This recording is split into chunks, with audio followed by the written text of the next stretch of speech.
joined by Darian Lovelace here for the National Collegiate Rugby Women's All-Stars. Today is the day that counts. This is the big one, as we're going to see Northern Lights take on Great Waters, followed by Eastern Pennsylvania Rugby Union versus Colonial Coast from up in the Northeast. Those are the small college semifinals. The consolation semis you saw below you there. Games are ready to go here. We have Great Waters in white on your right-hand side, running right to left on the field. Running from left to right is going to be Northern Lights. Northern Lights in the semi-final here. Big matchup. They should be wearing purple. We'll see what comes out. It is Camille Juzvik to get us started, and Camille Juzvik gets us underway right now. Here is Northern Lights. We just have some highlights from yesterday, it looks like. And then we're back to the game. There we go. Great Waters. And Great Waters on the run here. That is Amanda Williams. She was big yesterday. Moves the ball to one of the amazing runners, and Joshua McKinney takes the ball into contact. Gets taken down by Alicia Young from the Northern Lights team. And referee Juzvik spots a first penalty here. So Chloe Bartholomew from University of Chicago is going to get us underway. Running for the corner, cutting back in, Claire Engman from Northern Michigan. Engman, big player for this team yesterday. You see right there, she just fends off one and moves it. They're moving the ball well to get started. Bartholomew has the ball in hand. They're headed towards the corner. Marissa Lynn cannot get by Taylon Russ. And a ball comes across here. Lisa Athley also a big power runner for this Great Waters team yesterday. A little in, a little out. Amanda Williams headed towards the line. And first 5 points of this semifinal maybe and will go to Great Waters. Great first start for him, Darian. Yeah, Amanda Williams was a very big part of this Great Waters side. She did really well to find the space and attack it, but she's also got the speed and the power to be able to get over that line, which is what she showed today on that first try of this beautiful morning. This is a beautiful morning here in Houston. That kick is good. This semifinal is 7-0 right now. Big moment for this Great Waters team to take the lead. Early start, very important for these teams. As we get our morning underway here, we're going to have Division I semifinals. We're going to have all the placement matches for you, and then the finals of both divisions will take place in beautiful AVEVA Stadium, home of the Houston Sabercats, where the Sabercats had a preseason game last night against the Dallas Jackals, a brand new team in that league. Some of these players here got to see it, and the big breakaway comes from Northern Lights. Northern Lights, that's Walensky. They call her D-Bad. And ball goes back. Referee Juzvik, however, spots it. And referee Juzvik from all over the Northeast and parts of Canada, but she currently lives in Jersey City. Moves the ball, and there's Chantel Mint, a new player. Sorry, not the new player I was thinking of. But it looks like a ball goes over the try line and taken in by Taylon Russ. First 5 points for them. It is 7-5, Great Waters over Northern Lights. Yeah, just a really good individual effort from her to really use her power and her strength to get over that line. Northern Lights is really turning on the Jets after that massive line break from, I believe that was Mar Walensky. Yep. She did a beautiful job of really setting up the good go forward for their team. And Maria Walensky, good job. Not good there. We are at 7-5, Great Waters over Northern Lights. Kick to come here. So you take a look at Chantel Mint. Chantel Mint from Minnesota State University Moorhead.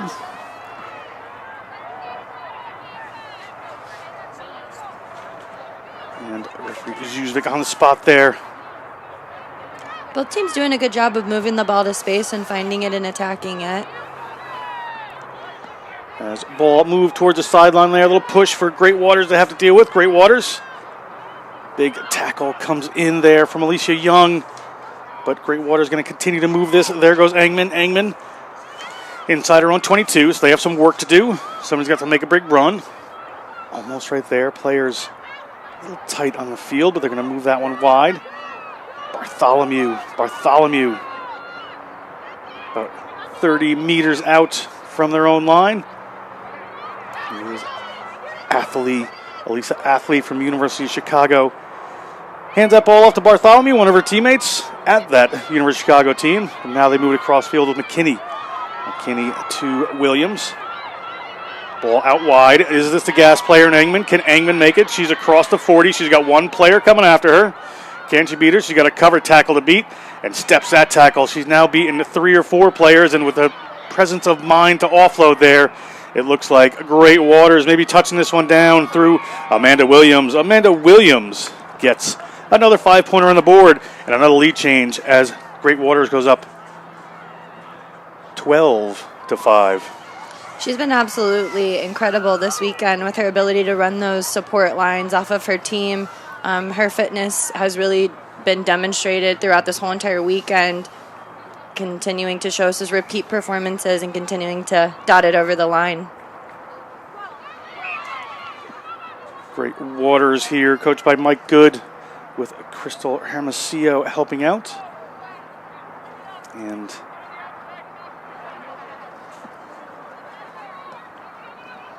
kick. Looks like it's 14-5 now, with Great Waters to kick off. A little short kick there. Northern Lights have a little work to do. Northern Lights ball picked up there by Rilla Lar. Haven't seen a ton of her this weekend. Featuring here today, Alicia Young is going to barrel her way through. Ball quickly up there to Swaverland. They call her Ba. Penalty here against Great Waters. Player just in the wrong place. Wrong time there. Yeah, that's twice now that Great Waters has been caught on the wrong side of the ball, and they've given Northern Lights a penalty. Away they come. Our Northern Lights. Northern Lights in this small college semifinal here. First half still going on. Looking to bring on some more points before halftime, but that one slips forward. Referee Zuzvik has an arm out for a knock-on advantage here. Another opportunity for the Great Waters team. They just show that they can score from here. See what they decide to do. And big break. Engman. Engman was a danger runner before, made all the room. Doesn't find the corner this time. Has to offload. Still alive is Great Waters. Players keeping this ball going. Athlete has to go back and field that one. Athlete. Big collision in the middle of the field with Swaverland. Ball turned over here. Here comes Northern Lights. Northern Lights, opportunity before halftime, gets more points on the board. Currently 14-5. They could really use five more points here. Break to the corner they go. That is Marie Walensky. D-Bad, and D-Bad touches down for another try here for this Northern Lights team. And this is an exciting semifinal, Darian. She's been very patient, staying out and maintaining the width for this Northern Lights side. For over a decade, the Collegiate Rugby Championship has been the largest. Here, she does a really good job of just getting around the corner and using her speed. She's been wonderful this whole entire weekend with her ability to just hold the width, attack whenever she's got the ball in hand. And that is halftime. And it is 14-10. We're going to come back with second half action right after this. For over a decade, the Collegiate Rugby Championship has been the largest premier Rugby Sevens tournament in the United States, and this year is no different.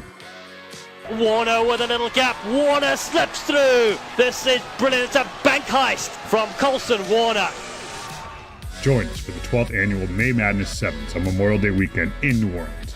Watch your favorite college rugby team compete, tackle, and sprint their way to the winner's podium. Watch the best men's and women's college rugby teams fight for the National Collegiate Rugby title all Memorial Day weekend long at the Goldmine on Airline. Get your tickets, and we will see you at May Madness Sevens. St. Charles misses. That's what it means to the side. They defeat their rivals, Light University, 10-7.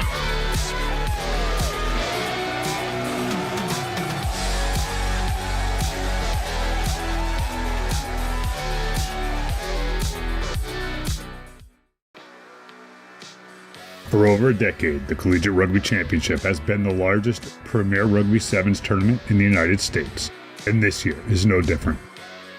Warner with a little gap. Warner slips through. This is brilliant. It's a bank heist from Colson Warner.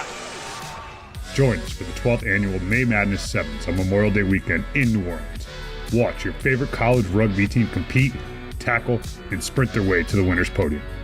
Watch the best men's and women's college rugby teams fight for the National Collegiate Rugby title all Memorial Day weekend long at the Gold Mine on Airline. Get your tickets and we will see you at May Madness Sevens. St. Charles, that's what it means to the side. They defeat their rivals, Life University, 10-7.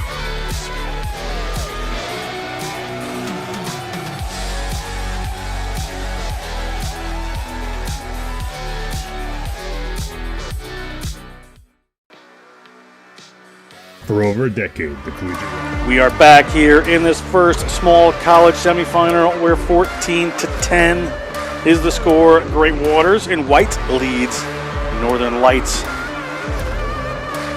Mr. Good, the coach there. And Northern Lights in purple, coached by Greg White. They call him Caillou.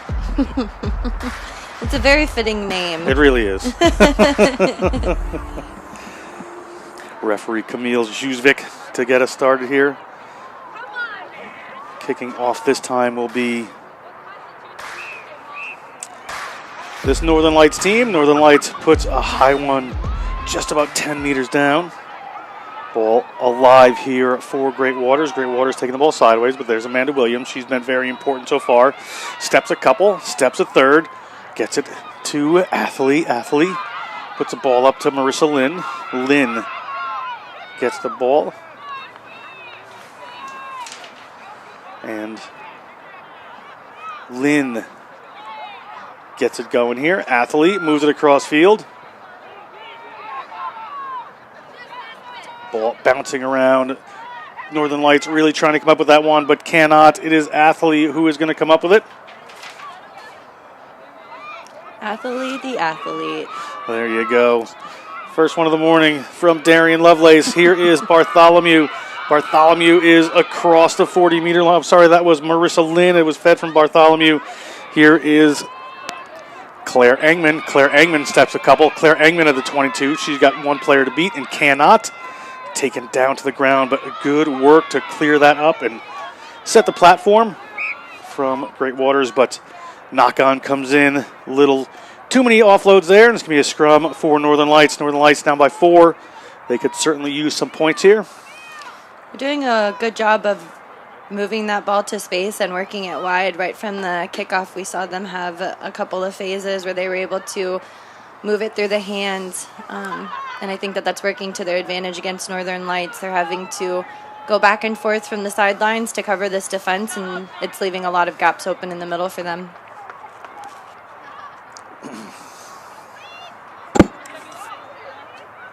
Scrum here for Northern Lights. They're going to have to make a long run of it here. Referee Zuzvik calls us together. Ball taken away there by Great Waters. Good work, but quickly hauled back by Northern Lights. Northern Lights really want to make it in to the finals, but that one's going to stop them up a little bit. We're going to have a scrum here for Great Waters on that knock-on. Really just playing down on this end for the last couple of minutes, Darian. Yeah, Northern Lights is just having a hard time maintaining possession and keeping the ball in hand. They're staying very, very close to one another, so it's making it really easy for Great Waters to play defense against them. Ball in there, 14-10. Ball out wide to Bartholomew. Bartholomew hauled into touch. Line out here for Northern Lights. Opportunity for them. Remember, an unconverted try will win the game for them. Great Waters, should they get another try in here, going to make it a little bit tougher on that road. So big battle for the next couple of minutes here at AVEVA Stadium Rugby Complex. Referee usually going to hold us up. We have a new player coming on the field. Just a player change. And we are good to go. We're underway. The old underhand pass in sevens.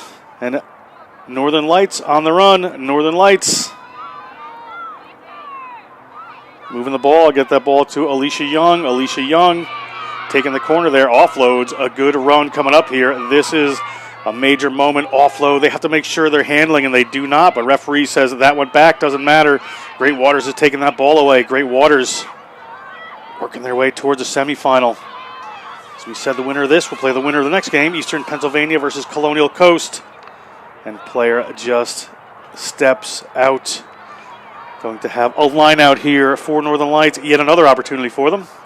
Yeah, they can breathe a sigh of relief because if she hadn't twinkle-toed on that sideline, she would have been gone after breaking 2 tackles. Ball coming across here, Northern Lights again.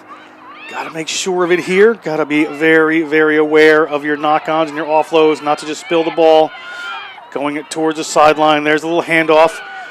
Big move here, big run. Can she get by? She cannot. Hauled down and hauled into touch. Good work by the cover defense there. That is Chloe Bartholomew. Bartholomew, one of these University of Chicago players, may have just won the game for her team with a big cover tackle.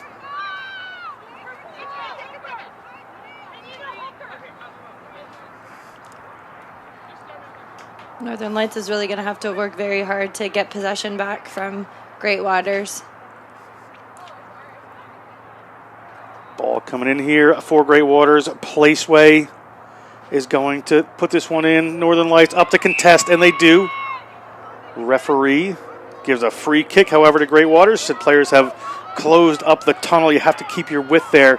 And Great Waters off quickly, looking to add to that scoreline and just shut this one out if they can, but they're at their own 40. Around the corner goes Engman. Engman gets by 1. Engman at the 50. They have a penalty advantage for a high tackle. Someone just went up on the collar there. So they are going to run this one away, Placeway.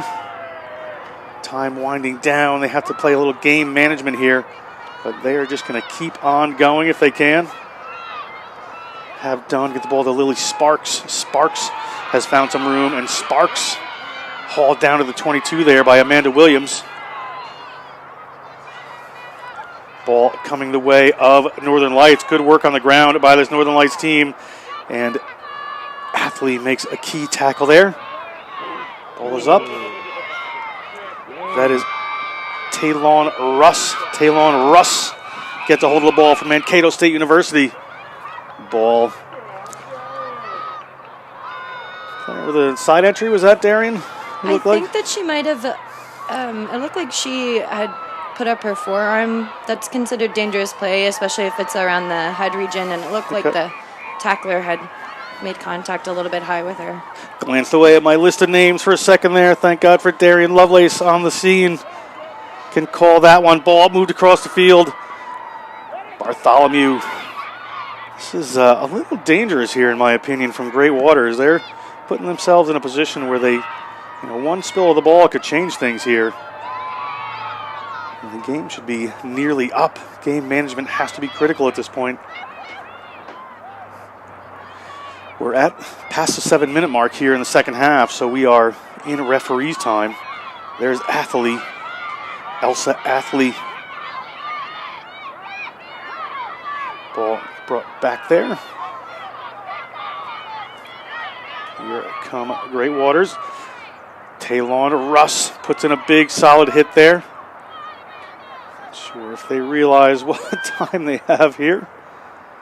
And ball is still alive. They seem to stop there for a second. Ball's going back. They're going to continue to play. And a kick downfield from Great Waters. Northern Lights, one more opportunity here.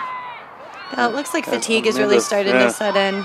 Amanda Williams has a hold of this one. Amanda Williams looking to go around the corner. She throws that one. Referee whistles us up here. And that is that. Great Waters will be moving forward. We're going to come back with the second game, Colonial Coast versus EPRU, right after this to play Great Waters.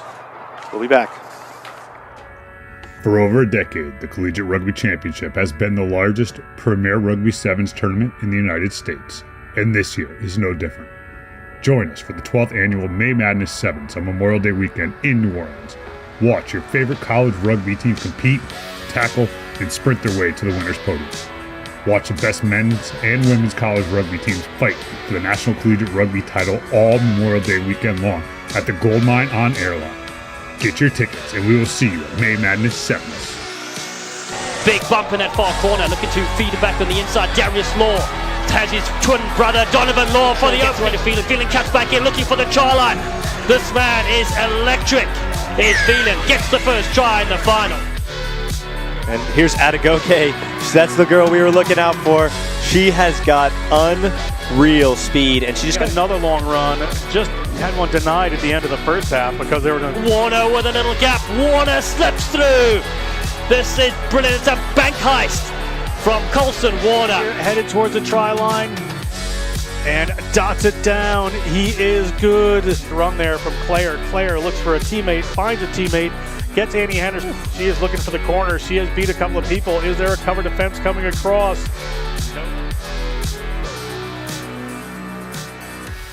It's the 2021 Collegiate Rugby Championship, and this is your champion side, the Lindenwood University Lions from St. Charles, Missouri, and that's what it means to the side. They defeat their rivals, Life University, 10-7. This is the Collegiate Rugby Championship, the best college rugby sevens event in the country. Be there as we continue to take collegiate rugby to the next level.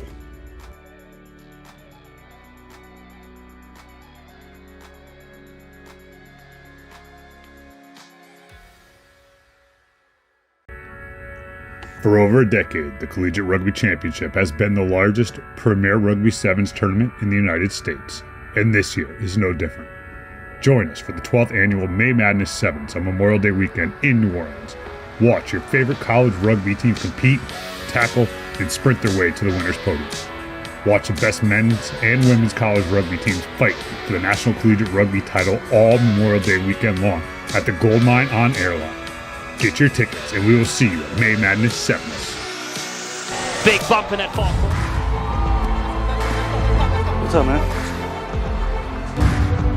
A wallet? No, I'm sorry.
Welcome back to Houston, Texas, AVEVA Stadium Rugby Complex, where it's the second small college semifinal between Eastern Pennsylvania Rugby Union and Colonial Coast.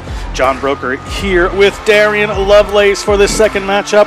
The winner of this will go to the finals against Great Waters. They just beat Northern Lights. As you see, Colonial Coast there in white is going to be running from left to right on your screen. And from right to left in the light blue is Eastern Pennsylvania, coached by Scott Stratton with Elise Galinsky, Chris Ward, and Elisa Terre. Game is underway here. We have a referee, Amanda Cross, hanging onto this one as you take a look at the waiting Colonial Coast players, coached by Keith Katnack, Carly Baker. And that kick doesn't go 10. Not a good way to start the game, Darian. Yeah, just an unfortunate little error. At least it's made at the beginning of the game. So then now you can kind of only build up from there. Off they go. And an early knock on there from Colonial Coast. Some early nerves here, so it's going to be a scrum for Eastern Pennsylvania. Yeah, still working out the kinks of it all. This matchup is definitely going to be a lot of fun to watch. Both teams have shown their strengths with the ability to move the ball, also being able to work it wide. With the Colonial team, they've got Allie Banks and Electra Cheney, who work so well off of one another. But on the Eastern Penn side, Sierra Sharkey and Hannah Plotkin really made a difference in these matches. And Colonial Coast is the defending champion here, so they're no stranger to this tournament. Big break there from Eastern Penn. Somehow somebody seemed to just scratch the players back to get them down, but it worked, and they are still on the move here. That is Sierra Sharkey. Sharkey hands off another one. Sharkey at the 22. Is she holding a touch? Yes, she is indeed. Assistant referee there spots it, and Sharkey, a good run from the Mary Wood senior from Mount Arlington, New Jersey. Captain there, Mary Wood. To put the ball in here is going to be Talia Asvestas. Asvestas from Salve Regina, nursing major. Inside their own 22, going to have a little bit of work to do. And that goes right to the back, but not straight. It looks like it's going to be a choice for Eastern Penn in a good attacking position here, Darian, whether they want a scrum or a lineout. Definitely would probably want to scrum. It's usually the best option. Yeah. Lineouts aren't really something that's practiced as much in sevens for set piece because usually you don't have a lot of kicking going out off of penalties. Usually try and attack. So scrums are usually your bread and butter whenever it comes to sevens. Ball in from Eastern Penn, but a big drive over there from Colonial Coast. Referee's going to let it go, but it's going to come back Colonial Coast way. Referee says it's gone back. They are on the run. A little show and go with the ball. Here comes a Colonial Coast through Buckland. Gets the ball back there to Allie Banks. Allie Banks, so powerful. Eastern Penn players coming in, and a penalty for player coming in from the side against Eastern Penn there. That was against Sharkey. Over aggressive, and Colonial Coast with the ball. Allie Banks. Erin Buckland, when she gets going, she really reminds me of Sarah Burner from the England women's side, who is just, when she gets going, she's going straight forward. So it's been really cool to watch her play this weekend. Messy ball there. Goes back to Colonial Coast, but it is scooped up quickly by Eastern Penn. And Eastern Penn EPRU with Sharkey. Gets the ball back to one of her teammates there. Teammates wrestling over who's going to get that one and just take the direct route straight in this National Collegiate Rugby Small College semifinal here at the National Collegiate Rugby All-Star Weekend. There's a corner open, but not going to be needed. Straight up the middle goes Hannah Starolis from York. Hannah Starolis at the 5, just launches it up in the air. Ball's getting tossed around by the EPRB players. Did that go forward? It has not. Referee awards our first 5 points to Eastern Penn, and that is Kiara McMinn from DeSales. Touches one down. Nice little game of hot potato actually ended up working in favor for Eastern Penn. It's about 4 minutes into this game, so it's nice to finally get some points on the board. Both teams are probably a little bit fatigued after playing 4 games yesterday, and this contest is not going to be an easy one. Eastern Penn can probably breathe a sigh of relief after slotting in a nice little try against the defending champion. Coach Stratton will be pleased with that start. Players getting that ball in. Ball's up in the air, and it is good. That is 7-0 EPRU.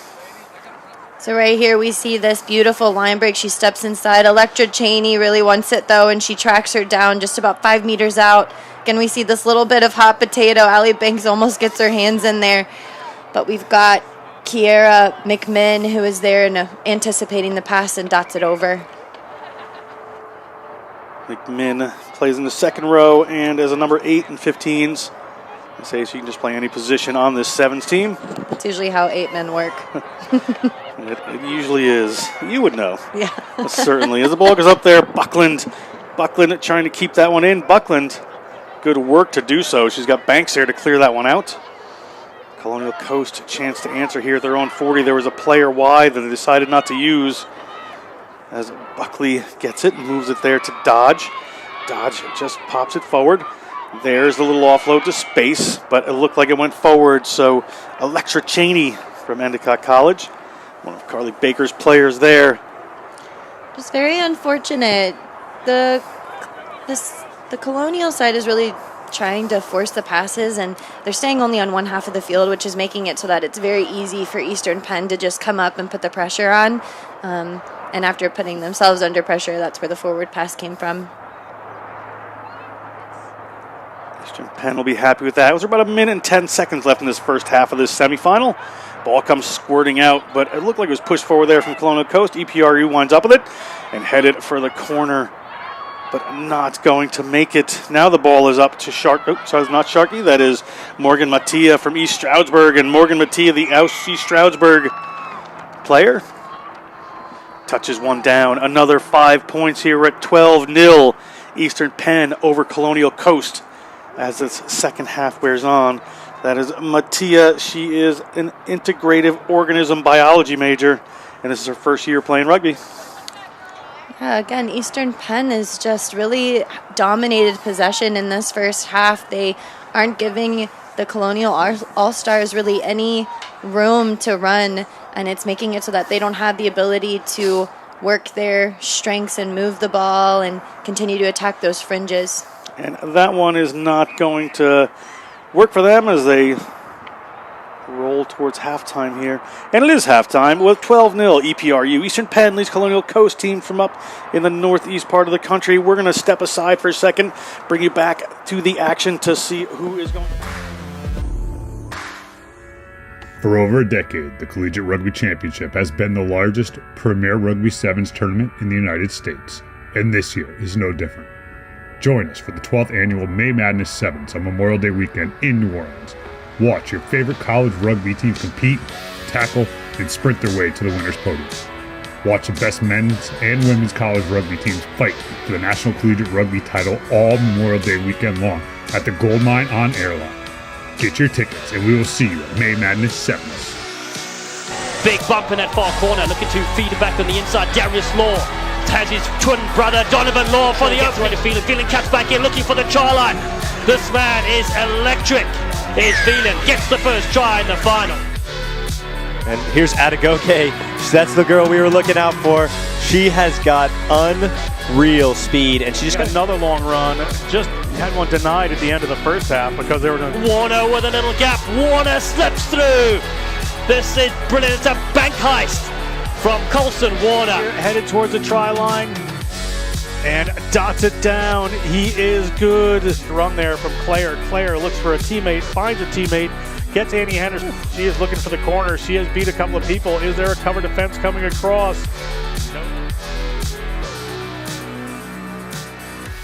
It's the 2021 Collegiate Rugby Championship, and this is your champion side, the Lindenwood University Lions from St. Charles, Missouri, and that's what it means to the side. They defeat their rivals, Life University, 10-7. This is the Collegiate Rugby Championship, the best college rugby sevens event in the country. Be there as we continue to take collegiate rugby to the next level.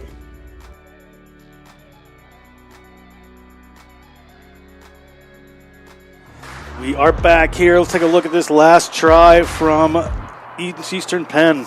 Yeah, right here we see the double tackle come in, but those pops off the ground, and just by the skin on her teeth, she's able to scoop up that ball. That is incredible work from Morgan Mattia to really get that ball and run it on over for a try for them. Eastern Penn to receive this one from Colonial Coast. Colonial Coast All-Stars in white. They are trailing 12-0. And Eastern Penn quickly with Keena Nichols from Swarthmore. Educational Studies and Psychology double major.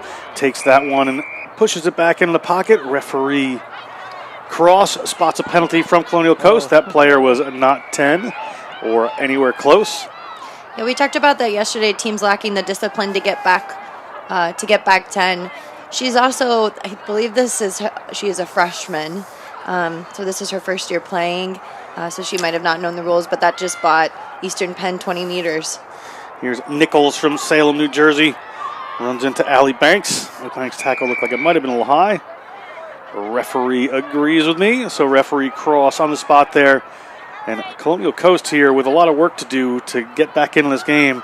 A couple of penalties, not the way you want to start the half. Yeah, that's almost 30 meters now worth of room for Eastern Penn, and they didn't even really have to work for that. Big collision there in the middle of the field as Kiara McMinn takes that in, and Colonial Coast has stolen this one.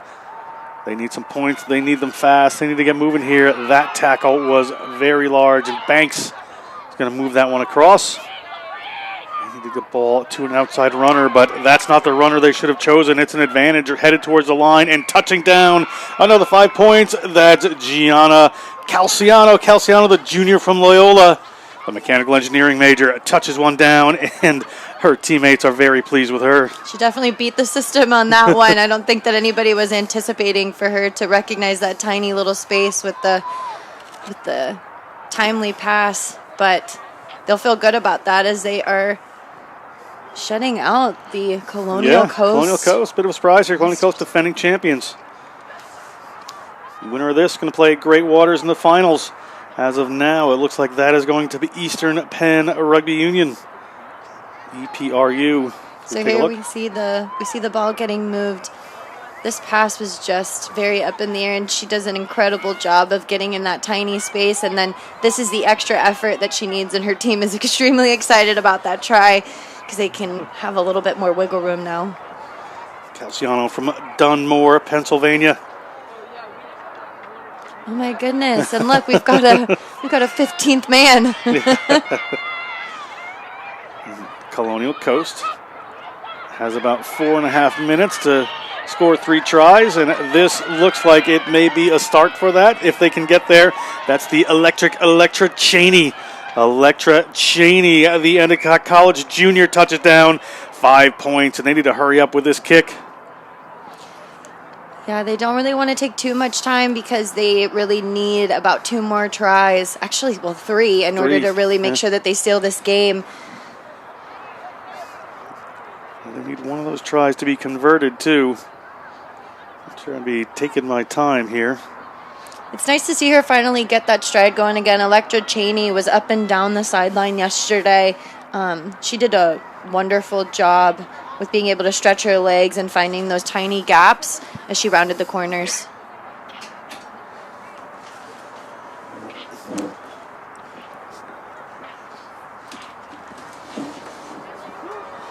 And that one is no good, so we're going to stay at 17-5 as we take a look at Electra Cheney getting the ball on the side here. And Cheney is going to have no problem. She makes it look so effortless. It looks so graceful while she's running.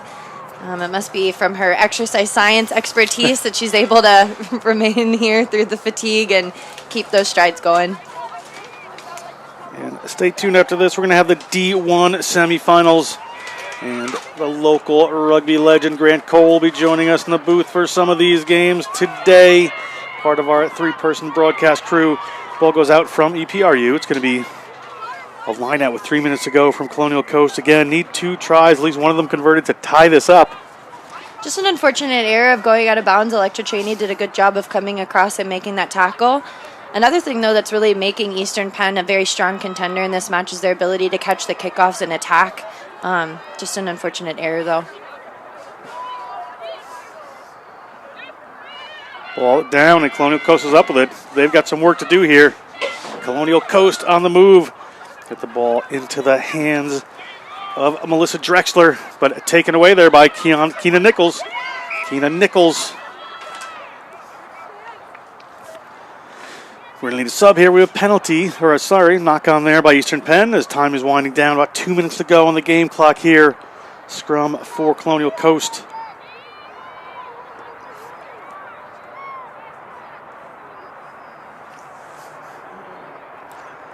You see Cheney to put this one in. Allie Banks standing out in the first receiver position there. We've got a very deep setup coming from Colonial Coast. But a nice little turnover scrum for Eastern Penn, and they're on the move again. Eastern Penn takes that one away. Good work there by Sharkey. Sharkey hands the ball out. That pass doesn't go to hand, but they still seem to be pretty good, does Eastern Penn. Keeping the ball in hand. 1.5 minutes they have to kill here. That went back, according to the referee. Bouncing around just a little bit as Marissa Boyles gets a hold of that ball. Marissa Boyles gets it to the ground. Need a distributor. Have one. On it pretty tight here. It's Sharkey again. Tina Nichols. Nichols and Banks wrestling for it, and Nichols is going to win that exchange. Nichols to the ground. Referee spots a high tackle, and we're going to have a penalty here for EPRU.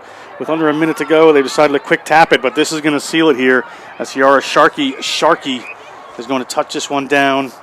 Coached by Woodrow Cole at Marywood, and touching down the game-clinching try here for EPRU. Should put them in the finals against Great Water later today. But stay tuned for all the phenomenal rugby action we have here from AVEVA Stadium. Finals are going to be in the beautiful stadium here as we look at one of Grant Cole's local friends.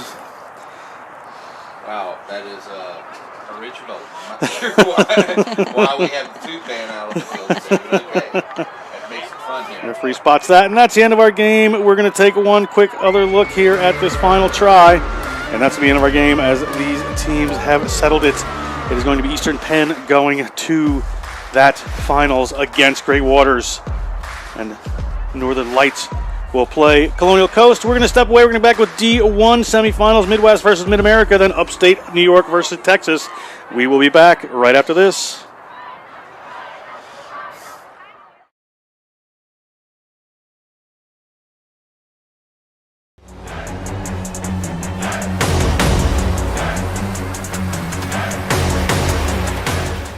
For over a decade, the Collegiate Rugby Championship has been the largest premier Rugby Sevens tournament in the United States, and this year is no different.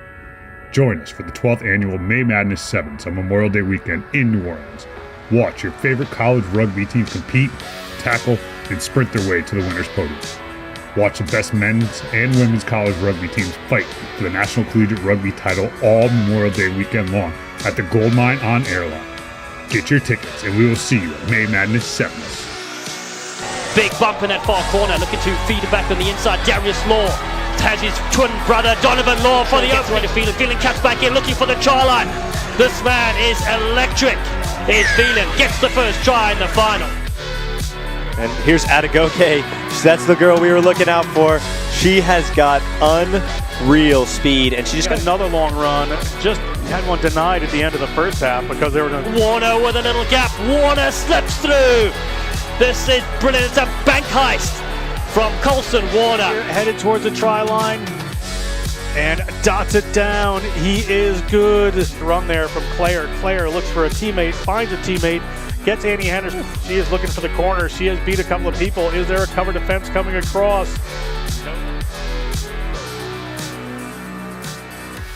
It's the 2021 Collegiate Rugby Championship, and this is your champion side, the Lindenwood University Lions from St. Charles, Missouri, and that's what it means to the side. They defeat their rivals, Life University, 10-7. This is the Collegiate Rugby Championship, the best college rugby sevens event in the country. Be there as we continue to take collegiate rugby to the next level.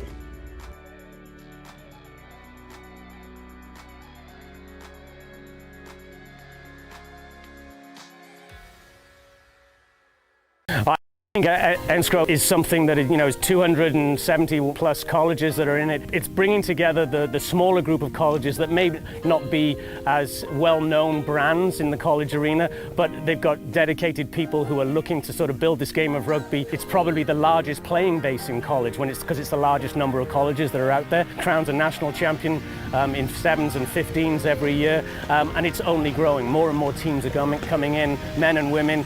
So NCR has been nothing but a boon for small college rugby. It's awesome. So actually, this is the only league I've ever played in. I started playing in college, and just the growth of NCR from when I started till now, it just does amazing stuff for our small schools. So I'm really excited that I got to start my kind of career in NCR, and yeah, it's been a pleasure.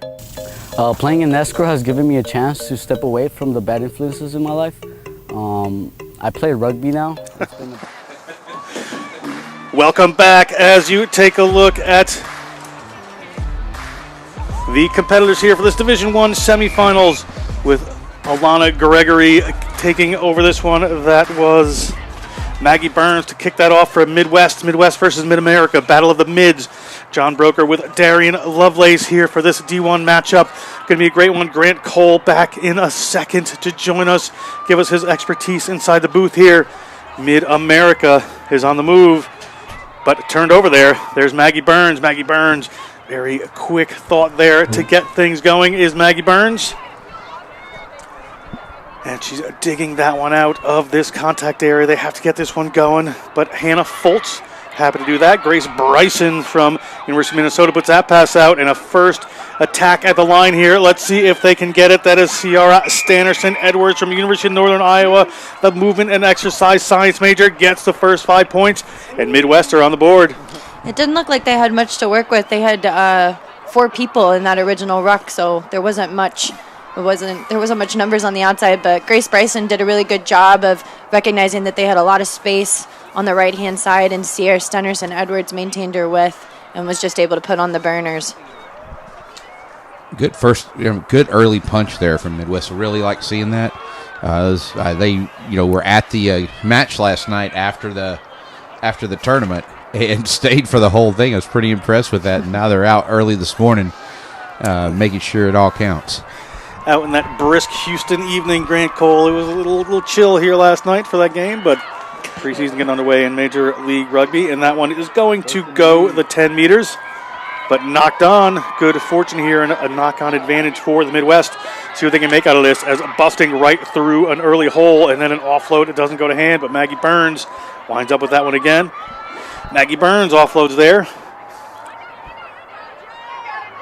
Here come the Midwest. Through it, Maddie Dunn. Maddie Dunn moves it out there to Grace Bryson. She found the try zone several times yesterday, fighting her way through there. Wildlife biology major. Ball out the back. Players seem to think the play was going to stop, but we're going to keep going here as the ball comes wide to Fultz, but Fultz knocks that one on. And referee Alana Gregory whistles us up. Going to be a scrum for Mid-America. Their first touch of the ball. Let's see what they can do here. 2 minutes go on, down 5 points. First got in here, you said something about me being a rugby legend and local rugby legend, and Madison Gray, our local coaching maven, immediately messaged me about something. Madison, thanks for watching today, and your contributions to what to women's rugby is immense, so we thank you for that as well. And Grant brought us coffee, so we like him just a little bit better. So Grant's my favorite the whole day. right now, Grant is our number one Houston rugby person. And it's just about coffee, really. And here we go. That was a little bit of knock on there, going back and forth, but it's going to be a scrum here right on the line for Midwest. Midwest, great attacking opportunity. These teams, again, putting the ball in on the tight head side of this. So just 1 foot a little closer there, but able to convert that one as they come through to Maggie Burns. Maggie Burns, little basketball pass over the top, and that is Grace Bryson. Grace Bryson, her first of the Sunday, probably not her last. Try awarded. Midwest moves to 10-0. Maggie Burns is so tall, and she uses that skill to be able to do over-the-top passes. Usually those ones kind of go hayward. My dad calls them hospital passes whenever they kind of go over the top, but she does a really good job of making sure that they find at the hands, and Grace Bryson has been really patient on the edge, being a very, very good wing. and then dots it over for the try. You know, I think that if when you look here at the end, see the ball's out, Fultz gets it outside, and just coming right over the top there. And watch here as 7. If that wouldn't have been dotted down, that'd been a penalty try. Yeah, it probably would have been a penalty try there, going him by the neck. Yeah, we're talking about Burns and a hospital that, not a hospital pass, but a little basketball pass to the top there. So many coaches spend all their time with just, forcing very traditional passing. As we'll come back to that in a second, Grace Bryson here picks up a mistake there by Mid-America, and she's looking for the line. She's near the line. Can she reach and get it? She has to let that one go, and Mid-America on their own post has that. We're going to come back for a penalty against this Mid-America team, and Maggie Burns moves it out to Fultz. Fultz, that ball has gone back each time. They're still good. Fultz looking for the line. Fultz dragged down by a strong Mid-America defense. Burns moves that little pass out. Will this one go? It will. That is Maddie Dunn. It is all Midwest right now as the Iowa State University elementary education major puts down 5 more points. It's 15. Bryson when Bryson got the ball in the breakaway and got brought down, she did the smartest thing to maintain possession that they could have done, and that is release the ball right there at the end goal line. The Coastal Carolina player was on her knees and not on her feet and trying to play the ball, and that's where the penalty came from, and that allowed them to set this up and get this in. You're going to see Fultz here going down, presenting the ball real well, and gets out to Burns, and Burns just stretches in, dots it down. We're saying about those passes. Those coaches work on this real traditional passing and forcing, pass rugby. 7 sometimes you just got to get the ball to where it's got to go. It's over the top, whatever you have to do. Just get in the hands of the player in open field there.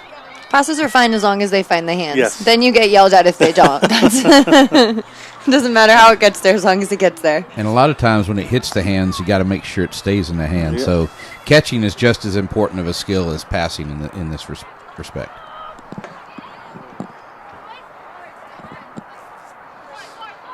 There is a ball from Izzy Robinson, but doesn't go to hand of Mid-America. Knock-on advantage, knock-on coming. Less than a minute to go in this first half. Alana Gregory waiting tonight to see her Buffalo Bills play. She has, I think we talked about it yesterday, a Buffalo Bills mask that she wears, and very passionate fan. But she's here refereeing today at the National Collegiate Rugby All-Stars with a great refereeing team overseen by David Haynes. Those Buffalo Bills fans ain't no joke. Especially Ryan Fitzgerald, who isn't even a Bill.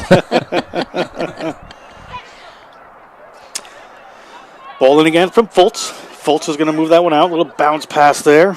Tatiana Reed. Tatiana Reed from University of Northern Iowa. Ball taken away finally by Mid-America, but there was a knock on there, so knock on advantage. There's Burns. Quick little pass to Reed. Tatiana Reed holds it well, but puts it up and over Ciara Standerson-Edwards a little bit. She is powerful, but not going to get to show it there as that was knocked on. And it is halftime here, 15-0 Midwest over Mid-America. We're going to come back with this first D1 semifinal second half action. Right after this, we'll just step away. Stay with us. For over a decade, the Collegiate Rugby Championship has been the largest premier Rugby Sevens tournament in the United States, and this year is no different. Join us for the 12th annual May Madness Sevens on Memorial Day weekend in New Orleans. Watch your favorite college rugby team compete, tackle, and sprint their way to the winner's podium. Watch the best men's and women's college rugby teams fight for the National Collegiate Rugby title all Memorial Day weekend long at the Gold Mine on Airline. Get your tickets, and we will see you at May Madness Sevens. Big bump in that far corner, looking to feed it back on the inside. Darius Law has his twin brother Donovan Law for the opening field. Phelan cuts back in, looking for the try line. This man is electric. Here's Phelan, gets the first try in the final. And here's Adegoke. That's the girl we were looking out for. She has got unreal speed, and she just got another long run. Just had one denied at the end of the first half because they were going to... Warner with a little gap. Warner slips through. This is brilliant. It's a bank heist from Colson Warner. Headed towards the try line and dots it down. He is good. Run there from Claire. Claire looks for a teammate, finds a teammate, gets Annie Henderson. She is looking for the corner. She has beat a couple of people. Is there a cover defense coming across? It's the 2021 Collegiate Rugby Championship, and this is your champion side, the Lindenwood University Lions from St. Charles, Missouri, and that's what it means to the side. They've defeated their rivals, Life University, 10-7. This is the Collegiate Rugby Championship, the best college rugby sevens event in the country. Be there as we continue to take collegiate rugby to the next level. We're back at this AVEVA Stadium rugby complex, looking at the last try here from Midwest. Midwest, who leads Mid-America 15-0 right now. That's Maddie Burns just going over for that try. Or sorry, the Midwest, that was Maddie Dunn going over for that try. I had the name wrong there. Mid-America kicks off. That's Izzy Robinson putting a high one up there to Maggie Burns. In green is the Midwest, currently leading right now. Ball coming away from Bryson. She has scored already today. In the middle of the field, there's Tatiana Reed. Tatiana Reed moves it to one of her teammates. And Maddie Dunn, another try scorer, takes that one in. And looking for the corner is the Midwest. Midwest making a break. Player has a hold of Standerson Edwards. Izzy Robinson trying to get in over that one and does so. Izzy Robinson could be the person to light a spark for this Mid-America team. The Brisbane, Australia native playing at Wayne State in Wayne, Nebraska. Slightly different from Brisbane up there. Referee Gregory spots it. There is the Midwest, has taken that ball away. They have runners out wide if they choose to get it there, but they do not. Instead, Emily Johnston is going to take that one in. Emily Johnston apparently cannot be stopped. Gets up and she's going again. Burns in that distributor position, puts in a nice long pass for Reed. Reed moves it out, but that one slipped off her hands. We're going to have a scrum here for Mid-America just a minute into the second half. Yeah, that's been a little bit of a point of weakness for them. Their first receiver is setting up extremely deep, which is making it so that those passes are kind of doing a little bit of an arc and landing at the feet of these players, and it's making it so that they're not able to feed off of all of the good go forward that they're getting.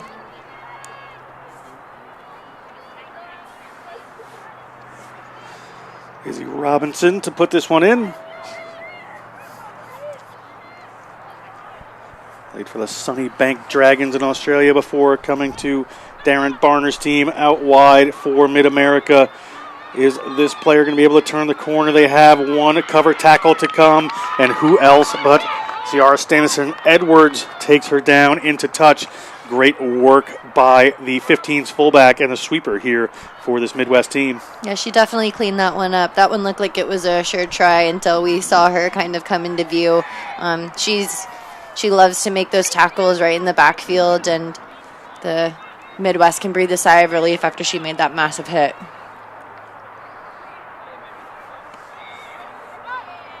Fultz to put this one in.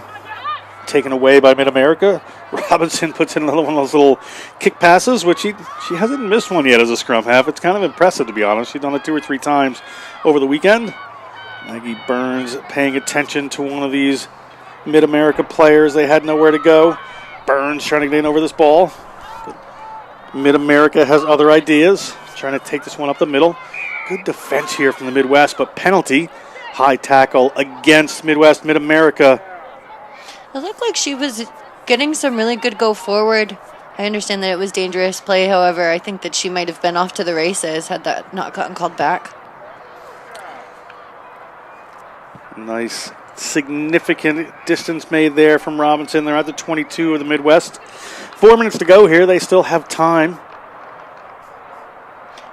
I think she would have been off to the races, but I think Ciara Stennerson Edwards was back there, so I think it would have been an interesting contest. Tougher. Yeah.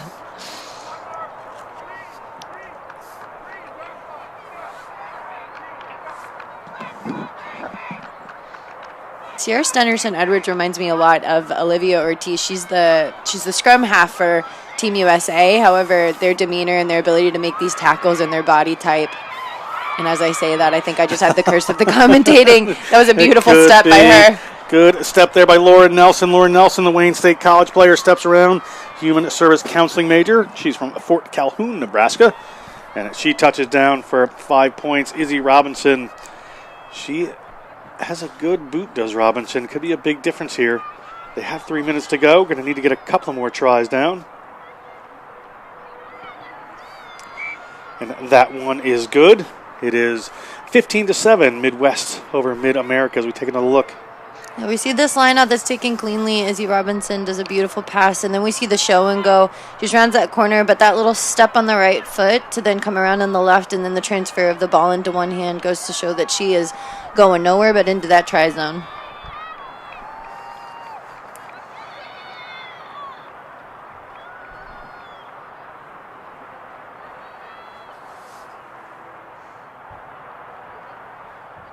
Izzy Robinson. Nice high kick there. It hits the ground, but it's going to come down for Maggie Burns. Maggie Burns, a little quick pass there as they move it to Tatiana Reed in the midfield. That one bounces off one of the players, but referee says it went back, and Standerson Edwards missed that last tackle, but looks more than happy to make up for it right here as she blazes down the sideline. Standerson Edwards, she is from Monticello, Iowa, and she touches down 5 points here as Midwest continues to pull away.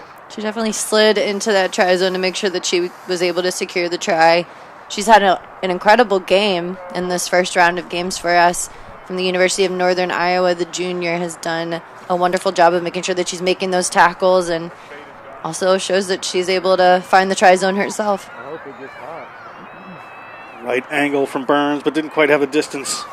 Yeah, so we see her just, again, letting those braids fly, moving that right arm, pumping the legs, and nobody's going to catch her. We see somebody try and do the corner flag. However, she's got the space to burn and slides in effortlessly for that try. Changes coming in here for the Midwest. That's Courtney Smith-Hernandez. Let's see who else has come on the field for them. Iowa State University, Smith-Hernandez by Kelsey McDowell. Maggie Burns gets us going again. There is under a minute on the game clock. Referee Gregory might have a little extra time, but we are going to have ball on the breakdown there, and Izzy Robinson goes for a little kick in behind. Probably saw that there was no sweeper back there. It's a long one. It's a foot race. It's rolling towards the touchline. Who is going to come up with this? It is going to be Grace Bryson. Bryson gets the ball back, but no Mid-America players there until Izzy Robinson comes down and it puts in a big shoulder. And Midwest, 10 seconds to go on the game clock in the semifinal. Winner of this will play the winner of the next game, which is Upstate New York versus Texas, the Armadillos. Should be an exciting matchup there, and then the finals later today in AVEVA Stadium. Ball moves away from Mid-America. Last play of the game, most likely here. Grace Bryson makes the tackle, but Mid-America able to recycle. Yeah, fatigue setting in, as we can see here. They don't really have too many options. Izzy Robinson yelling at her to go forward. And Izzy Robinson puts in a pass that doesn't quite go to hand. Midwest, there's the knock on. Referee Gregory whistles us for the end of the game, and Midwest is going to move on to play the winner of Upstate New York versus Texas. That game is coming up next. We're going to step away. We are going to bring that action for you right after this.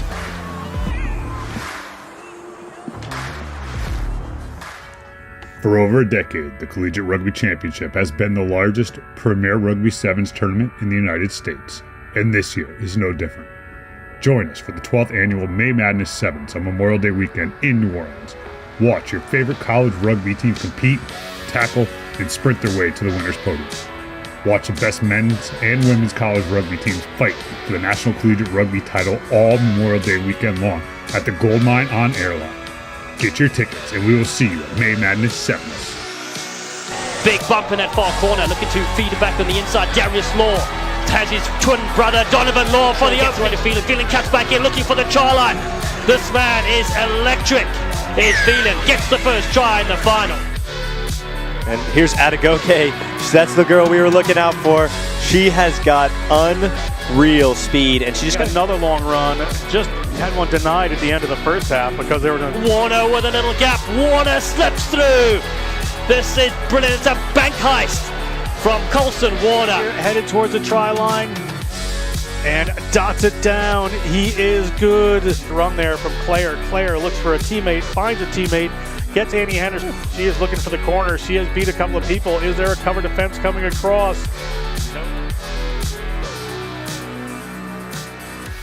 It's the 2021 Collegiate Rugby Championship, and this is your champion side, the Lindenwood University Lions from St. Charles, Missouri, and that's what it means to the side.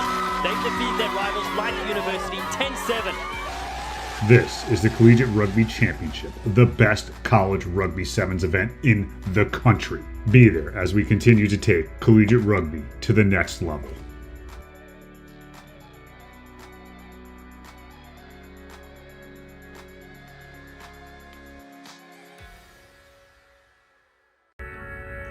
For over a decade, the Collegiate Rugby Championship. I think NCR is something that is 270 plus colleges that are in it. It's bringing together the smaller group of colleges that may not be as well-known brands in the college arena, but they've got dedicated people who are looking to sort of build this game of rugby. It's probably the largest playing base in college because it's the largest number of colleges that are out there. Crowns a national champion in 7s and 15s every year, and it's only growing. More and more teams are coming in, men and women, so NCR has been nothing but a boon for small college rugby. It's awesome. So actually, this is the only league I've ever played in. I started playing in college, and just the growth of NCR from when I started till now it just does amazing stuff for our small school. So I'm really excited that I got to start my kind of career in NCR, and yeah, it's been a pleasure. Playing in NCR has given me a chance to step away from the bad influences in my life. I play rugby now. It's been about 3 years, and it's been with NCR, and it's honestly helped me create a base and a foundation so that I could, like I said, stay away from the bad influences in the life that I had. I think it's just a great way to get exposure, playing in a different part of the country. Some teams don't travel that much, so now we've got the ability to play here in Texas. And I think it's something they can sort of aspire to, playing with better players, understanding the camaraderie of the sport, understanding that they're playing with people they may have played against week in, week out for all year, and now they've got to play together and become a different team. What is it like being out here in Austin, Texas, representing your region and your schools? It's a blessing. It's honestly a blessing. Real blessing. It's real nice. A lot of people could have got chose, but we got chose. It's a real blessing. A lot of hard work put into this. It's what people dream of. Honestly, I've never left the state. I was always in San Diego, so coming out to Texas, finding another type of weather, another culture, it's very enriching. Just being able to play against the best in the country, that's just something we strive for as players, so I'm really excited to play against the best. So I'm just blessed to be out here. I'm ready to play some rugby tomorrow.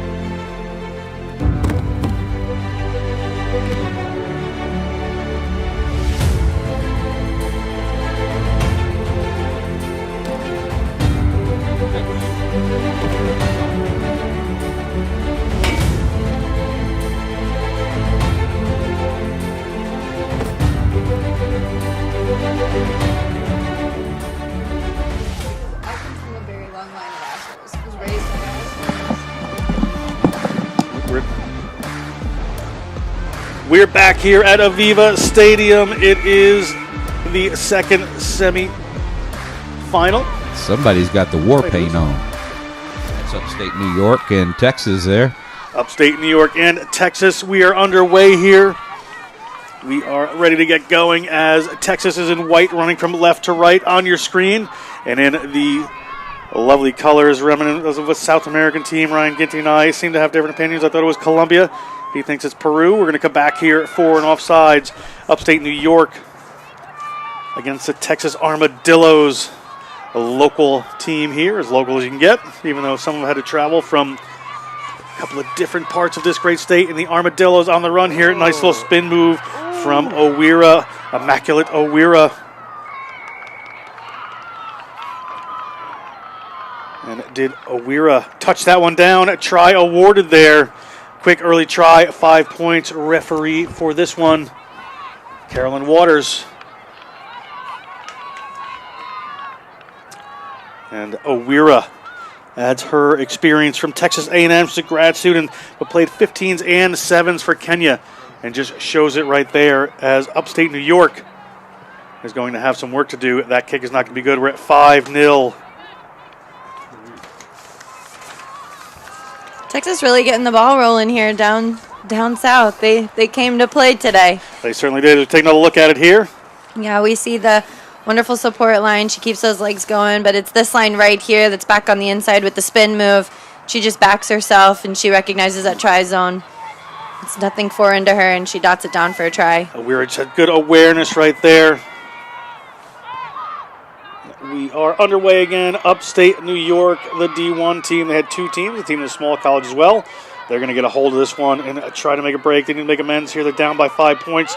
They would love to go to the finals against Midwest. That ball is held up, but a big collision comes in. Upstate New York hangs onto it. Upstate New York. Ball gets flipped back there. Knock on. So they're not going to get to move on with that one. Referee Walters on the spot, ready to award. A Chicago North Shore player is Amanda Cross. She plays for the Women's Premier League team up in Chicago, and she does a very good job of. That's Amanda Cross? Yes. Referee? That was Carolyn Walters. No, it is Carolyn Walters. Okay. No, you're right. Yeah, My apologies. Okay. My apologies. We have a lot of names in front of us here, and I want to make sure that the great David Haynes hadn't given me incorrect information on this game. Always want to give the referees their due. And a ball comes across for Texas. Texas trying to round the corner again. That is Juliana Hastrider. And Hastrider in just about the same place where Owira touched one down, puts down another one. It is 10 points to Texas. It was Hastrider, the senior from Baylor, biology major, local to Houston here, Grant. It was a very beautifully weighted pass that came. She saw that the wing was in that channel. I'm not sure who was the giver of the pass, but it landed perfectly in her hands. As we see here, she recognizes that she's trying to get in the lane for the intercept pass. However, she timed it perfectly, and that's just speed and footwork. She backs herself, and she'll find the try zone. Pretty sure Hastrider comes out of the Kingwood program. And I think you know a player or two out of Kingwood, Whitney Wilson. I do. Yep. I do know her. So, yeah, that's a good program to come out of over there. Whitney actually just came out of retirement. I wouldn't call it retirement, but she just came back after she said she was never going to play again. So Norwood got a start there for Texas. Upstate New York has the ball. They're down by 10, 4 minutes into this first half of Division I semifinal action in National Collegiate Rugby Allstar Weekend. Plenty more rugby to come after this, culminating in the finals. One of these two teams will play Midwest in the finals. Referee Walters sees a player not releasing the ball there from Texas. Penalty. New York tried to go quick, but they're going to come back, take it a little more sensibly. Winding run to get us started right there from Schaefer. Sophie Schaefer pushes it back to her teammates. And off they come. That is Alyssa Danger into contact. Had some players in the width there, but haven't quite used them yet. Owira goes in and tries to make that tackle, but a big break coming here from Upstate New York. Upstate New York, a little show. A handoff there. That is Dispenza. Dispenza at the 22. Surrounded by white and light blue jerseys. She wasn't held in that tackle, so she can keep going. She needs a friend to join the party here. And not quick enough was the support player, so we're going to have a penalty against Upstate New York. Dispenza running like that war paint means something to her. I tell you what, that was something else. She had a little bit of a Velociraptor group honing in on her there from the Texans, and they brought her down, but she didn't want to stay down. She was in a forest of armadillos. And away goes Texas. Cover tackle coming. Little spin move doesn't work. Player putting that down, and good work to come back and clean it up. We have an advantage here for Upstate New York. Not sure what it's for. Player may have been coming in slightly illegally there, and here go the Armadillos. Armadillos going to come back and take the penalty. See if they decide to go quick. Entering the entering the breakdown from an offside positions call.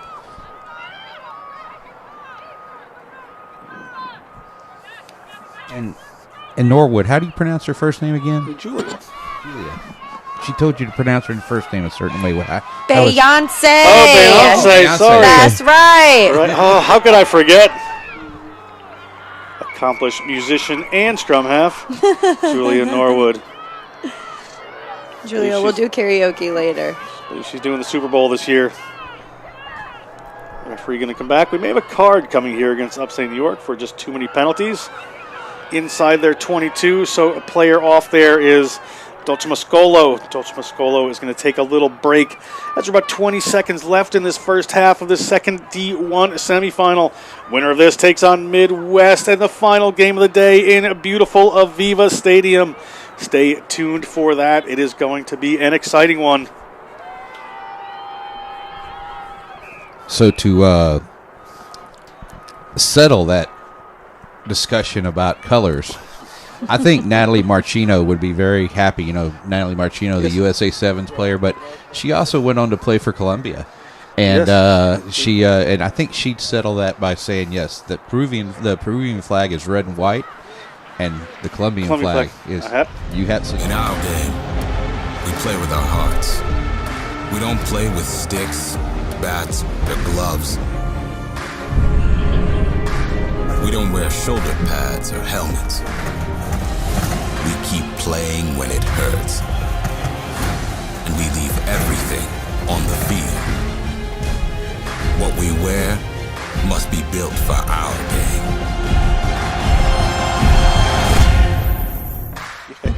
Put in a rhyme. We're back here, and a player is okay for Upstate New York. We're going to keep playing where Texas leads 10-0, the Armadillos. A beautiful look at the complex here.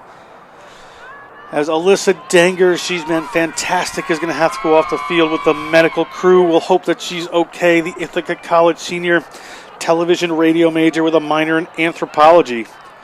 An NCR All-American from Center Hall, PA. We might see her up here in the booth with Darian someday. I know. I looked around like that's Alyssa, come on up. Yeah. Texas with the set piece penalty are going to work this one off the left-hand side, and a big defensive challenge comes up there. But Owira has the ball. She puts in long pass just a little behind her teammate, so making the work a little harder, but hard work, no problem. Try awarded. Good job by Texas there. That's Hastrider again, the Baylor Bear. Hastrider touches one down. Yeah, she's definitely put in her work this weekend. I mean, we've called her names plenty of times in the last game for Texas yesterday, and you know she's already put a brace in for Texas this morning, so she's doing the work. Upstate New York trying to put the pressure on back in this end. However, they're playing a man down, so it's important that you have to find that fine line between the two and not make it so that you have those errors where there's a mismatch. Yellow card down and a player up for Texas, making this pass just out there to Hastrider. She's going to find the try zone. And that is our halftime, where it is 15-0. Texas leads Upstate New York. We'll step away for a second, be back with second half action.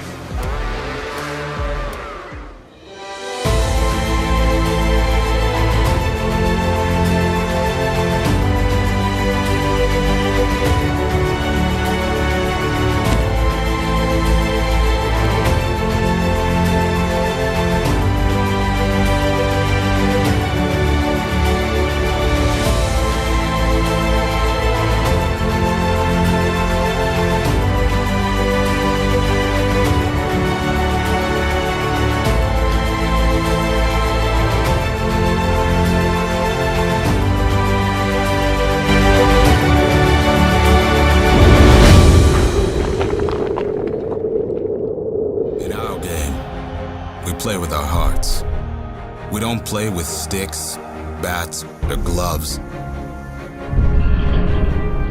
We don't wear shoulder pads or helmets.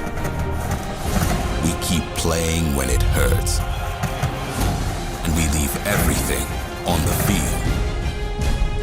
What we wear must be built for our game.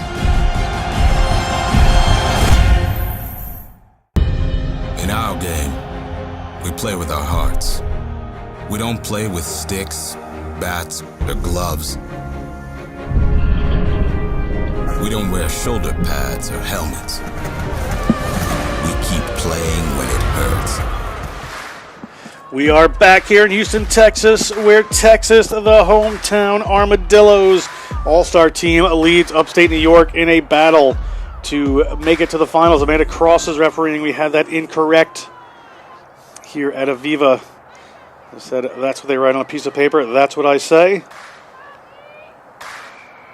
And in the yellow, blue, and red, kicking off is upstate New York. Taking the ball, keeping it in is Texas, currently in the lead here for the right to play Midwest in the finals. Ball slips in behind Texas. Aggression coming from upstate New York. They know they have a lot of work to do in these next 7 minutes. John Broker joined here by Darian Lovelace and Grant Cole for this semifinal matchup. After this, we'll have a small break, and then into the 7th and 8th place, 5th and 6th place games. And then the cup rounds, the medal rounds come up. Big breakaway from Texas here. Is that player one more time? Yeah. That is Hastreiter. Juliana Hastreiter is earning her money today. Touches down under the post. 5 points for Texas, 20-0. 5 points for Texas and a hat trick for Hastreiter. And that's pretty good. I mean, for the Baylor Bears, I think she deserves a little bit of a break, Chris Carson, if you're listening. Give her that break. Keep her going. She's on fire at this rate. You got the finals, so we need to make sure the players are, as they're out to this lead, is up to 22. Did that go? No, it didn't go through. Sorry. To the right. But she makes it look so effortless as she rounds this corner, and she just keeps on backing herself. Speed seems like that's her thing, and she's going to continue to get it into that try zone. But you're right, she should take risks. I'm just competitive.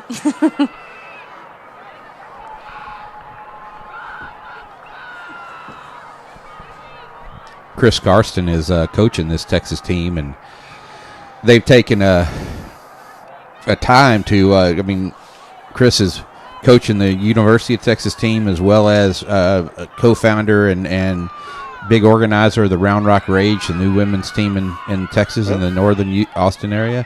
And now they've put on this team as well. And away they go. It is upstate New York. That's Dispenza, had a good run earlier. Moves it back to Schaefer, Sophie Schaefer, and they move back, but knock-on ensues. We have a scrum here for Texas. Everything going Texas's way at the moment. 2 minutes into the second half.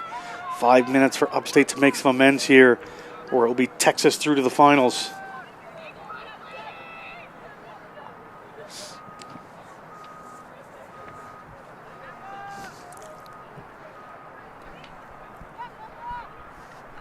Persephone Alicia showing there, and looks like she is moving out a little bit to the right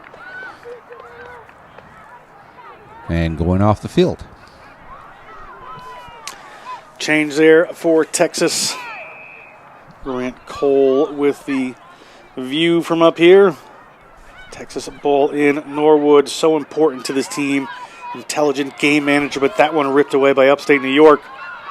Upstate New York looking to make a late push here. They have 4 minutes to do so. Going for the corner is Caitlin Olive. Olive cuts back in. Good tackle there from Texas.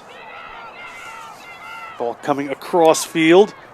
Held into drawn a defender. They have a 2-on-1 out here, but a big handoff is going to go. That looks like a Dispenza again. She gets to the 22. Ball coming out wide.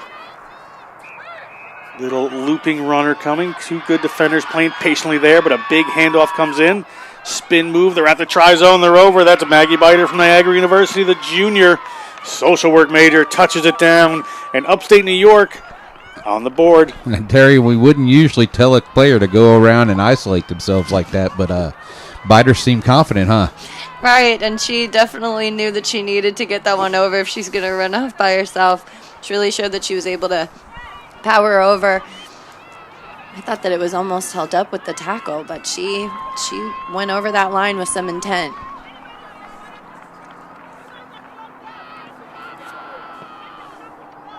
Kick here, and not going to make it. So 20-5, upstate New York. And like you said, so we see kind of this one-off situation, taking away a whole lot of the space and running sideways, but that fend is what really sets her up, and then this cut back inside. She does this spin move, and the Texas player does a really good job of getting her hand under there, but it won't be enough. Ball up from upstate New York to Coach Killer. It doesn't go 10 after a good play, so turned over with a free kick. And ability to kill some time here is Texas. That's Jamelia Reed. Hands the ball over.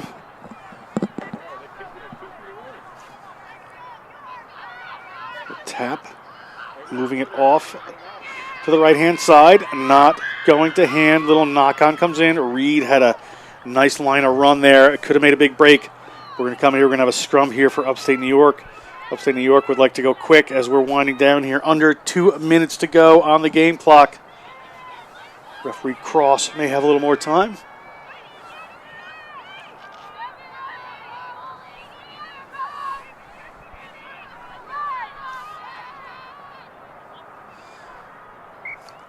Upstate New York to put this one in.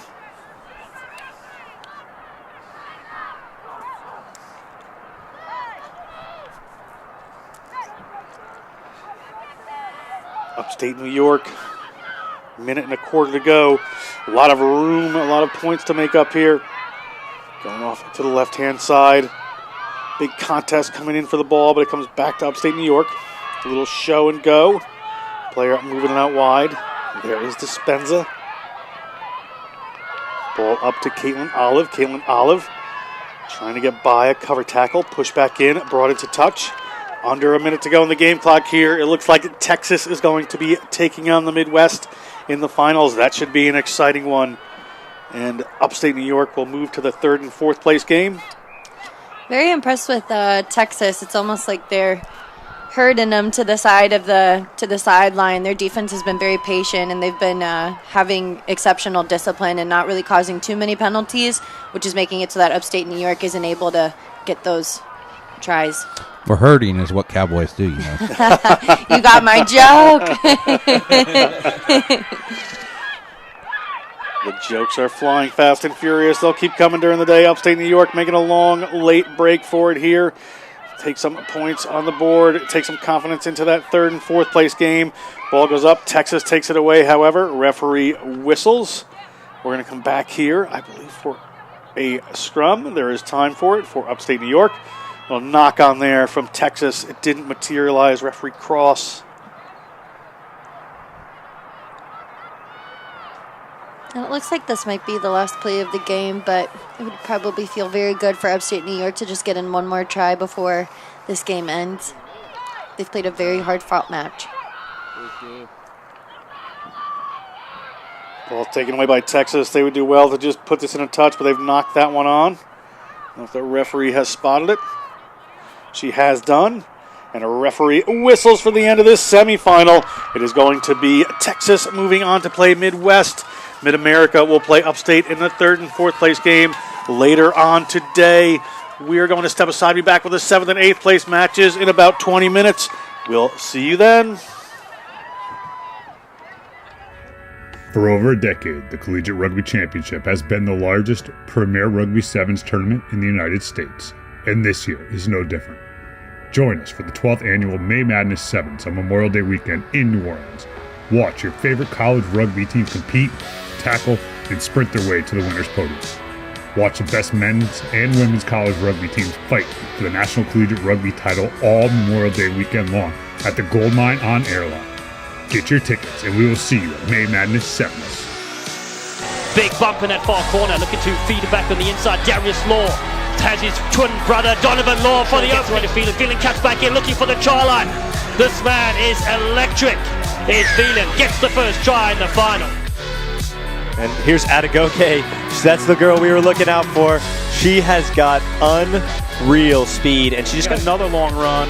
Just had one denied at the end of the first half because they were going to... Warner with a little gap. Warner slips through.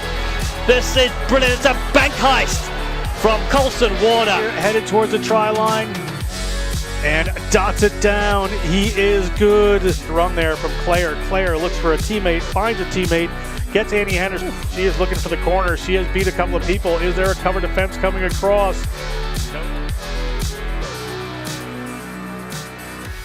It's the 2021 Collegiate Rugby Championship, and this is your champion side, the Lindenwood University Lions from St. Charles, Missouri, and that's what it means to the side. They defeat their rivals, Life University, 10-7.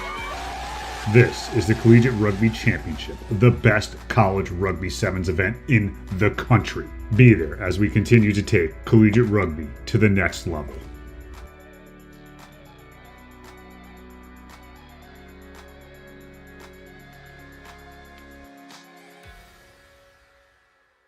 I think NCR is something that is 270 plus colleges that are in it. It's bringing together the smaller group of colleges that may not be as well-known brands in the college arena, but they've got dedicated people who are looking to sort of build this game of rugby. It's probably the largest playing base in college because it's the largest number of colleges that are out there. Crowns a national champion in 7s and 15s every year, and it's only growing. More and more teams are coming in, men and women.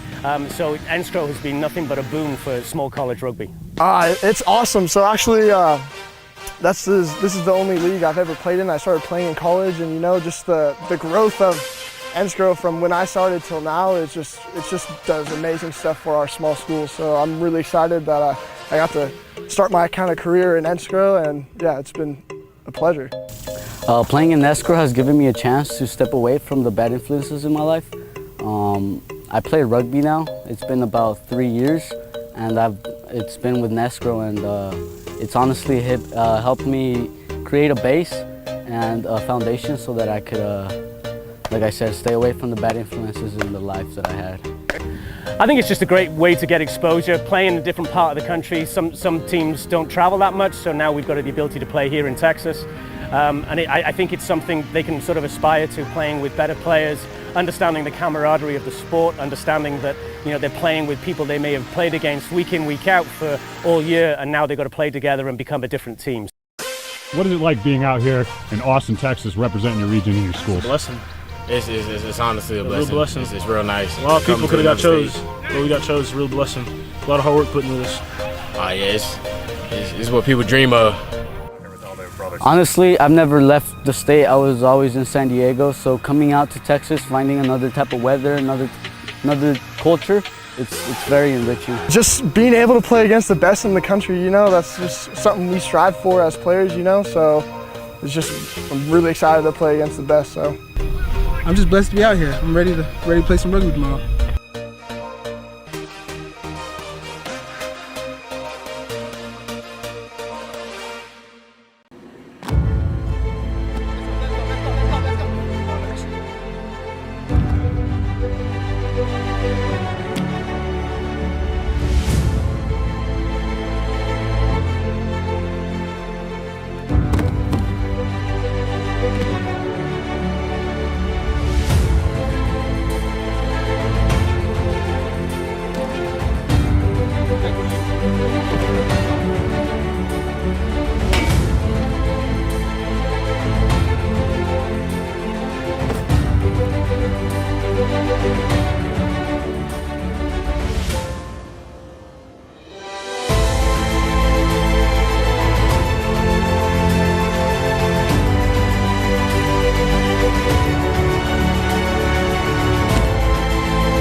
For over a decade, the Collegiate Rugby Championship has been the largest premier rugby sevens tournament in the United States, and this year is no different.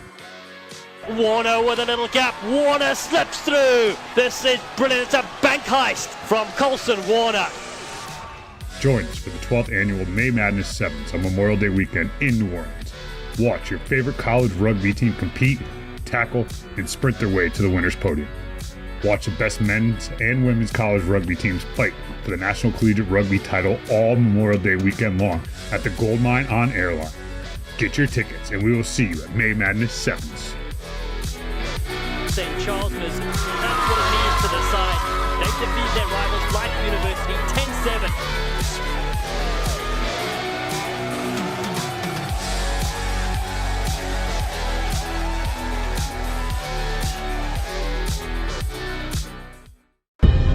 In our game, we play with our hearts. We don't play with sticks, bats, or gloves. We don't wear shoulder pads or helmets. We keep playing when it hurts. And we leave everything on the field. What we wear must be built for our game.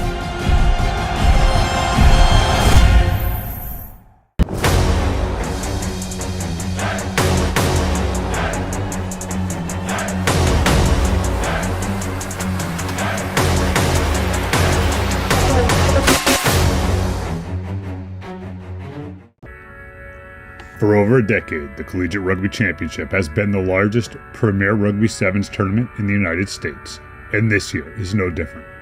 Join us for the 12th annual May Madness Sevens on Memorial Day weekend in New Orleans. Watch your favorite college rugby team compete, tackle, and sprint their way to the winner's podium. Watch the best men's and women's college rugby teams fight for the National Collegiate Rugby title all Memorial Day weekend long at the Gold Mine on Airline. Get your tickets and we will see you at May Madness 7s. Big bump in that far corner, looking to feed it back on the inside. Darius Law has his twin brother Donovan Law for the opening. Phelan cuts back in, looking for the try line. This man is electric. Is Phelan, gets the first try in the final.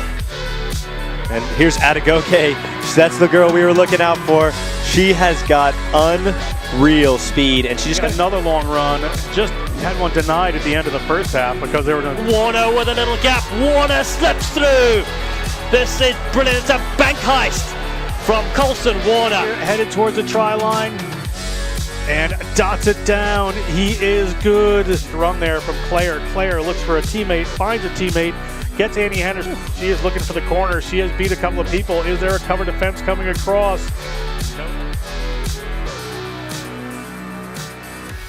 It's the 2021 Collegiate Rugby Championship, and this is your champion side, the Lindenwood University Lions from St. Charles, Missouri, and that's what it means to the side.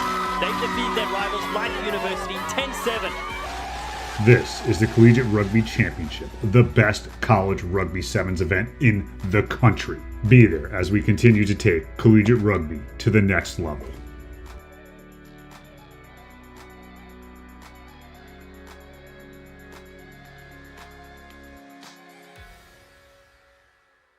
I think NCR is something that is 270 plus colleges that are in it. It's bringing together the smaller group of colleges that may not be as well-known brands in the college arena, but they've got dedicated people who are looking to sort of build this game of rugby. It's probably the largest playing base in college because it's the largest number of colleges that are out there. Crowns a national champion in 7s and 15s every year, and it's only growing. More and more teams are coming in, men and women.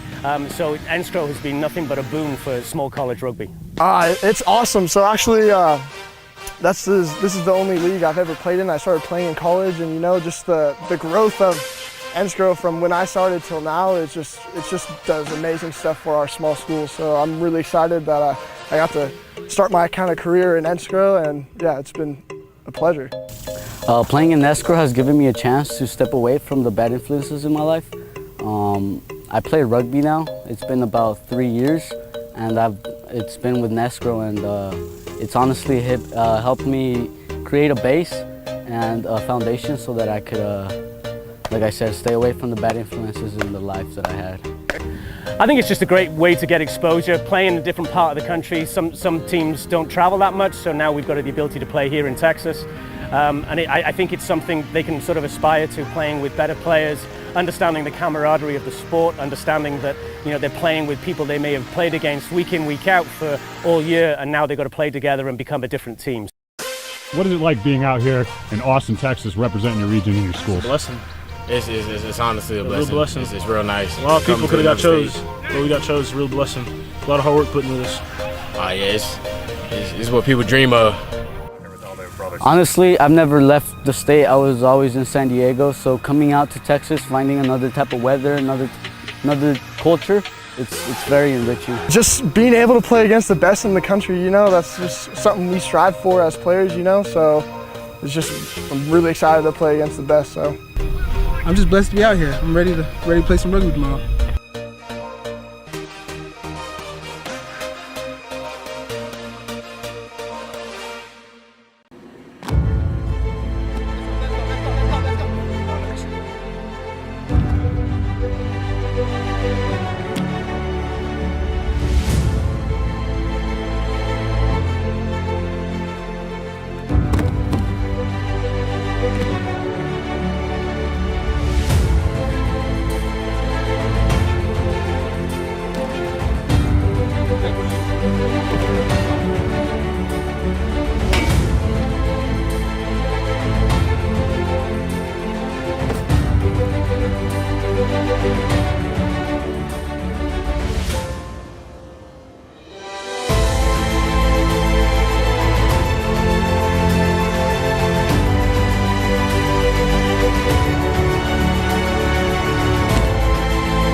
For over a decade, the Collegiate Rugby Championship has been the largest premier Rugby Sevens tournament in the United States, and this year is no different.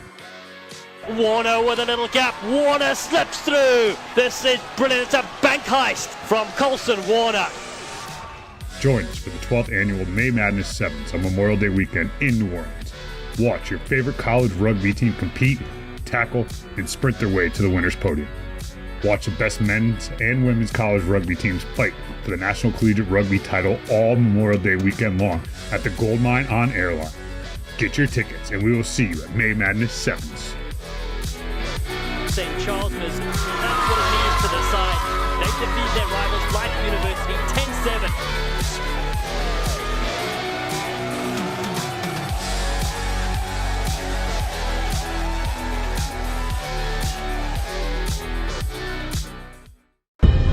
In our game, we play with our hearts.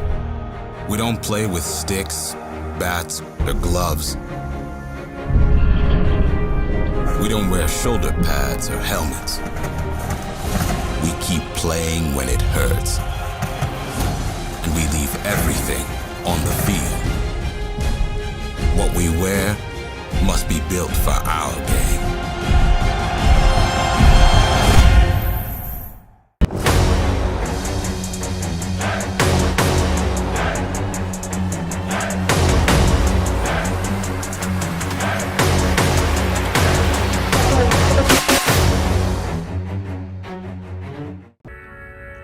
For over a decade, the Collegiate Rugby Championship has been the largest premier Rugby Sevens tournament in the United States, and this year is no different. Join us for the 12th annual May Madness Sevens on Memorial Day weekend in New Orleans. Watch your favorite college rugby team compete, tackle, and sprint their way to the winner's podium. Watch the best men's and women's college rugby teams fight for the National Collegiate Rugby title all Memorial Day weekend long at the Gold Mine on Airline. Get your tickets and we will see you at May Madness Sevens. Big bump in that far corner, looking to feed it back on the inside. Darius Law has his twin brother Donovan Law for the opening. Phelan cuts back in, looking for the try line. This man is electric. Is Phelan gets the first try in the final. And here's Adegoke. That's the girl we were looking out for. She has got unreal speed, and she just got another long run. Just had one denied at the end of the first half because they were going to... Warner with a little gap. Warner slips through. This is brilliant. It's a bank heist from Colson Warner. Headed towards the try line. and dots it down. He is good. Run there from Claire. Claire looks for a teammate, finds a teammate, gets Annie Henderson. She is looking for the corner. She has beat a couple of people. Is there a cover defense coming across? No. It's the 2021 Collegiate Rugby Championship, and this is your champion side, the Lindenwood University Lions from St. Charles, Missouri, and that's what it means to the side. They defeat their rivals, Life University, 10-7. This is the Collegiate Rugby Championship, the best college rugby sevens event in the country. Be there as we continue to take collegiate rugby to the next level.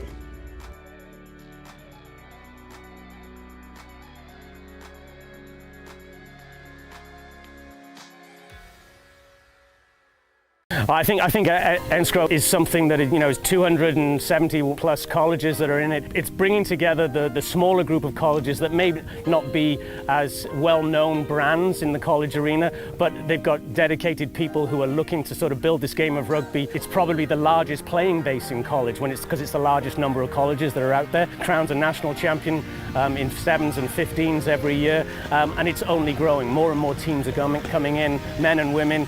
So NCR has been nothing but a boon for small college rugby. It's awesome. So actually, this is the only league I've ever played in. I started playing in college, and just the growth of NCR from when I started till now, it just does amazing stuff for our small schools. So I'm really excited that I got to start my kind of career in NCR, and yeah, it's been a pleasure.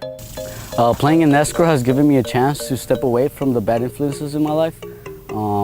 I play rugby now. It's been about 3 years, and it's been with NCR, and it's honestly helped me create a base and a foundation so that I could, like I said, stay away from the bad influences in the life that I had. I think it's just a great way to get exposure, playing in a different part of the country. Some teams don't travel that much, so now we've got the ability to play here in Texas. I think it's something they can sort of aspire to, playing with better players, understanding the camaraderie of the sport, understanding that they're playing with people they may have played against week in, week out for all year, and now they've got to play together and become a different team. What is it like being out here in Austin, Texas, representing your region and your schools? Blessing. It's honestly a real blessing. It's real nice. A lot of people could have got chose, but we got chose. Real blessing. A lot of hard work put into this. It's what people dream of. Honestly, I've never left the state. I was always in San Diego, so coming out to Texas, finding another type of weather, another culture, it's very enriching. Just being able to play against the best in the country, that's just something we strive for as players, so I'm really excited to play against the best. So I'm just blessed to be out here. I'm ready to play some rugby tomorrow.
For over a decade, the Collegiate Rugby Championship has been the largest premier rugby sevens tournament in the United States, and this year is no different. Warner with a little gap. Warner slips through. This is brilliant. It's a bank heist from Colson Warner. Join us for the 12th annual May Madness Sevens on Memorial Day weekend in New Orleans. Watch your favorite college rugby team compete, tackle, and sprint their way to the winner's podium. Watch the best men's and women's college rugby teams fight for the National Collegiate Rugby title all Memorial Day weekend long at the Gold Mine on Airline. Get your tickets, and we will see you at May Madness 7s. St. Charles, Missouri. That's what it means to the side. They defeat their rivals, Light University, 10-7.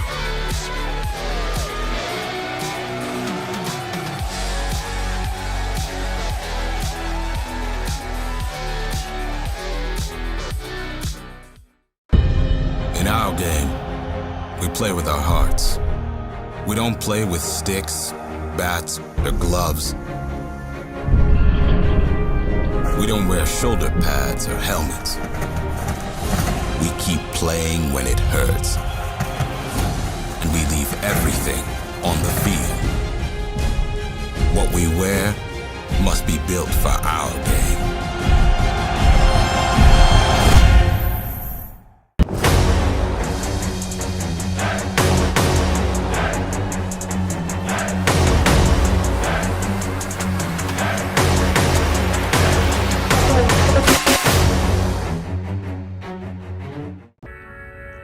For over a decade, the Collegiate Rugby Championship has been the largest premier Rugby Sevens tournament in the United States, and this year is no different.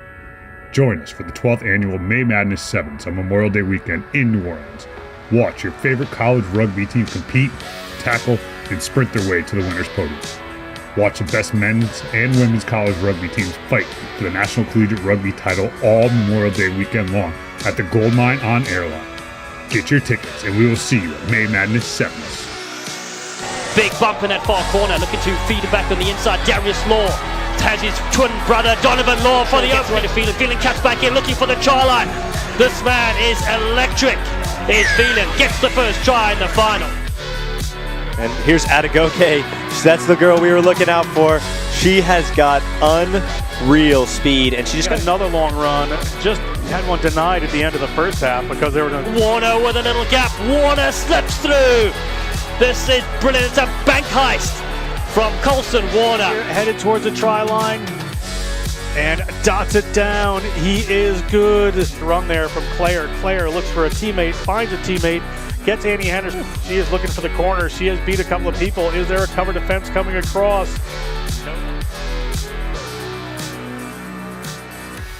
It's the 2021 Collegiate Rugby Championship, and this is your champion side, the Lindenwood University Lions from St. Charles, Missouri, and that's what it means to the side. They defeat their rivals, Light University, 10-7. This is the Collegiate Rugby Championship, the best college rugby sevens event in the country. Be there as we continue to take collegiate rugby to the next level.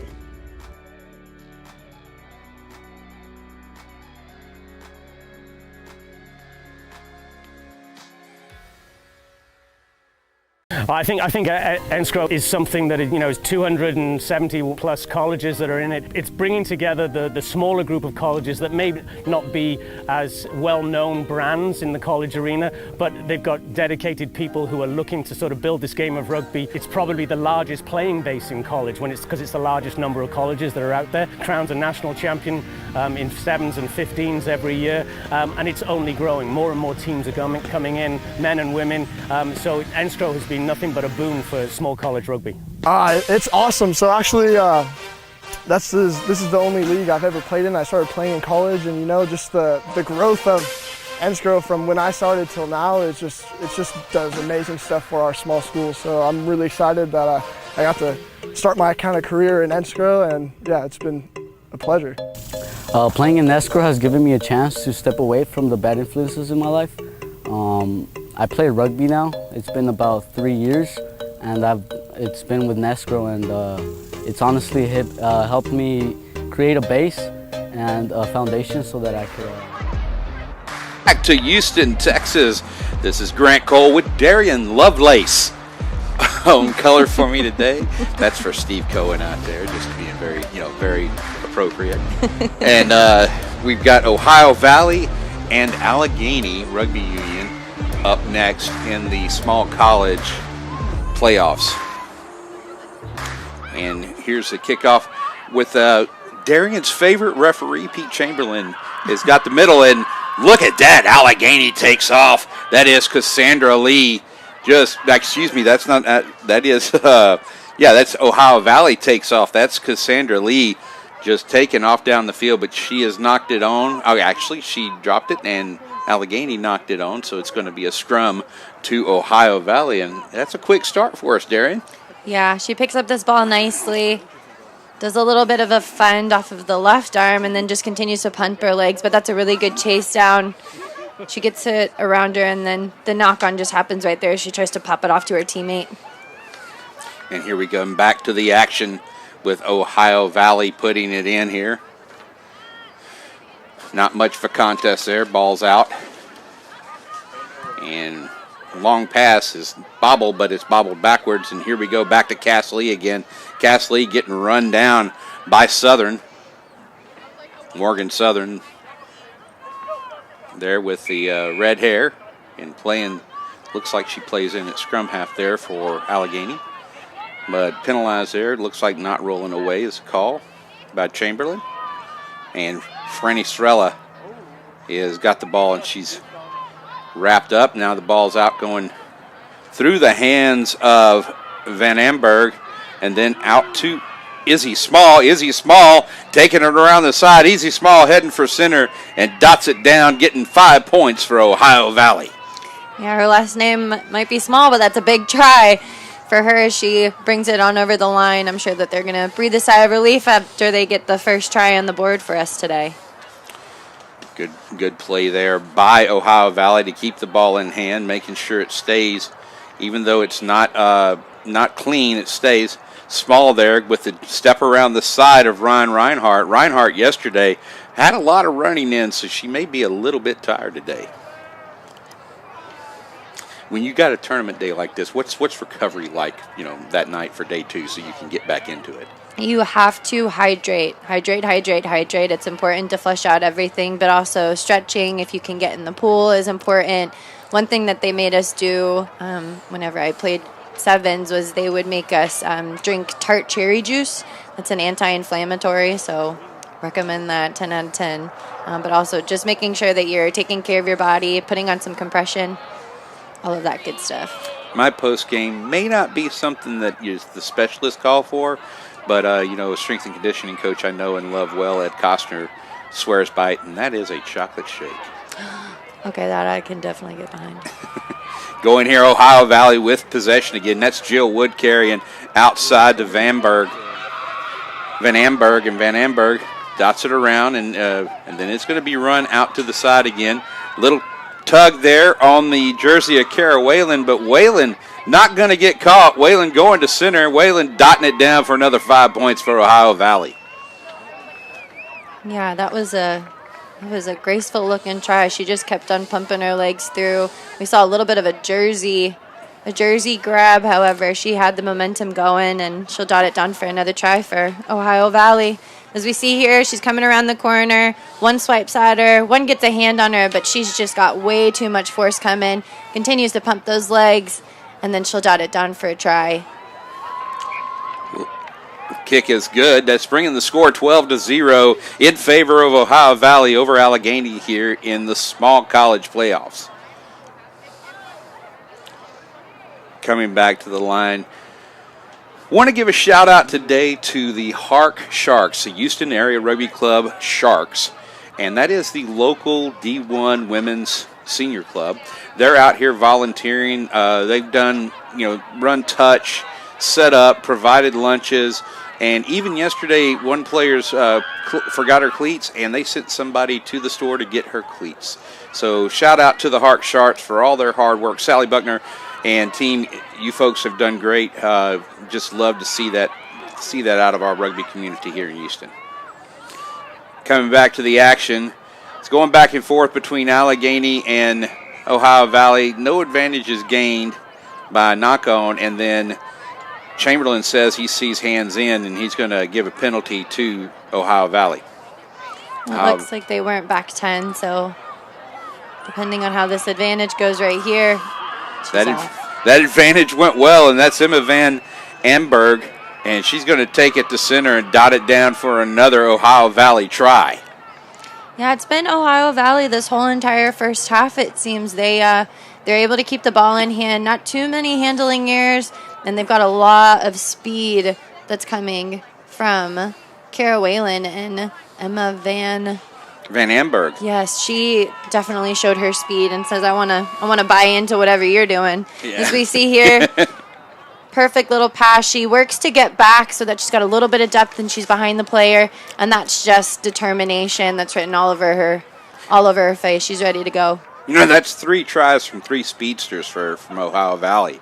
Cass Lee, Kara Whalen, and Emma Van Amberg. It's that's a lot of flyers on one team. Here we come back to the action. This is Brianna Allen carrying. Brianna Allen passing outside to Mary Kahn. Kahn tries to keep up. Allen picks up, swings it backwards to LeBrun, but it's already been called knocked on by Pete Chamberlain, and Pete's keeping an eye on things. And he's only got one eye, right? Right. It could have been straight down, but he calls it. You have to respect the ref. I think he put on his best contacts today, so he should be able to see everything. Did he get a special shipment in today? Yeah. we love giving Pete a hard time. He's one of our favorite people, and like to dish out what he can definitely give back. He's my favorite until he calls me in the breakdown, and then we've got to talk about it.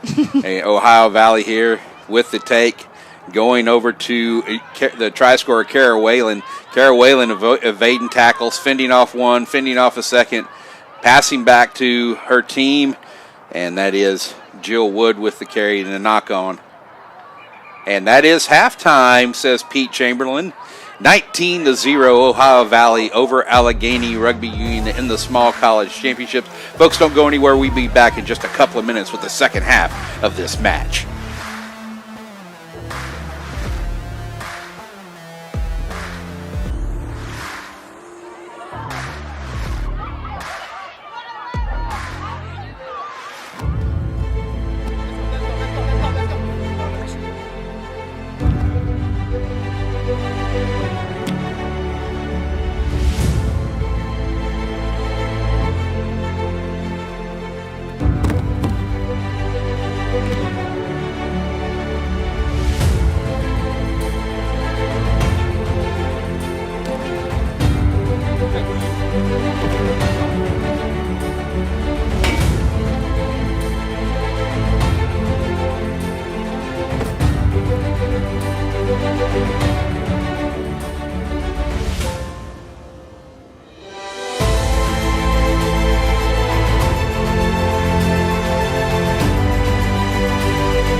Welcome back here. Action already underway. Actually, this is replay from first half as Izzy Small makes a break around the outside of the Allegheny team and takes it in for 5 points. That was the first 5 points of the match. Second 5 points of the match.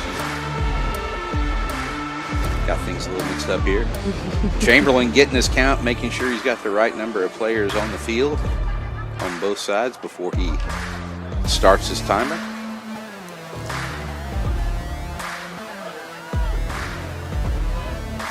There he goes a little bit early. And here's the restart of the match. By the number 7 from Ohio Valley, that's Franny Strafella.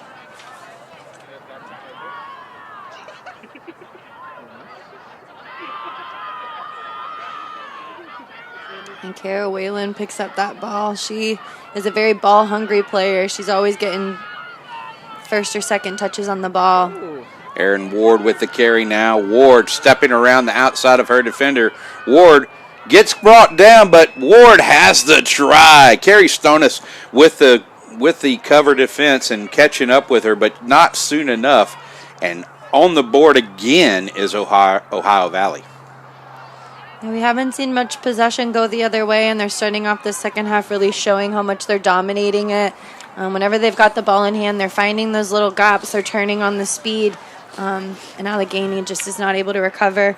As we see here, just this little pop off to her. Goes to the ground, but she's able to dish a couple of fends, put some people on the ground, and continues to pump her legs. Wonderful chase, but it's not going to be enough because she is right in that try zone already.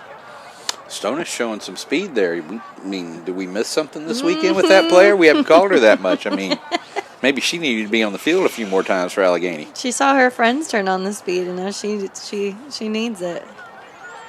Here we go again with the restart. Sorella again kicks it straight forward, goes over to Mary Kahn. Kahn with the take straight up field. And offside is the call at the breakdown. And Allegheny is going to get some possession here. Let's see if they make it meaningful. Kayla Pierce with the take. Now Kahn outside looking for Brianna Allen.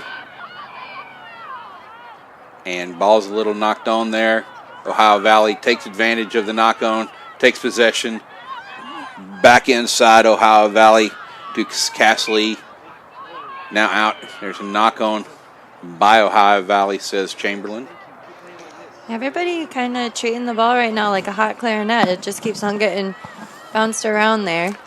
Hot clarinet. Yeah. I don't know why I meant to say potato and it came hot clarinet. We're having a great time here in Texas, everybody. Yeah. Got some of that Texican breed going on here. So, shout out to little Cody Canada there. Yeah, that's what I was going for. Coming back to this line. In the green and white stripes is Allegheny. In the red is Ohio Valley. That's Carrie Stonis. That's the speedster there with the put in. And that ball goes out, but Chamberlain says it came straight out. Must have had his left eye on that one. The sun's in his eyes. You know, we give Pete a hard time, but he is the sole male referee out here today in this referee contingency, this cadre, and you know, he's doing a great job, and you know, he loves what he does, right? He's very much a very good, considerate ref. It's been very nice to see him do a lot of the women's games and to really ensure that everybody's safe. Knock on there by Allegheny to Ohio Valley. We're going to come back to another scrum. Just unfortunate. I thought that was an offsides more than a knock on because she really hadn't picked that ball up, had she? Mm-hmm. And the Allegheny scrum half was offsides on the tackle.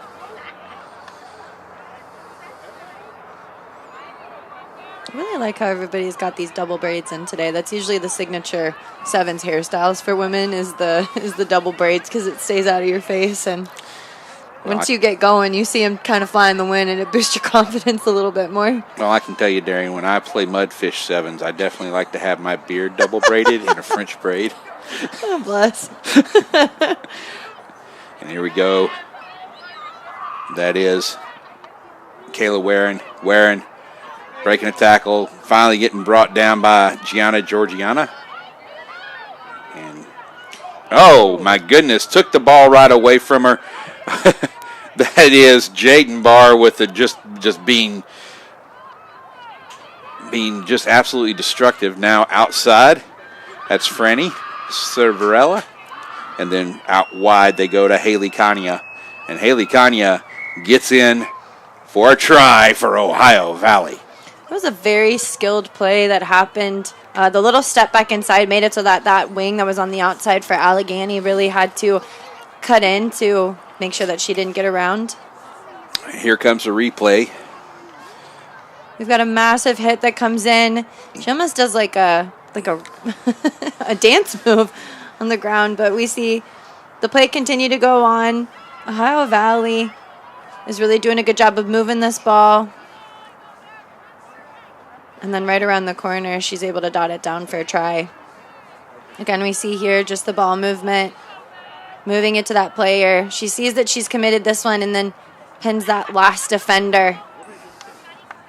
And she's patiently waiting for it out on the wing. Holly Kania. So what dance move is that? Is that from the Deathly Tango? I don't know. I was imagining like somebody holding an electric guitar, you know, and doing a guitar solo, but Or are they collecting guitar strings? no, that's my secret talent. Don't tell anybody. Giving our fellow co-host John Broker a little hard time there from a joke that he got caught up in last weekend.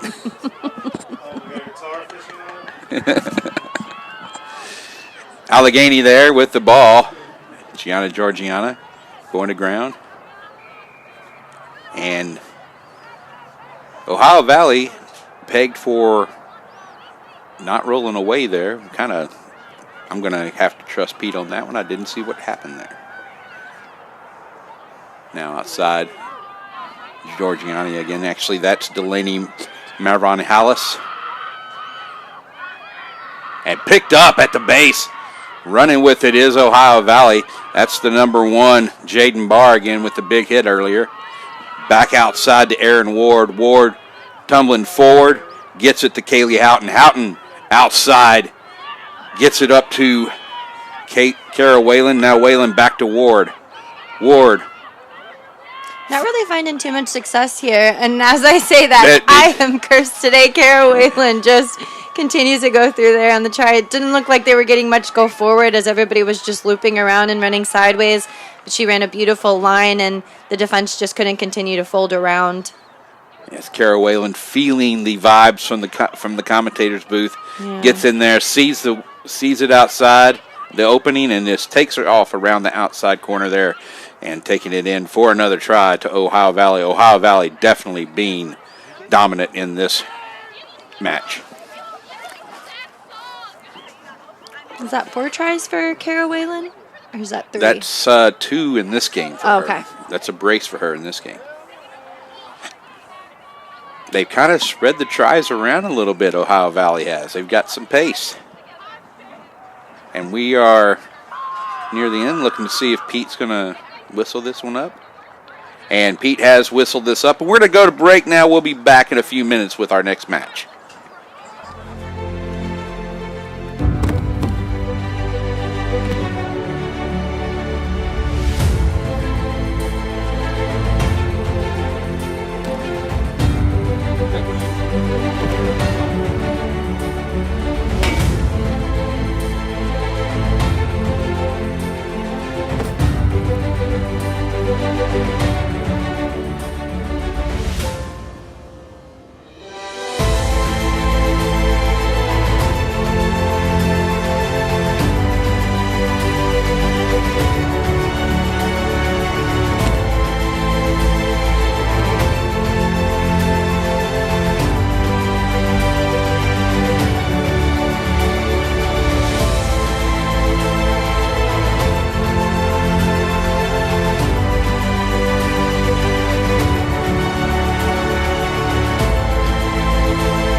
Welcome back to AVEVA Stadium Rugby Complex, where we are underway here in the D1 7th and 8th matchup. In red, you have Ohio Valley, and in the stripes, you have Allegheny Rugby Union. John Broker with Rugby Zealot, Rugby Evangelist, Rugby All-Around Good Man, Grant Cole for this one. Grant. And if you're wondering why we said Ohio Valley and Allegheny again when you think that match just finished, this is the Ohio Valley D1 7th place match. We just watched the small college 7th place match where Ohio Valley beat the Allegheny small college all-star teams. This is a D1. This is a different level. It certainly is. And here comes Ohio Valley. Tiara Mason gets that ball away. We may have a couple of numbers off here with Ohio, so we do apologize if we have a wrong name, but they've had a jersey issue, so we had to just kind of get updates from them as it goes. Allegheny D1 on the move here. That is Rebecca Lotito. Lotito gets the ball. Riley Moberly taking that ball in. The Kent State University senior. Biology and psychology. Pre-med. Going to grace the medical field with her presence someday. But right now it goes back to Rebecca Lotito. And Lotito is going to get under the post. University of Pittsburgh senior from Poconos, PA. 5 points on the board. Lotito getting a great pass, a great little support pass from her fellow player, and nice fend off, and then she was off to the races. Yeah, the EOP sophomore really doing a great job there. She's going to look like she's coming back to attempt to convert her own try. See how she does. We're at 5-0 right now. Allegheny taking the lead in this one. And she has, it bounces off of two posts, but she gets it through. And that's 2 points extras. It's 7-0. Here it is. She's got the pass there from Riley Moberly. And Moberly just set the defense up. One thing I love about what Lotito does here, we've got 15-meter deep tri-zones, and she uses that whole tri-zone to get to the middle. Underway again with the kick from Allegheny, and it goes across the 10. Good work there to keep that alive.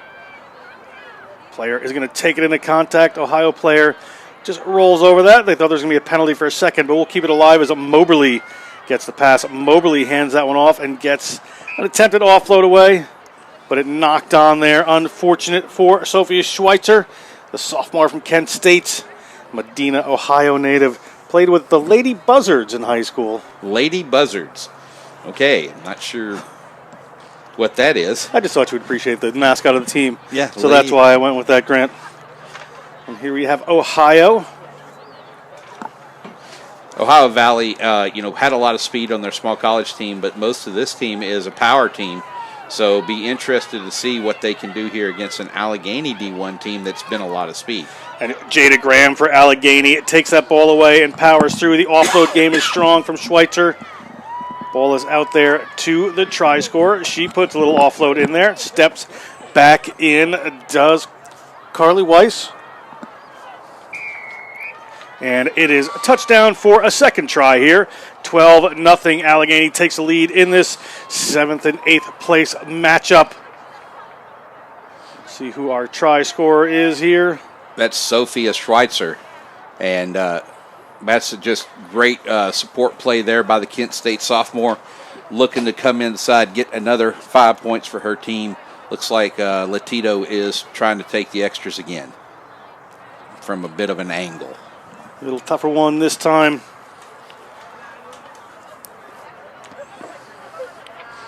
That one just rolls towards the post. Not going to go. She has a little bit of a laugh with her assistant referee. Here's our replay. Coming outside, there's Carly Weiss outside. She carries it, steps back inside. She's tackled up just 5 short of the line. Schweitzer's right there. Schweitzer getting the pop-up pass and then just falling in the next 5 meters to make sure there's 5 points on the board. A lot of teams this weekend haven't been, the width, moving the ball wide hasn't been there so much, but the offload game has been fantastic.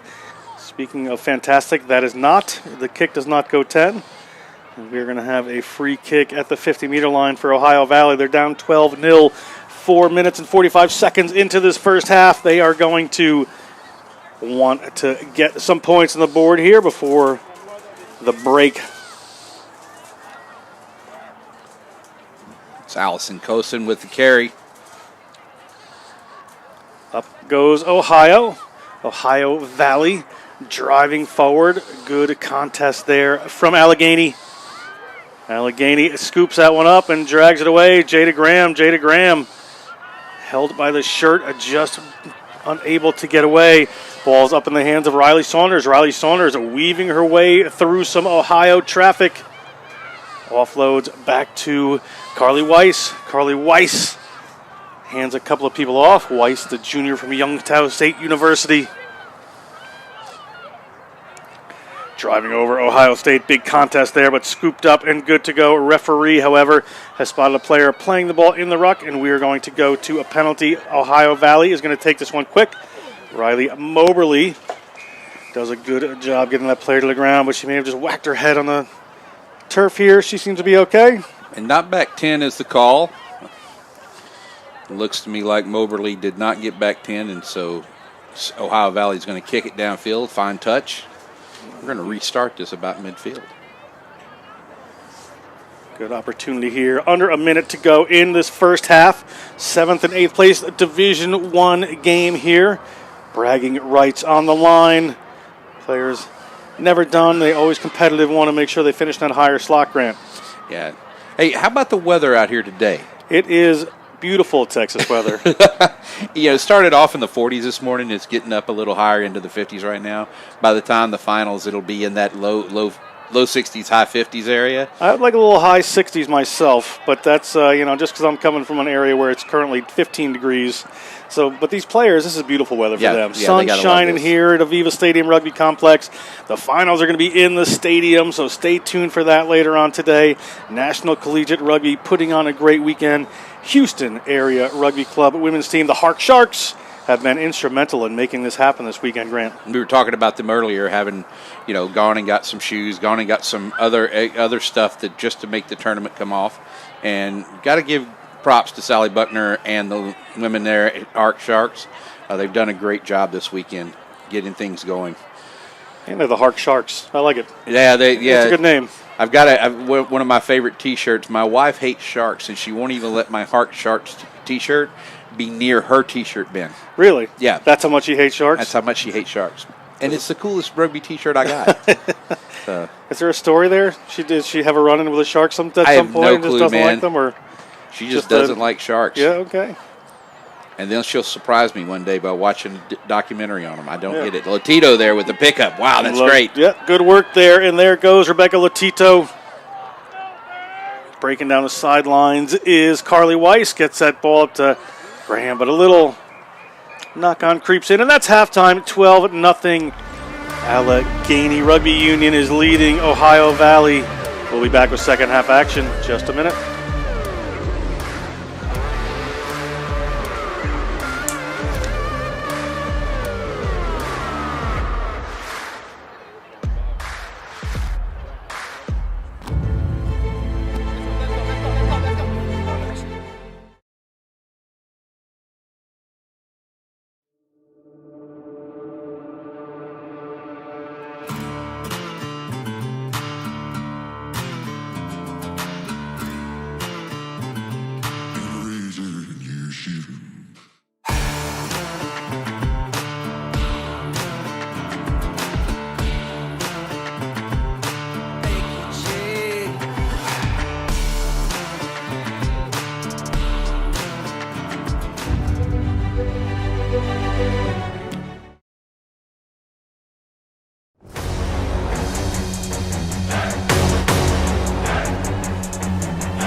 Welcome back to Aveva Stadium, 12-0 to Allegheny. Grant Cole, let's talk through some of these highlights. This is the first try by Allegheny by Latito. She just gets a nice pass from Moberly, runs it in from about 20 meters out, and then takes it to center.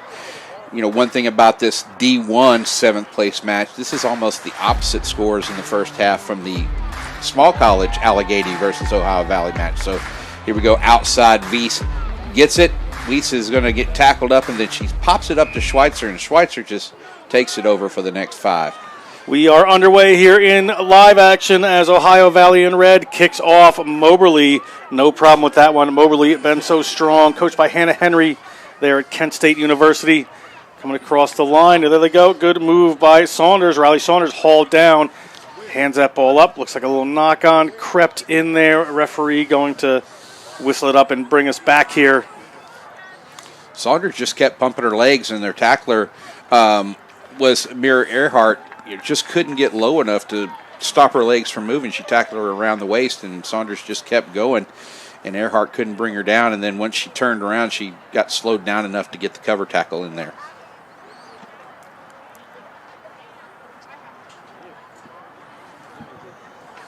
Scrum setting in here in the 7th place game. Stay tuned after this. We're going to bring you first the small college and the D1 5th and 6th place game. Ohio, little show there, looking for a kick. Doesn't come to hand. Losing a little ground. Going to have to get that back.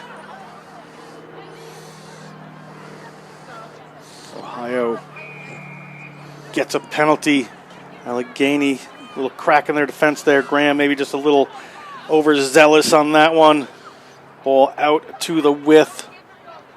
Well, they've got the lead, and they need to be patient with it. Out there too, Margaret Parrott. Another penalty there against Allegheny, and patience, as Grant Cole is preaching, is important for this Allegheny team. Don't want to give up any points here, and that was an interesting tactic on the penalty. I wonder if she thought that was a free kick. I'm not sure, as Jada Graham is going to slide through. Jada Graham, University of Pittsburgh junior, Louisville, Kentucky native, makes some ground. Players, seem like me, from Ohio came in on... Way from the offside position. Although there wasn't a ruck actually formed yet, so... All right. That makes sense. We need Grant here to let us know. Adia Bonham, takes that one in from Kent State University, but turned over there for Ohio Valley.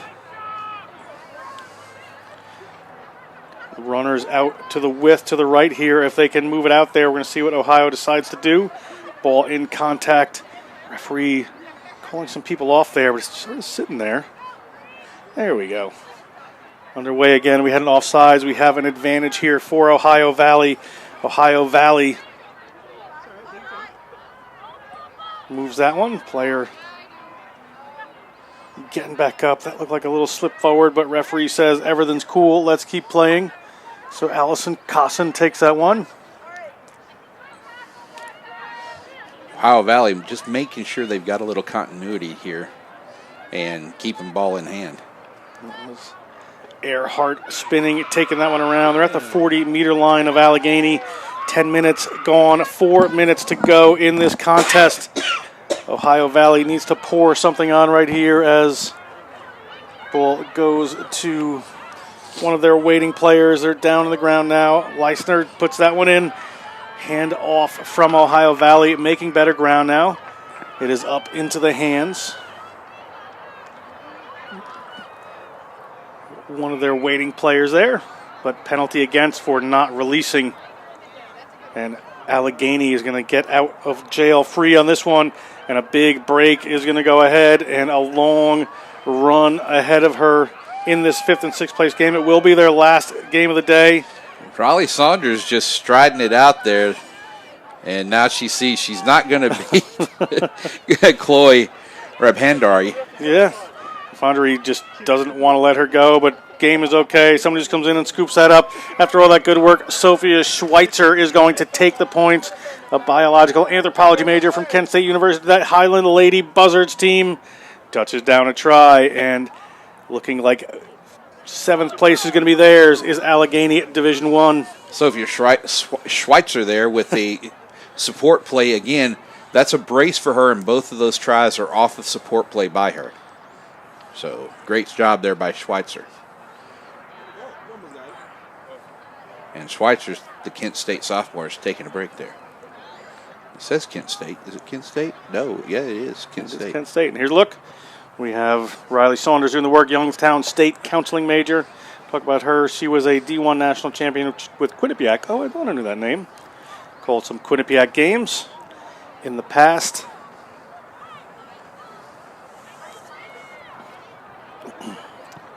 Quinnipiac, about 10 minutes from my home, my father's alma mater.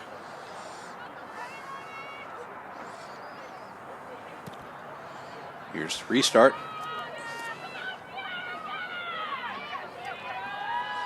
Ball taken down there by Leisner, Ariel Leisner.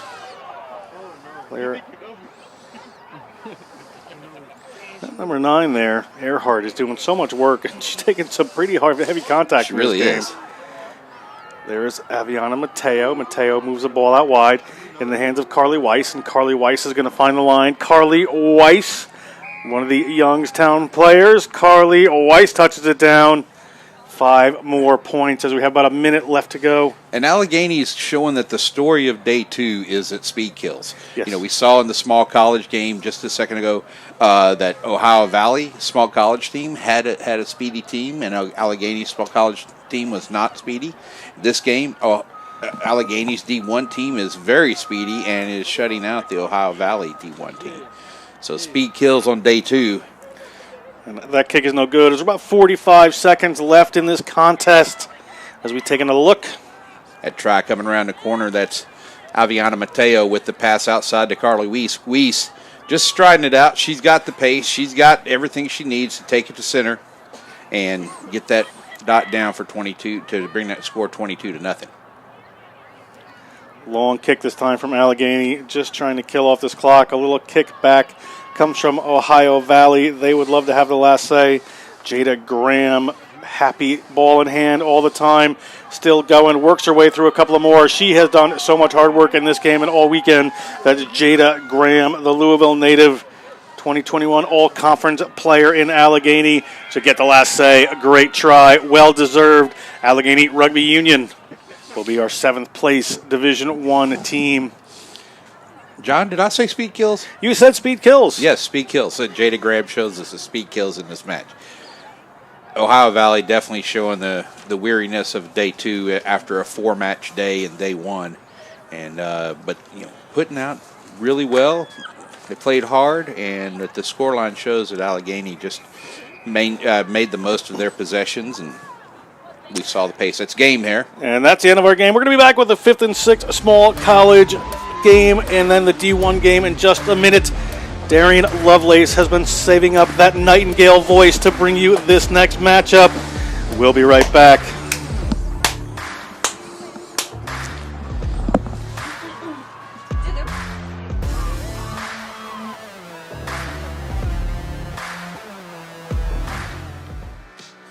For over a decade, the Collegiate Rugby Championship has been the largest premier Rugby Sevens tournament in the United States, and this year is no different. Warner with a little gap. Warner slips through. This is brilliant. It's a bank heist from Colson Warner. Join us for the 12th annual May Madness Sevens on Memorial Day weekend in New Orleans. Watch your favorite college rugby team compete, tackle, and sprint their way to the winner's podium.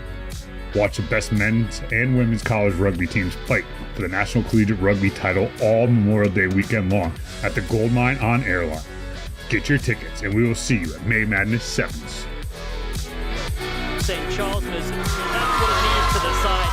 They defeat their rivals, Life University, 10-7.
And welcome back, everybody. Here we are for the 5th and 6th place match between Prairie States and Upstate New York.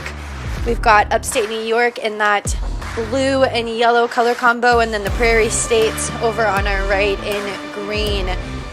Really exciting stuff to see. Prairie State's Eden Liebenthal and Grace Vanderzee just absolutely incredible in yesterday's match. And yeah, and you know, Ari Blosh on the Upstate New York side definitely has the fireworks. She's got the speed and everything. And then for the also, you know, somebody we all put up a fuss about, Caitlin Fuss.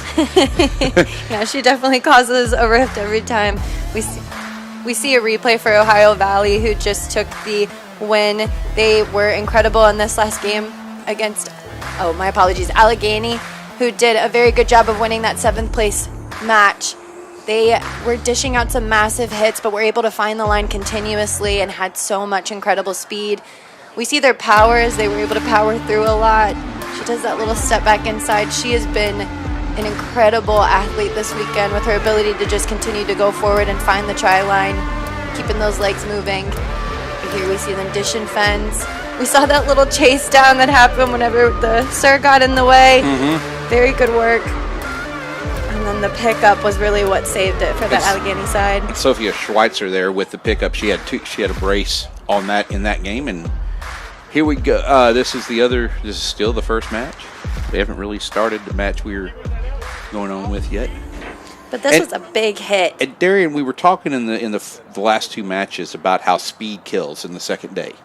You know, first day, you know, you've got to kind of pace yourself, right? Tell us about how speed kills, on that second day in tournament play. The second day is really important because you have to be able to recover quickly and have a quick turnover rate, but then also being able to make sure that your technique, whenever it comes to sprinting, your ability to power through the tackle, while also being able to work under fatigue is important. And we are all set for our 5th place small college match, coached by my personal favorite referee, Pete Chamberlain. And the sun's finally poking out. Beautiful weather here for some rugby, and Upstate New York will get us underway. Pete Chamberlain, of course, has called Darian several times for violations around the breakdown. And we are off. The ball does go 10, so Prairie State picks it up. And we've got some contact coming in through here with massive hits coming in through Upstate New York, putting on the pressure. Love to see that out of Upstate New York, really getting into the tackles there. Yes, and then now we've got a run around. She almost has it around the corner, but I think Pete Chamberlain is going to call that back for a knock-on. Just getting really antsy around that breakdown. Schoenfelder there with the knock-on. We haven't seen her play much this weekend, and she gets out there today.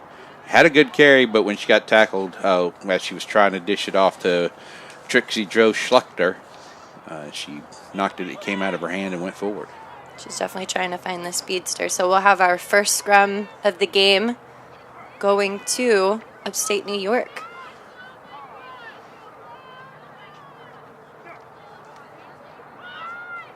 We've got the put in. They're coming around the corner. And then just powering through. She decides to take it straight up. And then we've got a one-off runner who bobbles it just because it lands at her feet. And we'll come back for our second knock-on. And this time that will go to Prairie State. And how many times today in this match do you think Prairie State might pass to Pete Chamberlain there? Yeah, the confusion. You're right. That's a big player out there, y'all. Trixie Joe Schlechter there on the outside with Molly Schoenfelder. And then looking this side is Eden Lambright. Lambright yesterday, just a powerful runner all over for Upstate New York. And we'll have a put in by Eden Liebenthal. She passes it to that first receiver who decides that there's space on the right-hand side, but is met heavily. Upstate New York trying to contest at the breakdown. They decide to go on the right with a powerful run up. That's Grace Vanderzee taking it out to the right on her own. Eden Liebenthal moving it through their hands. They've got numbers out wide if they can move it left. There is Trixie Joe Schlettler. She didn't have much space to run. And when she does have space to run, she's dangerous. Massive tackle coming in here. She is driven back almost 5 meters. I didn't see the number on that. Trixie Joe Schlettler finds the ball, but it is called back for a forward pass. Prairie State's not getting a whole lot of go-forward ball here like they were used to yesterday. Seeing some ground pounding there out of Grace Vanderzee, and yesterday she had a couple of long runs for tries, and love seeing that. Here we go. This is Brianna Brown that they were showing on the screen there. Now back to Eden Lambright looking for the pass outside wide for Upstate New York. And we will have our scrum to Upstate New York. She's met heavily by Eden Liebenthal, a little bit too heavily. Pete Chamberlain says that she's offsides, so Upstate New York will have the penalty. It looks like they thought that they... Like any good scrum half, she was pushing the envelope a little bit. As she should. So we will start off with a quick tap from Johanna Matalones. She moves it to a runner.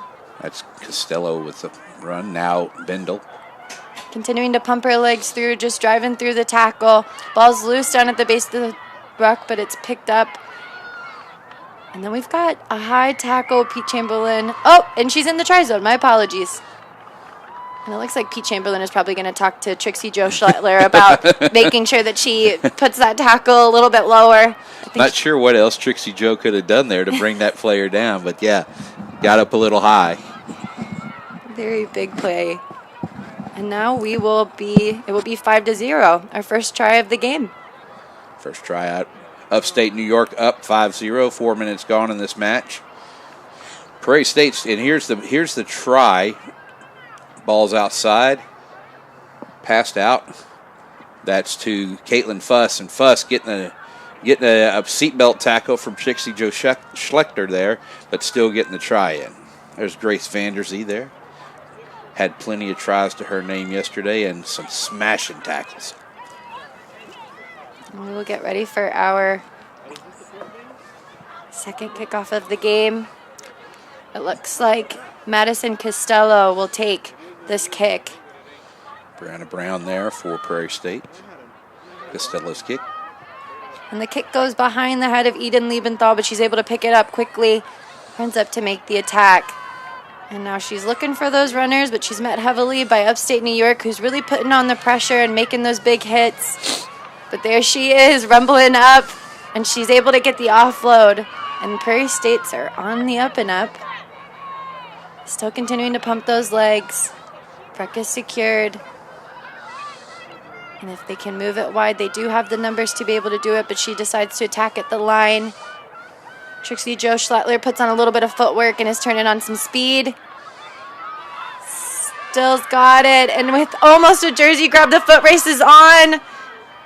A little cut back inside, but she's able to grab a leg. That was a beautiful chase down, but now we've got May Jobin Davis, who's able to take it up. That was Molly Schoenfelter. Oh, my apologies. And then it looks like it's turnover, and Upstate New York will kick. Nobody is back, but I believe Prairie State's going to gather it. They are now on the attack. Grace Vanderzee says, I'll take this one, and decides to run around. She's dishing out the fend, continuing to pump her leg. She was looking for somebody, but an unfortunate knock on. And Pete Chamberlain decides to blow that one up and bring it back for the knock on from Grace Vanderzee. Possible injury time. Looked like there was a little head knock as they went down in the tackle between Vanderzee and her tackler. Looks like everybody's up, looking good. Chamberlain's trying to figure out he needs to make a decision, but it's like the only decision he needs to be made is when to blow this whistle to restart this match. Got less than a minute to go in this fifth place match between Prairie State and Upstate New York. A very good match and a very physical one too. We're not seeing too much scoring. It's a lot of back and forth between the two teams. Yeah, and, one thing about Prairie State, they bring a lot of that, we've talked about it yesterday. They were heavy on the South Dakotan influence. Most of their players are from South Dakota State or University of South Dakota. But Noelle Muzzy, number 9, is the sole Minnesotan in the bunch. So, and then looking there, that's Brianna Brown getting looked at. Looks like they're going to take her off and replace her. Brianna Brown has had a great weekend. She's been a powerful runner for Prairie States, and really hope that she's doing well there. She's walking off, not too gingerly, so That's always a good sign whenever players are able to walk off by themselves. She might have just gotten knocked a little bit, but it's important to respect your body. she attracted a lot of defensive attention this weekend. And at the same time, when she was on defense, she made sure people didn't come her way. They did not like to be tackled by her. So we've got a sub. That looks like it is Alexis Dubray. Comes on for Brianna Brown after an injury. And Pete Chamberlain is ready to start this game again with a put-in from upstate New York. 5-0 is the score to upstate New York. They've got possession now. Put-in, Eden Liebenthal putting on the pressure, but she gets it off of the back. A little Hayward pass, but it's picked up, and it looks like we are having a foot race. Ari Blosh is turning on the Jets. Nobody's going to catch her. We see a chase down coming in from Amira returns, but she's not going to catch her. And that is a beautiful score by number 3, Ari Blosh for upstate New York. Blosh had several tries yesterday, probably is a leading try scorer in her team, no doubt. Again, speed kills here as the SUNY Brockport senior takes it down the field for 5 points, for another 5 points for upstate New York. Yeah, and upstate New York also has an all-senior starting roster. A lot of expertise within this side, and it looks like Pete Chamberlain is going to call this for the half. We'll be back in just a few minutes for the second half of this 5th place match between upstate New York and Prairie States. Upstate's up 10-0.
Play with sticks, bats, or gloves. We don't wear shoulder pads or helmets. We keep playing when it hurts. And we leave everything on the field. What we wear must be built for our game.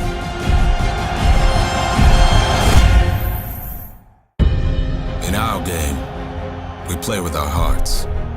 We don't play with sticks, bats, or gloves. We don't wear shoulder pads or helmets. We keep playing when it hurts. And we leave everything on the field. And welcome back, everybody. As we can see here from the first half, this is our 5th place match between upstate New York and Prairie State. We're here in Houston, Texas, where the sun has finally started poking out, and our score is 10-0 upstate New York. As we can see here, upstate New York has been doing a wonderful job of getting that good go forward.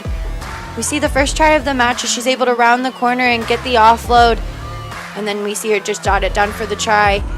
Costello has been monumental, but here we see Ari Blosh. She has the wheels to burn and has been letting that ponytail fly this whole weekend. Not a lot of people have been able to catch her, and that's really been a differentiating factor with upstate. Grant, what do you think you can expect in the second half from Prairie State? Well, Prairie State's got a lot of power, but they don't have the speed of upstate New York, and as we've said earlier in the 7th place matches, speed's going to kill here on day 2. And Liebenthal is going to have us restart and see what they can do. Upstate New York catching that ball. off of a bounce. We've got the senior, Johanna Matalone, is taking it up herself. She's still going. We've got a chase down from Grace Vandersee, the chemistry major from the University of South Dakota. But it looks like we might have had a little bit of a knock-on. Beautiful chase down by her. Great run. Costello there with the knock-on right at the end. Might have made a little bit better decision, but she wanted the ball and saw the attacking opportunity with Prairie State on the back foot. But here we are. Prairie State's Liebenthal's got to put in here at the scrum. P. Chamberlain setting up the scrum. He's been a little bit quiet. Not too many penalties today for him. Well, let's say that's a good thing. Right. Here we see a little bit of a foot contest down at the base, and Upstate New York is able to come away with possession off of a Prairie State scrum. Really getting into those channels. They're going to take it to ground, reset. Heads up play. They see numbers to the left. There's Ari Blosh, who gives a beautiful pass. And a little bit of footwork coming from Caitlin Fuss. She's causing a little bit of havoc here by dotting it down for another try, and that'll put Upstate New York up 15-0 over Prairie State. Caitlin Fuss started this match out with a try, and she's starting this second half out with a try. Great stuff from this senior from St. Lawrence University. Fuss has been instrumental in Upstate New York's play this weekend, especially on the outside when Blosh has attracted a lot of attention. And then we will have a kick to come. That one is good from Madison Costello, the senior who is majoring in interdisciplinary social science and psychology. Here's Blosh with the pass outward, fend off of Trixie Jo Schlechter by Caitlin Fuss. Fuss going to the center. Love to see the chase from Grace Vandersee there, though, keeping it from going to center, making that kick just a little bit harder for Costello. Yeah, she's definitely putting in a whole lot of effort for her team. That's a lot of heart and a lot of grit from her, and she's shown that throughout the whole weekend. If I was a WPL team, I'd want to be talking to Grace Vandersee. You know exactly who I'm talking to after this. And we will get a kick underway from Madison Costello. It's bobbled, and Prairie State picks it up. Nice little run around on that sideline from Luann Minor, and she's tackled into touch by Johanna Matalones, who has been all over the pitch today, really being part of the cleanup crew for Upstate New York. Matalones, of course, had that yellow card early on yesterday and really trying to make up for that. She came out, when she came back from the yellow card yesterday, first thing she did was get the possession, score try. So Matalones really looking to make sure she has a good day, too. Looks like Rosalind Bendel and Madison Costello are going to take a break as two other players come on for Upstate New York, and we will have our first line out of the game going to Upstate New York. Tried to do the one-man lift. The ball is bobbled up at the front. And it looks like Pete Chamberlain called a knock-on from Prairie State, so that scrum will go to Upstate New York.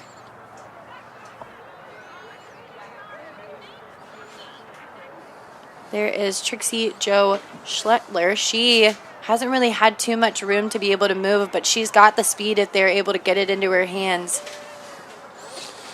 Schlettler is fast, but I'm not sure she could outrun Blosh. I know, that would be a foot race to see. Yeah. And then Blosh moving to the outside because they see Schlechter there on the outside. So that's a smart move for them. And here we've got the put-in coming from Allie Bergman. She'll pick it up off the base, but Eden Liebenthal is putting the pressure on and forces a knock-on here. She recovers it quickly, and now Prairie State is in possession.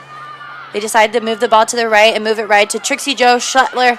She sees Ari Blosh, and here's this foot race that we've been talking about, but Trixie Jo Schlettler is getting around the corner. She might be able to beat her, and she is going to go all the way for the first try for Prairie State. I love it when I'm proven wrong in the best way. Trixie Jo Schlechter there, just telling Grant Cole, you know what, Blosh is not faster than I am. I'm going to outrun that. That's great stuff from Schlechter, the South Dakotan junior. Yeah. Wow, that's great. I'm kind of happy about that. Yeah, it was a beautiful runaround from her. I mean, we were talking about how Ari Blosh might be able to outrun her, and I think Trixie Jo Schlettler said, hold on one second. I'll show you how it's done. She is she's been massive in this game. a criminal justice major. Yeah, I don't think I want to try to outrun her as a criminal. Right. Oh, she'll chase you down. if she shows up as a police officer, you better believe that. And there'll be no Pete Chamberlain to tell her that was a high tackle for sure. Yeah. Show me out back, Pete. And a beautiful try again. She dots it down between the sticks. 5-17. Upstate New York still up with about a minute 30 to go in this 5th place match. We've got a kick from Eden Liebenthal. We've got a run-up happening from Ashley Reed. Still continuing to go forward. They're looking for runners. Ari Blosh throws a pass. It looks like they have an advantage, possibly for offsides, but they're continuing to go forward with a little bit of footwork. Still going forward, looking for those offloads, and we've got a little half gap that happened for Raven Winters. She pops it off the ground. Upstate New York not finding too much space here as they try and attack those little fringes. They might look to go wide, maybe move it to Ari Blosh. Unable to do that, though, because she's met heavily. Still moves it, though, off of the foot, but Pete Chamberlain sees it as a knock-on, and we'll call it back for a scrum. How about that ruck from Raven Winters, stopping that counter ruck from Stasia Sherman? That was pretty massive there for Upstate New York to keep possession. Yeah, both teams really protecting around the breakdown. We haven't seen too many turnovers in this match, so they're trying to secure possession. Have a put in from Eden Liebenthal. She hasn't really had the ball too much in hand. I wonder if that was a tactic that Upstate New York was going to use, because she is lethal with ball in hand. That's a tactic I would have used. Right. Keep it out of Liebenthal's hands. She'll put it in for her team. Turned over again by Upstate New York. This scrum has been so strong, and they are now on the front foot. Will they move it to Ari Blosh? Here's the matchup we've been talking about with Trixie Joschlettler. Eden Liebenthal comes across, though, for a beautiful cover tackle on the speedster. They're still moving it, though, playing a little game of hot potato. She decides to pass it off. Now going to May Jovan Davis. And now we will keep this rolling. Raven Winters has been powering through, but that inside line is met heavily by Prairie State, and that may be a not releasing penalty. She never got back to her feet. My apologies. And then Grace Vanderzee is ready to go. She's ready to rumble. She sees Luann Miner, who has been running up, but she loses the ball in contact, and now we've got a foot race happening. Megan Plummer is continuing to go, just misses the ankles, and then she'll dot it down for a try. Another one for Upstate New York. Upstate New York didn't need to have the ball there, didn't need to have the try, but Megan Plummer, you can't tell her that. She wanted to end this match off strong, getting the 5th place with the 4th try of the match. That's right. Upstate New York really put on the physicality, and they used their speed. We'll have a kick to come. 22-5 Upstate New York with the 5th place win. Megan Plummer with the kick to come from Ithaca College, the senior. She is an environmental science major with a minor in outdoor science. Pete Chamberlain calls the game, and that'll bring us to 22-5. As we can see here, this is the last try of the game, just to strip. Very good individual effort. She rounds that corner. Grace Vanderzee tries to reach for it. Can't do it, unfortunately. And then Upstate New York will take the win. Folks, we'll be back in just a couple of minutes for our next match. For over a decade, the Collegiate Rugby Championship has been the largest premier rugby sevens tournament in the United States, and this year is no different. Join us for the 12th annual May Madness. For over a decade, the Collegiate Rugby Championship has been the largest premier rugby sevens tournament in the United States, and this year is no different. Join us for the 12th annual May Madness Sevens on Memorial Day weekend in New Orleans. Watch your favorite college rugby teams compete, tackle, and sprint their way to the winner's podium. Watch the best men's and women's college rugby teams fight for the National Collegiate Rugby title all Memorial Day weekend long at the Gold Mine on Airline. Get your tickets, and we will see you at May Madness Sevens. Big bump in that far corner, looking to feed it back on the inside. Darius Law has his twin brother Donovan Law for the opening. Feeling cuts back in, looking for the try line. This man is electric. is Phelan, gets the first try in the final. And here's Adegoke. That's the girl we were looking out for. She has got unreal speed, and she just got another long run. Just had one denied at the end of the first half because they were going to... Warner with a little gap. Warner slips through. This is brilliant. It's a bank heist from Colson Warner. Headed towards the try line and dots it down. He is good. Run there from Claire. Claire looks for a teammate, finds a teammate, gets Annie Henderson. She is looking for the corner. She has beat a couple of people. Is there a cover defense coming across?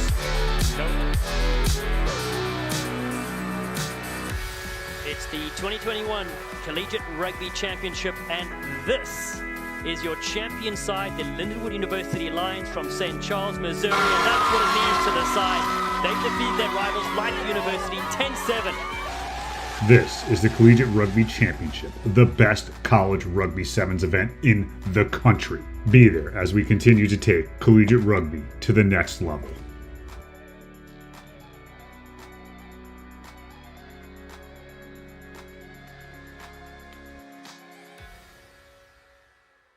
I think NCR is something that is 270 plus colleges that are in it. It's bringing together the smaller group of colleges that may not be as well-known brands in the college arena, but they've got dedicated people who are looking to sort of build this game of rugby. It's probably the largest playing base in college because it's the largest number of colleges that are out there. Crown's a national champion in 7s and 15s every year, and it's only growing. More and more teams are coming in, men and women.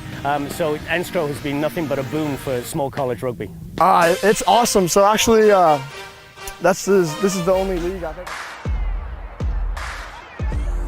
think. We've got the South Atlantic Rugby Club against the Great Waters D1 side for this 5th and 6th place match for the D1 bracket, and we are underway with Amanda Cross as our referee.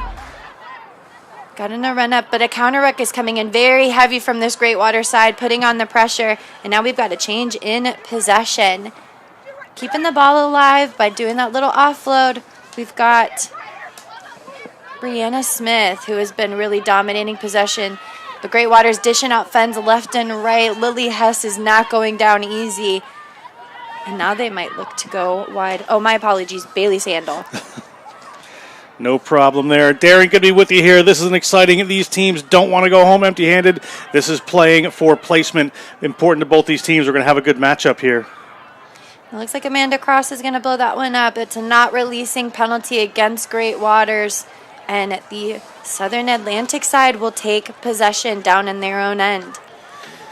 South Atlantic strong team, new conference formed here at NCR, not just for this, but during the pandemic, they got a group of colleges together, and that is their division, and they put some really, really great things together. Southern Atlantic looking to go ride. Nieves was massive yesterday in the Southern Atlantic side, and they've got room to burn. She decides to cut back inside, but a high tackle coming in, and Amanda Cross, of course, sees that one. Yeah, that was pretty clear. Referee Cross was right there. Hard hit there on Kaylee Corpitz. She's certainly feeling that one, and she's had a fantastic weekend, the junior out of University of Alabama. Yeah, just an unfortunate error by Abby Jacobs, but luckily she's up and moving. Kelly Corpitz, as we see here. That high tackle is just pretty clear there from Jacobs. Right. And then Callie Corpitz, luckily she is up and moving. We see Abby Jacobs get back, and Amanda Cross checking in just to make sure that she's all right. Head and neck injuries are very important to evaluate just for the safety of players. So Amanda Cross, a Chicago North Shore WPL player who decides to come out here and ref in her spare time because she loves this sport so much, and she'll get us back underway. Corpitz is all right. She's a tough competitor. She's back in it. Here we see Nieves waiting for the ball. She's going to round the corner. A matchup against Abby Jacobs, who tackles her into touch. Oh, and I think that her foot was stuck on the line, so that will go to the Southern Atlantic side for a first line out of the match. Nearly a good play there, but everybody was just flirting with the touch line. It was South Atlantic trying to run it close down that channel and use the touch line as a way to get through the defense there. But on the turnover, unfortunate for Great Waters, just took that one in touch a little bit. Southern Atlantic setting up for their first line out of the match. You see there Anastasian Heinhold throws it in. And it goes in favor of Great Waters. They are now on the attack. Looking for those little gaps. Nice little pickup, but unfortunately Amanda Cross calls it a knock-on from Emma Falk. And they will have a scrum for Southern Atlantic. You could see there what Great Waters was doing, Darian. They were trying to get that ball wide. They were trying to play in that space on the other side of the field. Little knock-on creeps in, but they're really thinking about going around this South Atlantic team and using some of that outside speed. Definitely showing intent early on in the game from Great Waters to try and move the ball wide, but Southern Atlantic is putting up very good defense against them. We'll see what Southern Atlantic looks like on the attack now with a split back line. Good pressure from the scrum there from the Great Waters. Now we'll have it move to Nieves. She's got some speed to burn. She's rounding that corner, continuing to pump her legs. There's a chase coming from Abby Jacobs and Riley Rand, but nobody's going to catch her. And that is our first try of the match going to the Southern Atlantic, which will bring our score 5-0 in this fifth place match. The coaches from South Atlantic, we're just talking about Sophia Neves. She is from Middlebury College up in Vermont, but playing here as a Northeast team. She's playing with South Atlantic and has just been an inspiration this weekend and really brought a lot to this team. Coaches are thrilled there. She's having a great weekend and gets that reward of a try. And then we'll have a kick to come. Callie Corpitz is going to go ahead and try and convert this one to try and extend the lead 7-0. Unfortunately, kick goes to the left and is short, so we will come back for a kick. Around here, you see Neves just get that ball, and around the corner, she can really turn the Jets on, cover defense, making a valiant effort there. But this South Atlantic player, no problem touching that down in the corner. Yeah, it almost was like she only took like 10 strides to get there. Her stride is so long and powerful. And now we've got a kick coming from Southern Atlantic. Kick goes 10. To pick up, and we are underway here.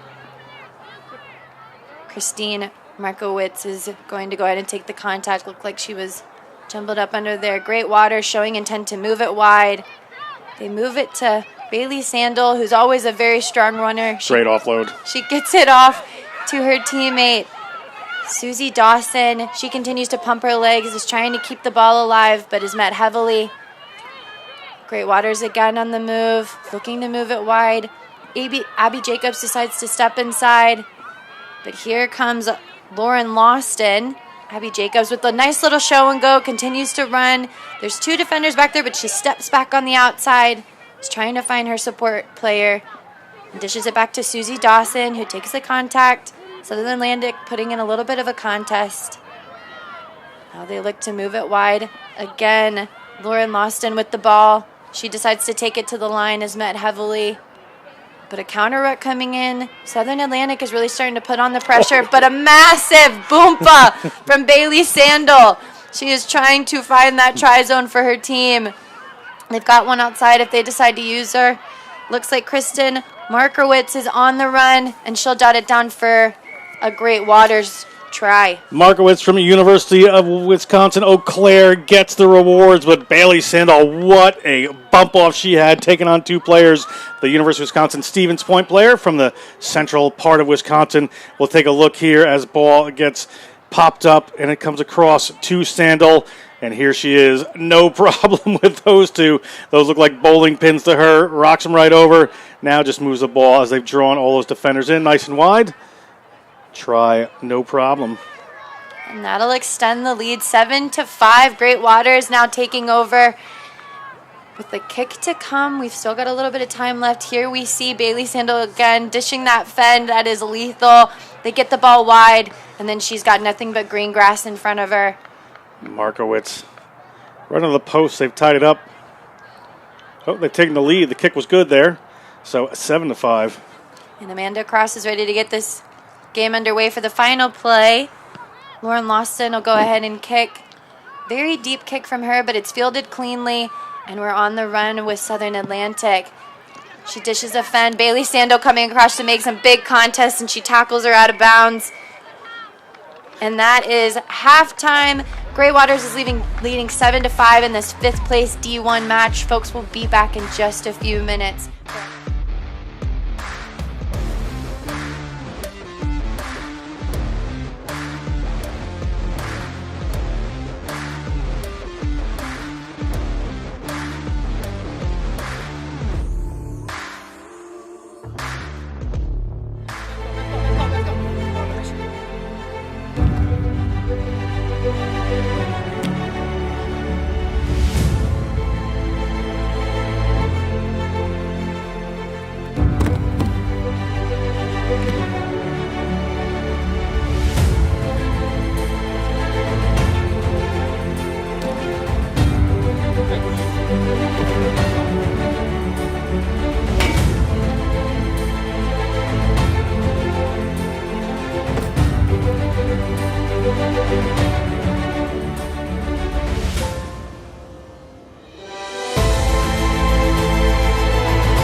play with our hearts. We don't play with sticks, bats, or gloves. We don't wear shoulder pads or helmets. We keep playing when it hurts. And we leave everything on the field. What we wear must be built for our... Welcome back to Houston, Texas, where we're at the Houston Sabercats Stadium doing the Collegiate Rugby Allstars. We've got the 5th and 6th place match happening with Great Waters and the Southern Atlantic, where Great Waters is leading 7-5. While we get the second half underway. John, what do you expect for the second half from both sides? It has been back and forth. We're looking at a replay here. It's one try apiece. Nieves right here is breaking down the sideline. She has been the dynamic player for the South Atlantic. But Great Waters scored a try at the end there. It's just, you know, somebody's just going to have to take this game by the scruff of the neck and break it open. Somebody's got to be the game breaker right now. I think somebody who's turning into the game breaker is Bailey Sandel. She was dishing out some fends and dishing out some hits. She wants it very badly, but again, this is a very easily winnable match for both teams. We see this run around, beautiful chase happening, but nobody is going to catch her. Oh, and our second half is underway. My apologies. I thought that was a replay. Us. Yeah, no, that's Kaylee Corpitz touching on a try. That was a beautiful try. We'll come back to that, but it's good to get a try right off of the bat, off of the kickoff. Yeah, Corpitz be pretty pleased with that. Will the level 100 coach out of Manhattan, Illinois, playing down at Alabama, scores that first try to get us underway here. And that's what I was saying. Some players just need to take that ball and say, I know everybody's tired, but I got a little left in me. And you can see Corpitz there. Certainly happy to play the game, but thinking about a nice time on the couch after this. Yeah, she's definitely going to be trying to milk time a little bit to try and buy a little bit of leniency, because this is such an evenly matched game. And so now we will have a kickoff going. We'll see the replay here. Ball just comes out. Corpitz just takes it herself and breaks away. Just a great individual play there. She saw it. She said, it's time for me to put us on the board again. Great start to the second half. Be very pleased with themselves, will South Atlantic. Great Waters' ability to break the game. They can come back at any second. Yeah, we saw Riley Rand in that last attempt to try and catch her down. She's also got speed with ball in hand, so we'll see if they can move it to her. And here we go. Riley Rand with the ball in hand, dishes a fend, is continuing to go forward. Is pumping her legs and gets the offload to those beautiful orange cleats. And now we've got a little show and go, but an interception from Anastasia Heinold. That is a massive play happening in the second half to extend the Southern Atlantic lead 15-7. Reinhold learned her rugby from the great Angela Smarto at Robert Morris University. Been playing rugby for 4 years. She's a ROTC cadet. And right there, just saw it and it picked it off. And we call that a pick 5 around here. As taking the ball out of the air and brought it back. And Fiona Krenzer will take an attempt at this conversion right in front of the sticks, and it is good, and that will bring our lead 17-7. Here's the replay of the intercept pass. Abby Jacobs does a good time of throwing the dummy, but she gets in that lane perfectly, and there's nothing but green grass. Great Waters can't recover from that. Just good awareness right there, right? From the Robert Morris player. Just said, I think this pass is going to come. I'm just going to lurk around here, and just ripped it out of the air and went the other way. We will get started with another kick. Oh, and Fiona Krenzer just not able to find 10, and that will be going back to the Great Water side. Now they have a good attacking platform to be able to try and get back into this game. Still an easily winnable game. We've got about 4 more minutes left. Yeah, 10 points, 4 minutes is definitely doable. They need to make something happen pretty quick. So here we see it worked through the hands. An easy run up. She's brought to ground. It looks like they're trying to get in that space, but they won't get in there. Moving it through the hands again to try and use that width that was so successful in the first half. Looking for Riley Rand, who runs a beautiful inside line, but she's met by Princess Lopez. Again, finding those orange cleats. She's dishing a fend, trying to get around. Throws back the pass. And it looks like Amanda Cross is going to call them back for an offsides penalty. Emma Falk will come to the line. She's been a massive player. Riley Rand moves it to Jess Lizzie, who continues to pump her legs. Those space buns are moving her forward, but unfortunate knock-on will go with the Southern Atlantic pickup. It looks like Amanda Cross will probably blow that one up just because of the tackler not rolling away. And so Southern Atlantic now will have the ball in hand. That could be a key moment late in this game. There's a penalty for Great Waters. That was their opportunity to go back and start their comeback. And they knocked it on, turned it over, and a penalty comes South Atlantic's way. So they're just going to try to ride this for the next couple of minutes. Yeah, the Southern Atlantic has the numbers. It looks like Amanda Cross has her arms up for an offsides, but now we are on the run with Southern Atlantic. Sarah Benzer's got the ball in hand. She does a beautiful step back inside, and there's nobody at home for Great Water. Southern Atlantic will do another try down between the posts. And the marine science major with the ball in her head currently. Really makes it so that you can get the air in. Is gonna right. Touch that one down. The marine science major from Coastal Carolina University, coached by Tom Pettit there. Great try for her. And a nice moment to get 5 points on the board here at AVEVA Stadium. So Southern Atlantic probably going to milk the time. She's going to have to try and convert her own try. Sarah Benzer from Coastal Carolina University, the senior, really is making it so that Great Waters now is just watching this match kind of slip through their fingers as Southern Atlantic is now 22-7 with a kick to come. Benzer looked like she might not want to take that kick. And if it bounced over there, I'm not sure if it would have been good or not. I don't know if it could only hit the ground once. We'll have to check our law experts. So 22-7 now the lead will go, and she will take a breather with the sub coming on for Southern Atlantic. There we see Jess Lizzie, who's gotten really good run-ups, but hasn't had the ball in hand too much. Abby Jacobs with the dummy. She's dishing out fends. Looking for Riley Rand. And here she goes. The beautiful weaves in and out. She's got speed, is continuing to run up, but she's met by Anastasia Heinold, but gets the offload to Bria Boyla. And now Great Waters is on the run-up. Here we see Jess Lizzie taking it to the line, dishing out fends. Creating the space, she's brought down. Good clear out coming in from Abby Jacobs. They move it through the hands, but that beautiful step inside from Lauren Lawston gets them some good go forward. They've got numbers to burn on the left if they can attack up. Riley Rand coming through. She's running right to the try zone, and she'll dot it down with a beautiful dive. Maybe too late for this Great Waters team, but that never say die attitude is certainly the way to go. And the headbands in full effect for this team as Riley Rand from Marquette gets that 5-pointer. Yeah, that might be the last play of the game, but that really demonstrates the grit and the heart that this Great Waters side has had throughout the whole weekend.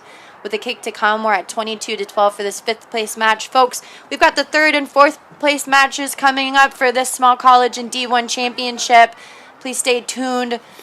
We're going to see a lot more bigger hits and a lot of good runs. Conversion looks like it is no good, and Southern Atlantic will take the 5th place match for this constellation.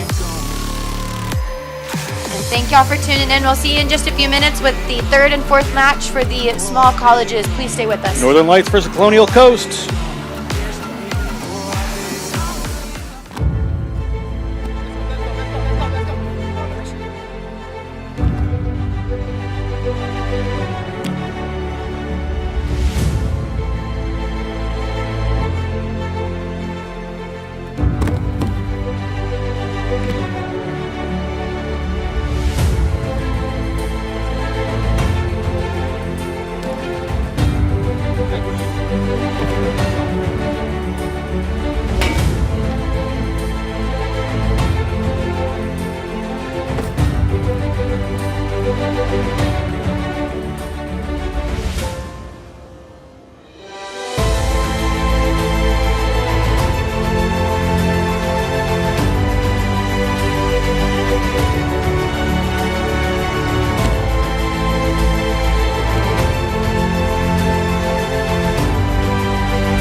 play with our hearts.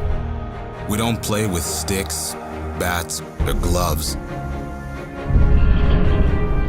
We don't wear shoulder pads or helmets. We keep playing when it hurts. And we leave everything on the field. What we wear must be built for our game.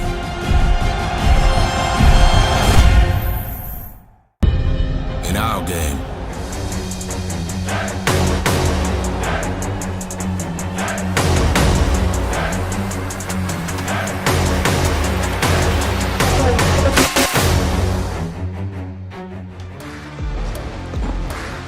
welcome back to the AVEVA Stadium Rugby Complex. This is the NCR Championship Weekend All-Stars, Collegiate Rugby All-Stars, Women's Sevens National Cup, Houston 2022. John Broker joined by Darian Lovelace and Grant Cole for this matchup. You see the Colonial Coast on the right in white, and purple is going to be Northern Light. They're going to be running from left to right on your screen. Going to be a great match up here as you take a look at this Northern Light team. coached by Greg White, Caillou as they call him. And Colonial Coast to kick off, coached by Keith Katnack and Carly Baker, Northeastern and Endicott respectively. And Allie Banks gets us underway. Referee Camille Juzvik in charge of this one. That one doesn't go 10. It's going to be first attacking opportunity here for Northern Lights. And referee Juzvik has to get in order. They actually have to tap the ball before they can be tackled, correct, Grant? Well, they did tap the ball, but they tapped it about 10 meters back, and Colonial thought that it was on the go, and Juzvik said nope. Little knock-on creeps in, referee Juzvik. Getting shout-outs from Andy Buck yesterday. Buck Wild, one of the referees up there in the Northeast, does a lot of work with NCR. And a Houston native, Bucky is. Is he? Yeah. Really? Interesting. Did not know. Look at this Northern Lights team here. Colonial Coast sets it down. Bucky, the perennial fourth official at the CRC Sevens. Yes. Actually got the referee last weekend. Really? We actually got to get out on the field and run the show. Free kick there was a Colonial Coast scrum, but it turned over. Northern Lights has it, but Northern Lights kicks and trades possession there and almost ripped away. It looked like a knock-on, but it's going to be a penalty here with a high tackle according to referee Juzvik, and she is in a good position to make that call. Here is Allie Banks. Allie Banks, UMaine Farmington Liberal Studies, concentration in math. That always confuses Mr. Grant Cole, but they're away and they're running. This is Kate Gemmel from Endicott College, communications major from Andover, Mass. She takes that one into contact, and she is hauled into touch there, and we're going to have a line out for Northern Lights. This is a rematch from earlier in the tournament, so these teams have played each other before, so they know each other well. We are on the run in this one, a minute 45 gone. And possession's been bouncing back and forth, but so it's still middle of the field game, and whoever's got the speed, I think, is going to make sure that this one gets up on board first. Marie Walensky gets that pass. Walensky, shoulder in the jaw of one of these Colonial Coast players, but she's okay. Is Tess Merrill. We're going to come back. Referee Juzvik spotted a little infraction. We're going to have a knock-on for Colonial Coast, just about 42 meters out from their line. There's a look at Tess Merrill from Endicott College, nursing major. It's a 3.61 GPA. She can write my charts.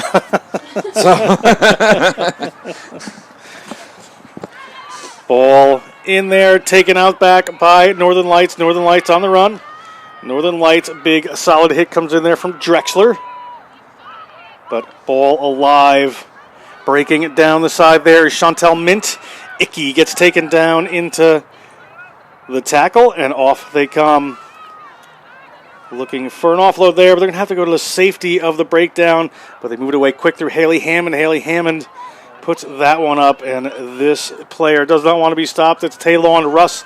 Taylon Russ from Mankato State University, coached by Aaron Held up there. And a breakaway, a good run here. This may be the first try of our game. And breaking towards the line is Fiona Spears. Fiona Spears from University of North Dakota touches it down. As you can see, she was very excited about that try. Beautiful try from her after Great Waters put up a whole lot of phases. We're able to string it together, but she had the speed to burn and saw all of that green grass on the right-hand side. So Fiona Spears, my apologies, will start this game off 5-0, going in favor of Great. College of St. Scholastica. Remember, coming up, we have Mid-America versus Upstate New York in the third and fourth place game for Division I. Then there'll be a little break, and then it is playing for the Cup for Small College and D1. Ball slides off the post there. Nice kick from Mint. Icky puts one through, bouncing off the post. And you take a look at it here. Yeah, Fiona Spears rips that ball away. Again, she sees that there's nobody on the right-hand side, so she just backs herself. There's a chase coming from a Colonial player, but she's just not able to reach her. And then she does a little celebration that we missed at the end. Northern Lights puts one up. It's just going to kind of hang out for a little bit. Referee Juzvik is going to raise back for the free kick. Colonial Coast on the move here. 4.5 minutes gone in this first half of this third and fourth place game. Ball sails over the head of Banks. But there is Tess Merrill, the freshman. Turned over. Almost, but a knock-on ensues from Northern Lights. We're going to have a scrum here for Colonial Coast. Be a good opportunity for them. Haven't seen much out of Banks in this match so far. And Banks was a pivotal player, very dominant player in the last few Colonial matches we watched. I feel like you will. Yeah. It's one of those players that, once she gets that ball, she has a big effect all the time. Ball goes back to Northern Lights here. Offload from the ground. Player takes her right. She's going to need to take a left eventually and head upfield and starts to. Little offload there from Hammond, the Frosh, as they call her. Ball ripped away in the tackle. Colonial Coast trying to turn it on here. Ball in the hands of Gemmel. And ball out to Tess Merrill. Tess Merrill taken into contact. Gets to offload that one. Challenge coming here. They're at the line. Player winds up and tough fluck there for Caitlin Kane. It's going to be a line out deep in their own end to Northern Lights. And this is not a bad place to be for Colonial Coast, really. Nice, even though it's a knock-on and here we go for the offload for Merrill. Merrill stepping back inside and just putting a shoulder in there and has Caitlin Kane right there. But Kane doesn't step back inside. She's taking the touch. These offloads have just been all weekend long. They're just keeping the ball alive. Yeah, and that's Colonial's bread and butter is their ability to make the offloads and get into that small space. Just unfortunate that she was tackled out of bounds. Northern Lights did a good job of getting back and blocking that passing lane. So Northern Lights, ball doesn't go in straight. They get an opportunity for a scrum or a line out, and they choose a line out here as Colonial Coast. I think that's an interesting choice. You're going to have to get the safety of this one because it's more contestable than the scrums, really. But over the back there, no problem, into the hands of Tess Merrill. Tess Merrill over the line. Tess Merrill touches it down. The freshman nursing major from Greenwich, New York. 5 points here for Colonial Coast. Keith Katnack will be happy. Yeah, it was interesting. They kind of went like they were going to lift the jumper, and then Merrill just backed up 2 steps, caught the ball, and took it in. That was a great play from Tess Merrill. We've seen her dancing towards the try line all weekend, and here she goes, gets 5 points for Colonial. And Sarah Buckland with the kick. Again, she's been reminding me a lot of Burner from the England women's 15 side, just with her ability to run, but she's trying to... Just slides across the face there. She had the right idea. Taking a little bit of a different angle, and that's halftime. Northern Lights 7-5 Colonial Coast. We're going to step away for a second. We're going to be back with second half action in this third and fourth place match after this.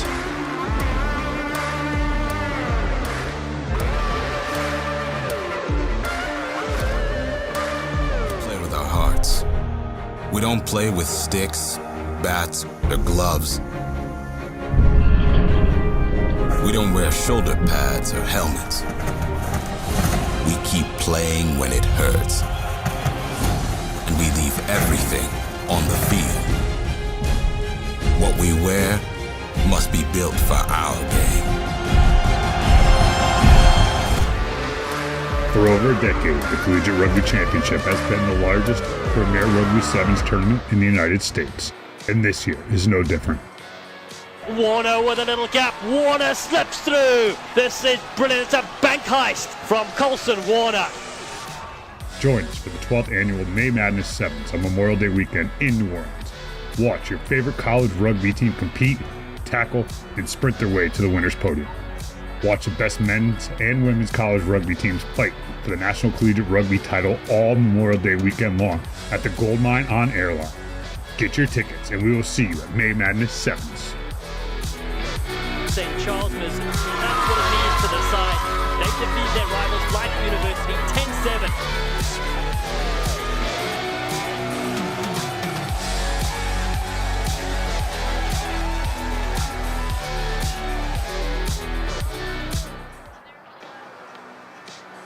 For over a decade, the Collegiate Rugby Championship has been the largest premier Rugby Sevens tournament in the United States, and this year is no different. Warner with a little gap. Warner slips through. This is brilliant. It's a bank heist from Colson Warner. Join us for the 12th annual May Madness Sevens on Memorial Day weekend in New Orleans. Watch your favorite college rugby team compete, We are back for a second half action here. We're looking at some replays of the first half. Northern Lights versus Colonial Coast. We take a look at this first try. It is John Broker with Darian Lovelace and Grant Cole on the call here for this Division I 5th and 6th place match. After this, we're going to have a little break, and then we're going to have the championship games. It is coming up, and it's all coming down to this at AVEVA Stadium. Games are going to be in beautiful AVEVA Stadium here in Houston, Texas.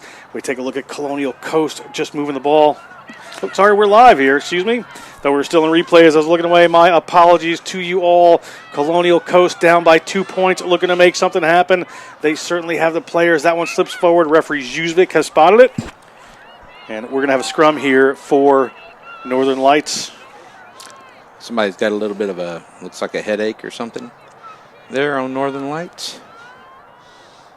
She says she's okay. These are tough competitors.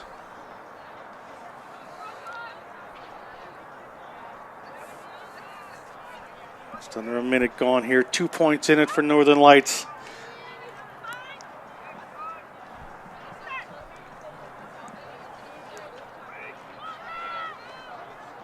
Off goes. So we have a D1 match after this, by mistake. There's one more D1, 3rd and 4th place match, and then we go to break, and then we go to the championships.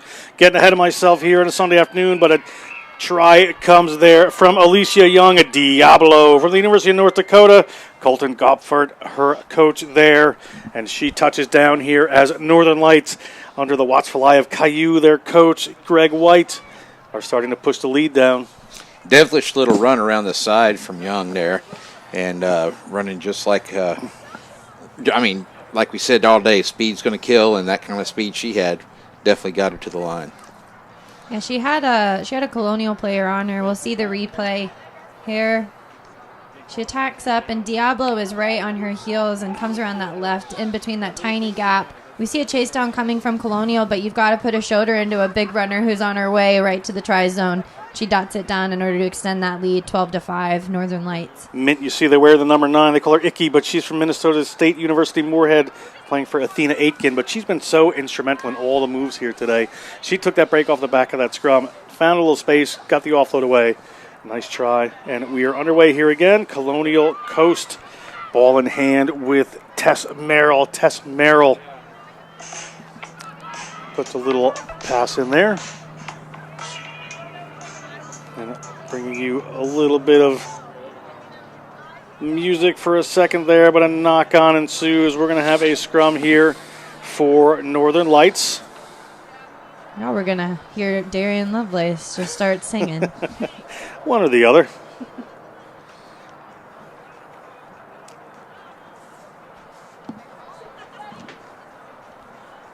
Yeah, Allie Banks.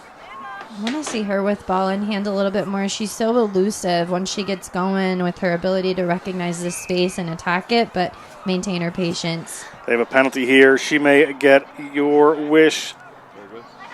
As players are not back 10, but they're going to keep playing here as Colonial Coast. Referee Zuzvik says, let's go. Banks waiting for the ball. Banks moves it this time a little bit wider. They're looking for that outside space. One more player on the wing. Does she have the gas? She cannot quite get by. Going to have to take it into contact there, like Kane. Now the ball's back in the middle of the field. Players working hard. That was Talon Russ trying to hold the player up for Northern Lights, but it's back here in the hands of Asvestas, excuse me. Big contest for the ball. Great work there by Talon Russ. The Mankato State University player forces the penalty. Talon Russ going to take her own penalty. Big clash there with Banks. And she, a little bit of tiredness starting to creep in here. Little knock going instead of batting it back, trying to bring it back into hand. And that was Alicia Young with the knock on there. And Colonial Coast going to have an opportunity to attack again. Said we're going to have another 3rd and 4th place game here, Mid-America versus Upstate New York, D1, then the break, then the finals. Going to be super exciting. Midwest versus Lone Star in the Division I championship.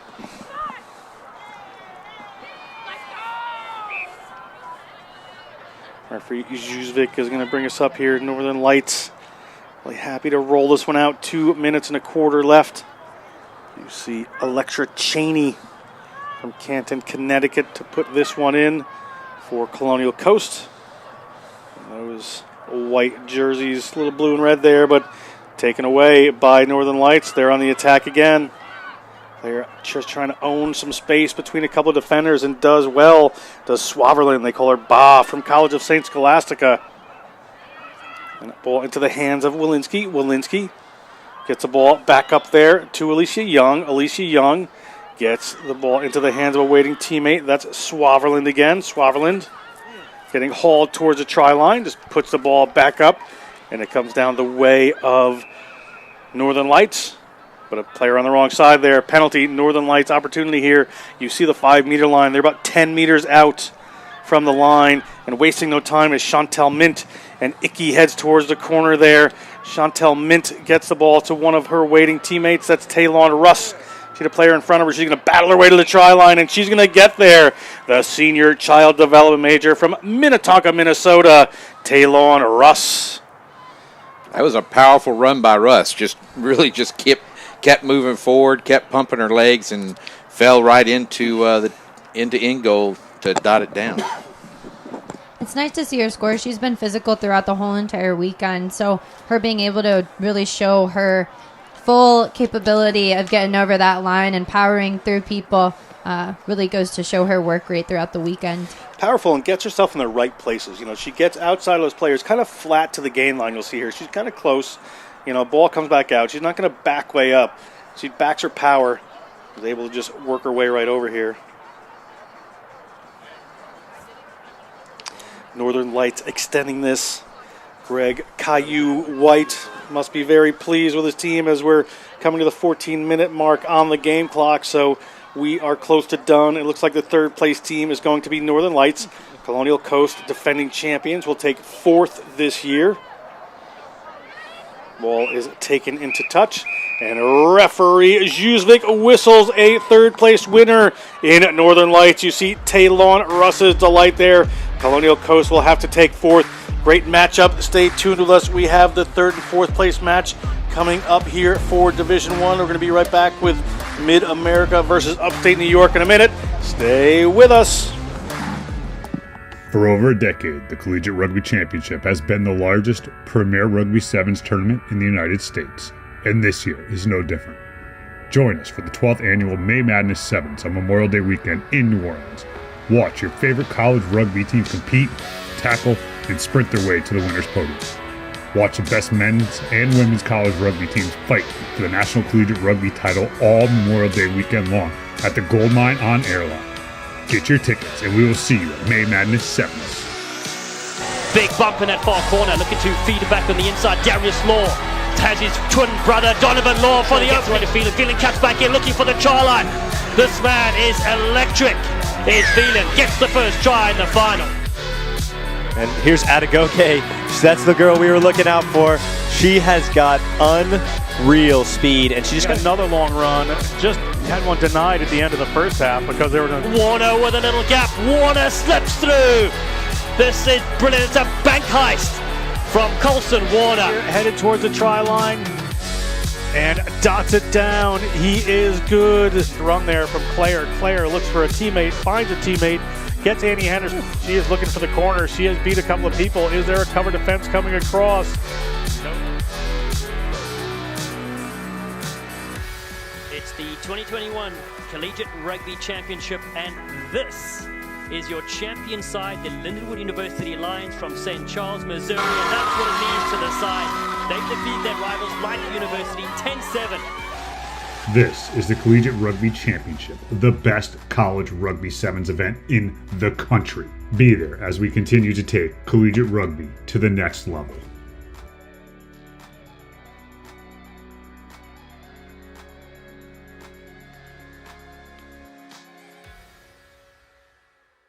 I think NCR is something that is 270 plus colleges that are in it. It's bringing together the smaller group of colleges that may not be as well-known brands in the college arena, but they've got dedicated people who are looking to sort of build this game of rugby. It's probably the largest playing base in college because it's the largest number of colleges that are out there. Crowns a national champion in 7s and 15s every year, and it's only growing. More and more teams are coming in, men and women.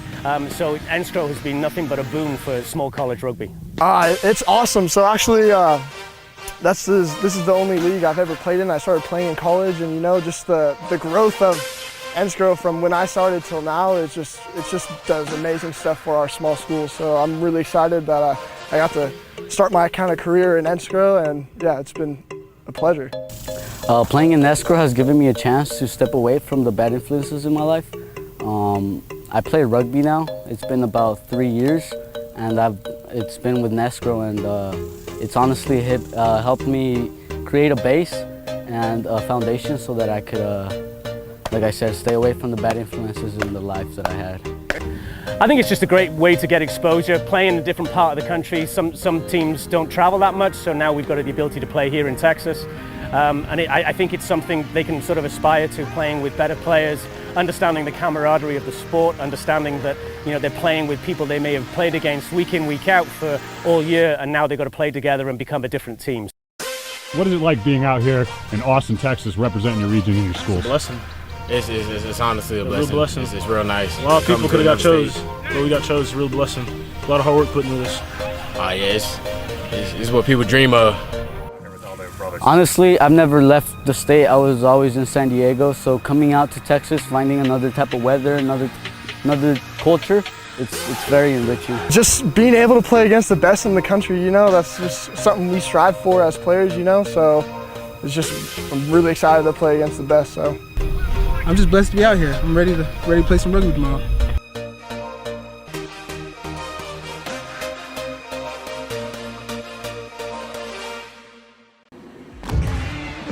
Welcome back to AVEVA Stadium Rugby Complex for this third and fourth place game. That is Mid-America on your left in the white. You saw AZ Robinson and his probably some play for them. Pete Chamberlain, the favorite referee of Darian Lovelace, here with us today in the booth with Grant Cole. They're going to be kicking off to upstate New York's D1 team, this third and fourth place matchup. We're going to have this. We're going to have a little break. We're going to go back for finals. Small College, Great Waters versus Eastern Pennsylvania, D1, Midwest versus Texas.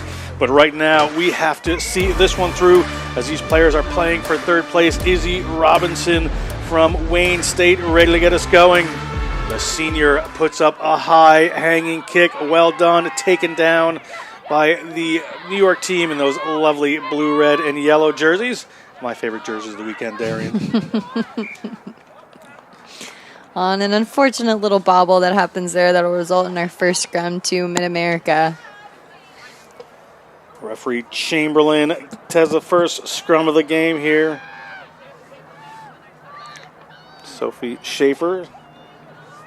Somebody asked her, "Where's your head?" Simon says. Yeah. And here she goes. She's pretty excited, Sophie Schaefer. I'm Collegiate University, coached by David Chapman up there. Psychology major, minoring in education studies. Goes after Izzy Robinson, but can't take her down. It's going to be two fun scrum halves there if that's who they're playing. I think that was why she had to hype herself up, was because she knew she was going up against Izzy Robinson. Izzy. All right, and Izzy Robinson looked for that long pass, but decides to come back around the other way. Very intelligent player in Robinson, good game manager. If she has a good game, they'll have a good game. Here comes Mid-America off to the left-hand side. Little spin move, but not breaking through that upstate New York Snow Leopards defense. And the Snow Leopards able, tried to take that one away, but there's a knock-on. So we're just going to have a scrum here for Mid-America just inside the Snow Leopards half. Little back and forth play. It looks like they kind of are only playing on this left half of the field. Not really using too much width, kind of staying close together. I wonder if their tactic is to just try and use those offloads that worked very well for Mid-America. Take a look there at Sam Weiss for Mid-America, University of Missouri player, coached by Zach Schneider. And here comes Mid-America, a little thought for a kick there, but they're going to go for a run. They're going to move it to the wing. Let's see if this player can break through that covering defense. Cannot. That was Weiss again, and Robinson moves it across field. She's got a player in front of her. Player backs up. See, referee Chamberlain says, "We're all good. Let's play on." Snow Leopards just piling in defense, but they're going to keep their shape and come across. A little switch move back in. Robinson looks like to Nelson, her teammate at Wayne State.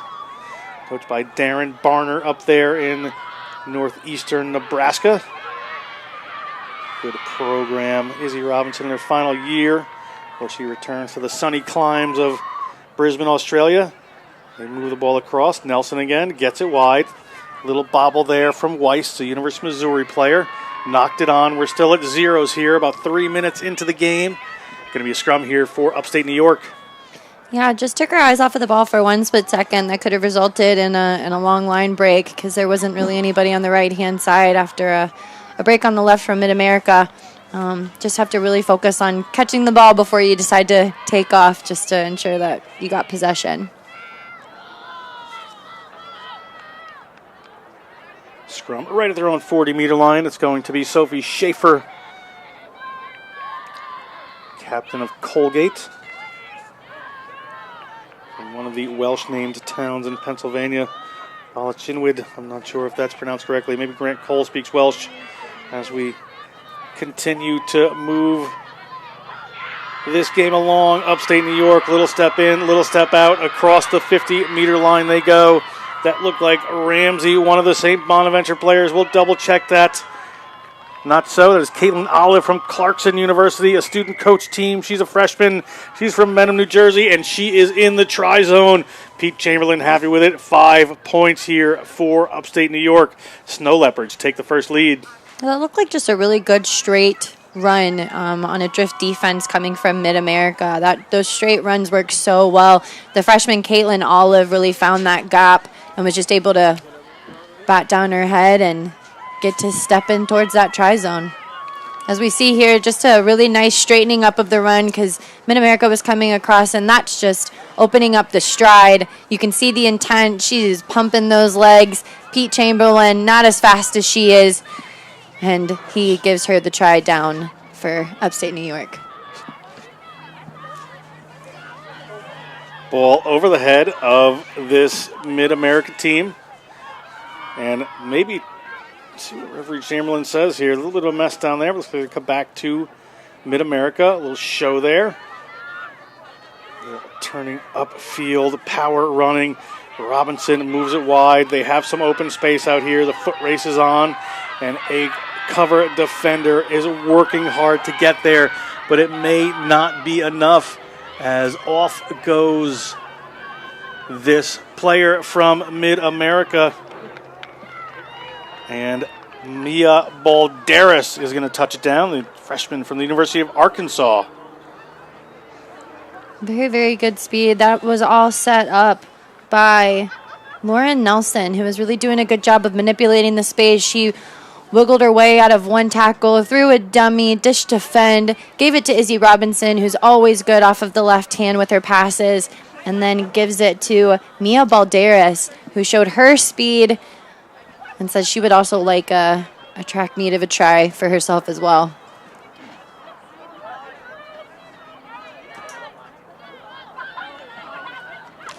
Izzy Robinson, not common for her to miss those kicks, especially whenever they're right there. Again, we see the opening of the stride. That is some fast feet moving. She's just coasting. We see them come across the try and corner flag. They're not going to catch her, and she tries to get to the middle. Luckily, she gets pulled down to the ground. And so we are all tied up 5-5. 5-5 here. Under a minute to go in this first half of action. Izzy Robinson to kick off for Mid-America in this third and fourth place matchup. After this, a break, and then Great Waters EPRU, Midwest versus Texas is the D1 championship in the stadium. A big break down the side there. Is that Olive again? She can't make it all the way this time, but a nice little pop up there to, it looks like Danger. Oh, sorry, it's not. It is Gabby Dispenza, the freshman from St. Bonaventure, playing for Tui Osborne. She's from Buffalo, New York. Be cheering on her Bills later, I am sure. And a good contest turns into a bad contest as one of the players from New York comes flopping over that breakdown, and we're going to have a penalty here with Izzy Robinson ball in hand. 7 minutes gone on our clock. So she is just going to roll that one into touch. And it's halftime, all tied up at 5s. Mid-America, upstate New York. We're going to go back with second half action momentarily. Won't you stay with us? For over a decade, the Collegiate Rugby Championship has been the largest premier Rugby Sevens tournament in the United States, and this year is no different. Join us for the 12th annual May Madness Sevens on Memorial Day weekend in New Orleans. Watch your favorite college rugby team compete, tackle, and sprint their way to the winner's podium. Watch the best men's and women's college rugby teams fight for the National Collegiate Rugby title all Memorial Day weekend long at the Gold Mine on Airline. Get your tickets, and we will see you at May Madness Sevens. Big bump in that far corner, looking to feed it back on the inside. Darius Law has his twin brother Donovan Law for the opening field. Phelan cuts back in, looking for the try line. This man is electric. Here's Phelan, gets the first try in the final. And here's Adegoke. That's the girl we were looking out for. She has got unreal speed, and she just got another long run. Just had one denied at the end of the first half because they were going to... Warner with a little gap. Warner slips through. This is brilliant. It's a bank heist from Colson Warner. Headed towards the try line and dots it down. He is good. Run there from Claire. Claire looks for a teammate, finds a teammate, gets Annie Henderson. She is looking for the corner. She has beat a couple of people. Is there a cover defense coming across?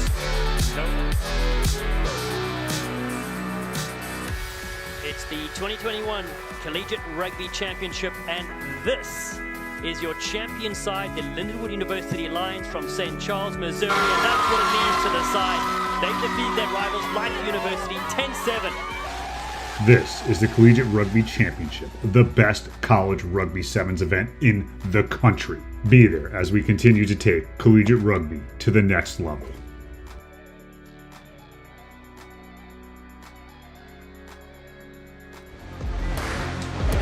Welcome back. It will be second half action in the Division I third place game here at the National Collegiate Rugby All-Star Sevens. Women's Sevens National Cup you see in their very natty jerseys. Upstate New York tied with Mid-America. It's at 5s. John Broker with Darian Lovelace and Grant Cole coming for this one. Kickoff from Megan White from Niagara University. Ball down quickly into the hands. It looks like Amari Williams, and tackle comes in. Penalty for a high tackle. Referee Chamberlain spots there. We are in the second half. Izzy Robinson steps up. Let's see what she decides to do. She's got a great boot, so she wants to put it down there to be a line out for Mid-America, just about 10, 15 meters out from the try line. If they can bring down this line out, they will be in a great attacking position here. Pete Chamberlain setting up for the line out. We see the try scorer there, Mia Balderas, who was able to get the only score for Mid-America with a brilliant try after stretching those legs. And we'll get a throw in from Izzy Robinson. Izzy Robinson under the attention of the upstate New York players. That was knocked down by them, but it was a knock on. You could see the displeasure on Dispenza. She had try line on her mind. But we're going to come back here for the scrum off the knock-on, and going to be Mid-America. So I think that she got a little bit frustrated. We'll see the replay. So here we've got really good job getting in that space to try and knock that ball. She took off, but then got the hair pulled. Unfortunately, whenever you've got long hair like that and somebody's reaching for the back of your jersey, it does come into play. But I'd be lying if I said that if somebody pulled my hair, I wasn't a little bit frustrated. Yeah, so. I don't think Lauren Nelson was intended to yank her down by the hair there, but it just was. She was grabbing for something because it was a nice break there from Dispenza. But there had been a knock on anyhow before that, so they're going to come back for that one. Yeah, I usually have my hair basically glued to my head because if somebody pulls my hair, it's almost like a switch. Yeah. Like the Hulk. Yeah. That's a light you don't want to turn on. We wouldn't like you when you're angry, Darian. Folks, I am so nice. Do not let them fool you. Ball coming in here from Lauren Nelson.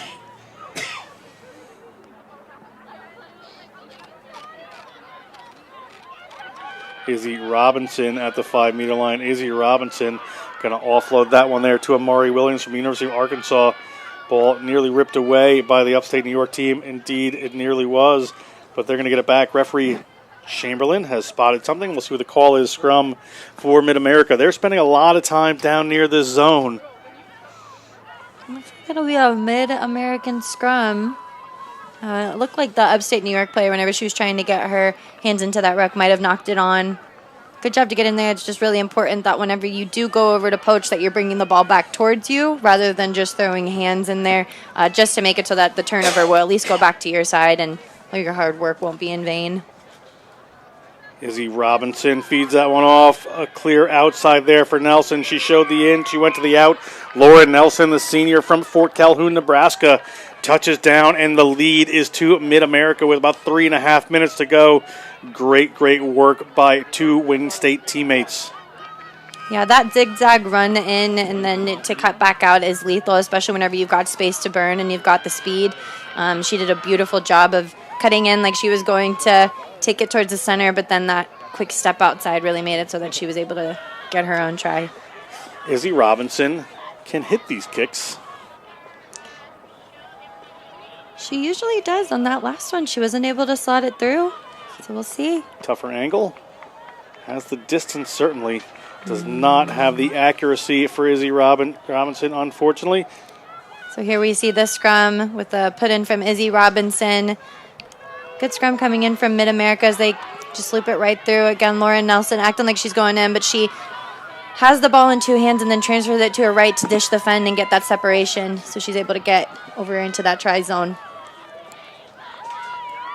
And a backflip, everybody. I have no idea where that came from. I think she actually is a gymnast. I hope so. There's junior Olympic level competitive gymnast Dulce Muscalo from Colgate announces her presence on the field. I was going to do a backflip before the finals, but she's taken my thunder away, and we're off running here, upstate New York, moving the ball across the face of the try zone. Dispenza has it. Dispenza is going to break through across the 22. Dispenza is a competitor. She's got one player to beat, and can she do so?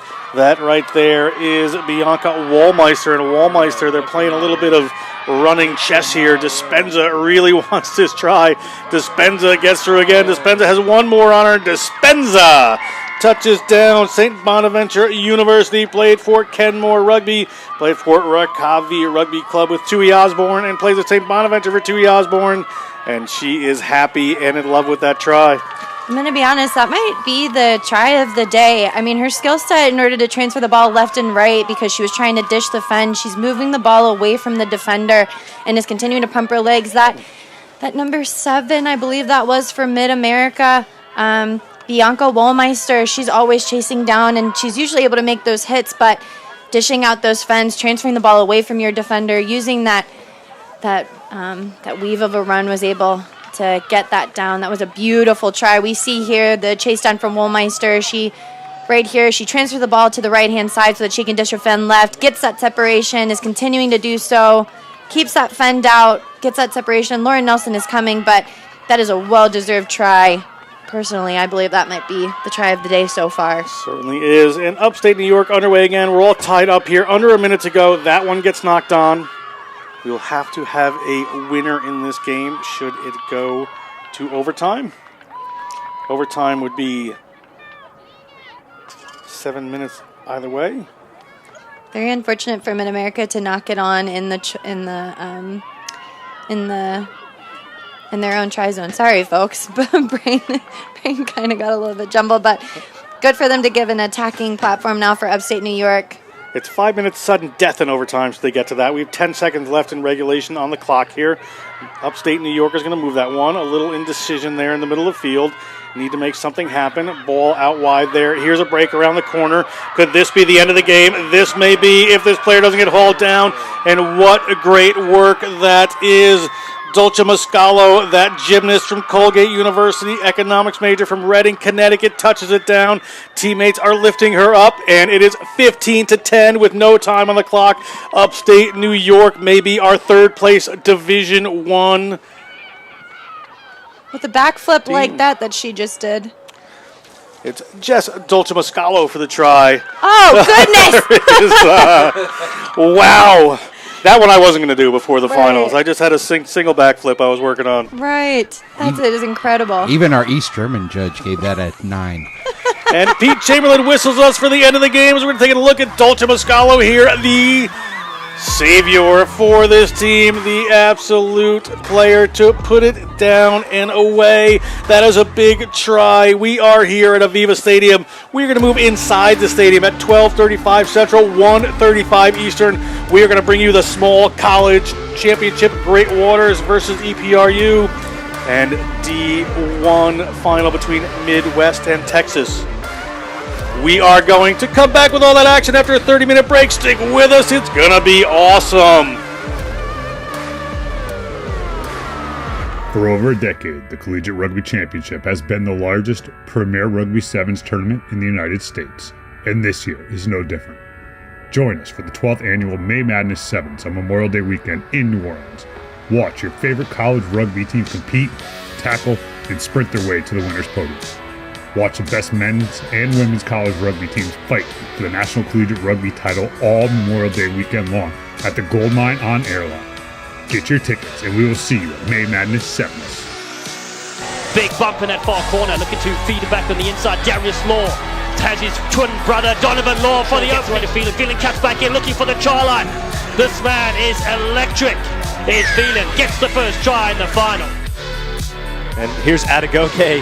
That's the girl we were looking out for. She has got unreal speed, and she just got another long run. Just had one denied at the end of the first half because they were done. Warner with a little gap. Warner slips through. This is brilliant. It's a bank heist from Colson Warner. Headed towards the try line and dots it down. He is good. Run there from Claire. Claire looks for a teammate, finds a teammate. Gets Annie Henderson. She is looking for the corner. She has beat a couple of people. Is there a cover defense coming across?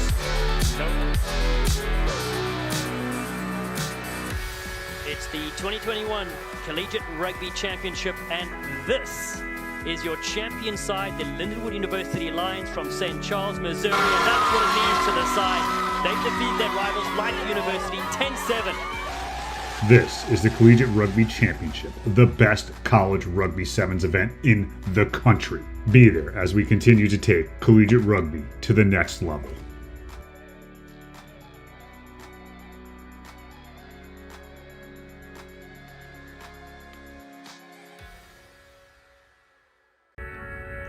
I think NCR is something that is 270 plus colleges that are in it. It's bringing together the smaller group of colleges that may not be as well-known brands in the college arena, but they've got dedicated people who are looking to sort of build this game of rugby. It's probably the largest playing base in college because it's the largest number of colleges that are out there. Crowns a national champion in 7s and 15s every year, and it's only growing. More and more teams are coming in, men and women. So NCR has been nothing but a boon for small college rugby. It's awesome. So actually, this is the only league I've ever played in. I started playing in college, and just the growth of NCR from when I started till now, it just does amazing stuff for our small school. So I'm really excited that I got to start my kind of career in NCR, and yeah, it's been a pleasure. Playing in NCR has given me a chance to step away from the bad influences in my life.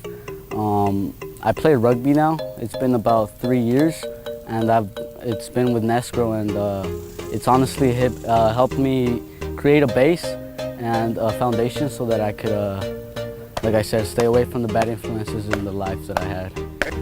I think it's just a great way to get exposure, playing in a different part of the country. Some teams don't travel that much, so now we've got the ability to play here in Texas. I think it's something they can sort of aspire to, playing with better players, understanding the camaraderie of the sport, understanding that they're playing with people they may have played against week in, week out for all year, and now they've got to play together and become a different team. What is it like being out here in Austin, Texas, representing your region and your school? Blessing. It's honestly a blessing. Real blessing. It's real nice. A lot of people could have got chose, but we got chose. Real blessing. A lot of hard work put into this. It's what people dream of. Honestly, I've never left the state. I was always in San Diego, so coming out to Texas, finding another type of weather, another culture, it's very enriching. Just being able to play against the best in the country, you know, that's just something we strive for as players, you know, so I'm really excited to play against the best, so. I'm just blessed to be out here. I'm ready to play some rugby tomorrow.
For over a decade, the Collegiate Rugby Championship has been the largest premier Rugby Sevens tournament in the United States, and this year is no different.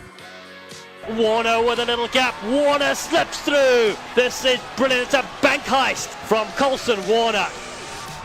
Join us for the 12th annual May Madness Sevens on Memorial Day weekend in New Orleans. Watch your favorite college rugby team compete, tackle, and sprint their way to the winner's podium. Watch the best men's and women's college rugby teams fight for the National Collegiate Rugby title all Memorial Day weekend long at the Gold Mine on Airline. Get your tickets and we will see you at May Madness Sevens. St. Charles, Missouri. That's what it means to the side. They defeat their rivals, Light University, 10-7.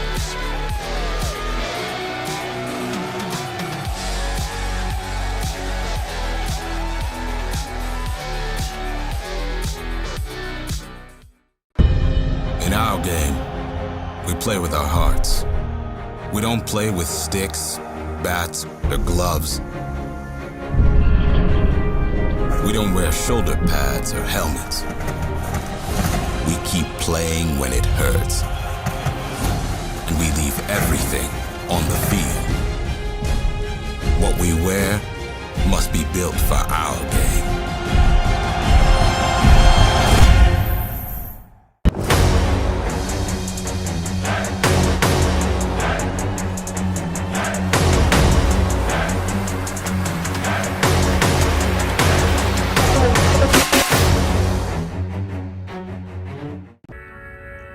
For over a decade, the Collegiate Rugby Championship has been the largest premier Rugby Sevens tournament in the United States, and this year is no different. Join us for the 12th annual May Madness Sevens on Memorial Day weekend in New Orleans. Watch your favorite college rugby team compete, tackle, and sprint their way to the winner's podium. Watch the best men's and women's college rugby teams fight for the National Collegiate Rugby title all Memorial Day weekend long at the Gold Mine on Airline. Get your tickets and we will see you at May Madness Sevens. Big bump in that far corner, looking to feed it back on the inside. Darius Law has his twin brother Donovan Law for the opening. Phelan cuts back in, looking for the try line. This man is electric. Is Phelan gets the first try in the final. And here's Adegoke. That's the girl we were looking out for. She has got unreal speed, and she just got another long run. Just had one denied at the end of the first half because they were going to... Warner with a little gap. Warner slips through. This is brilliant. It's a bank heist from Colson Warner. Headed towards the try line and dots it down. He is good. Run there from Claire. Claire looks for a teammate, finds a teammate, gets Annie Henderson. She is looking for the corner. She has beat a couple of people. Is there a cover defense coming across?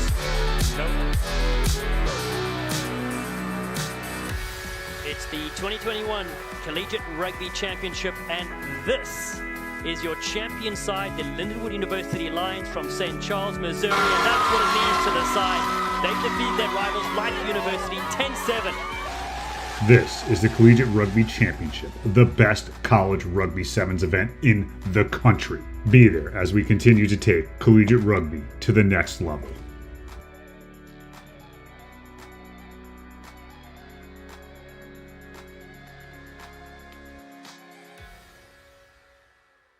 I think NCR is something that is 270 plus colleges that are in it. It's bringing together the smaller group of colleges that may not be as well-known brands in the college arena, but they've got dedicated people who are looking to sort of build this game of rugby. It's probably the largest playing base in college because it's the largest number of colleges that are out there. Crowns a national champion in 7s and 15s every year, and it's only growing. More and more teams are coming in, men and women. So NCR has been nothing but a boon for small college rugby. It's awesome. So actually, this is the only league I've ever played in. I started playing in college, and just the growth of NCR from when I started till now, it just does amazing stuff for our small schools. So I'm really excited that I got to start my kind of career in NCR, and yeah, it's been a pleasure. Playing in NCR has given me a chance to step away from the bad influences in my life. I play rugby now. It's been about 3 years, and it's been with NCR, and it's honestly helped me create a base and a foundation so that I could, like I said, stay away from the bad influences in the life that I had. I think it's just a great way to get exposure, playing in a different part of the country. Some teams don't travel that much, so now we've got the ability to play here in Texas. I think it's something they can sort of aspire to, playing with better players, understanding the camaraderie of the sport, understanding that they're playing with people they may have played against week in, week out for all year, and now they've got to play together and become a different team. What is it like being out here in Austin, Texas, representing your region and your schools? It's a blessing. It's honestly a blessing. Real blessing. It's real nice. A lot of people could have got chose, but we got chose. Real blessing. A lot of hard work put into this. It's what people dream of. Honestly, I've never left the state. I was always in San Diego, so coming out to Texas, finding another type of weather, another culture, it's very enriching. Just being able to play against the best in the country, that's just something we strive for as players, so I'm really excited to play against the best. So I'm just blessed to be out here. I'm ready to play some rugby tomorrow.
For over a decade, the Collegiate Rugby Championship has been the largest premier rugby sevens tournament in the United States, and this year is no different. Warner with a little gap. Warner slips through. This is brilliant. It's a bank heist from Colson Warner. Join us for the 12th annual May Madness Sevens on Memorial Day weekend in New Orleans.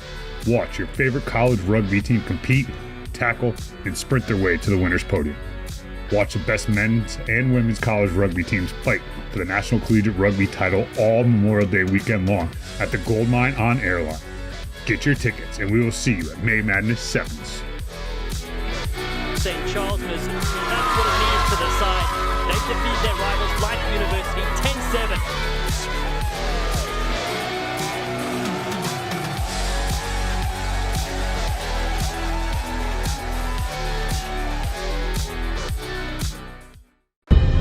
In our game, we play with our hearts.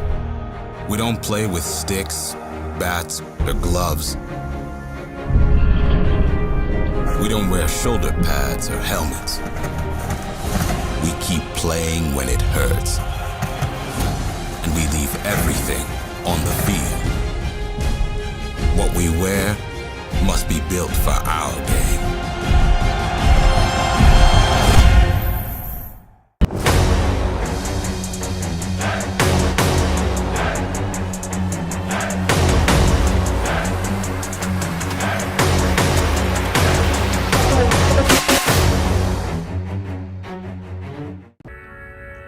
For over a decade, the Collegiate Rugby Championship has been the largest premier Rugby Sevens tournament in the United States, and this year is no different.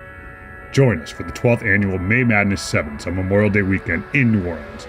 Watch your favorite college rugby team compete, tackle, and sprint their way to the winner's podium. Watch the best men's and women's college rugby teams fight for the National Collegiate Rugby title all Memorial Day weekend long at the Gold Mine on Airline. Get your tickets, and we will see you at May Madness 7s. Big bump in that far corner, looking to feed it back on the inside. Darius Law has his twin brother Donovan Law for the opening. Phelan cuts back in, looking for the try line. This man is electric. Is Phelan gets the first try in the final. And here's Adegoke. That's the girl we were looking out for. She has got unreal speed, and she just got another long run. Just had one denied at the end of the first half because they were going to... Warner with a little gap. Warner slips through. This is brilliant. It's a bank heist from Colson Warner. Headed towards the try line and dots it down. He is good. Run there from Claire. Claire looks for a teammate, finds a teammate, gets Annie Henderson. She is looking for the corner. She has beat a couple of people. Is there a cover defense coming across?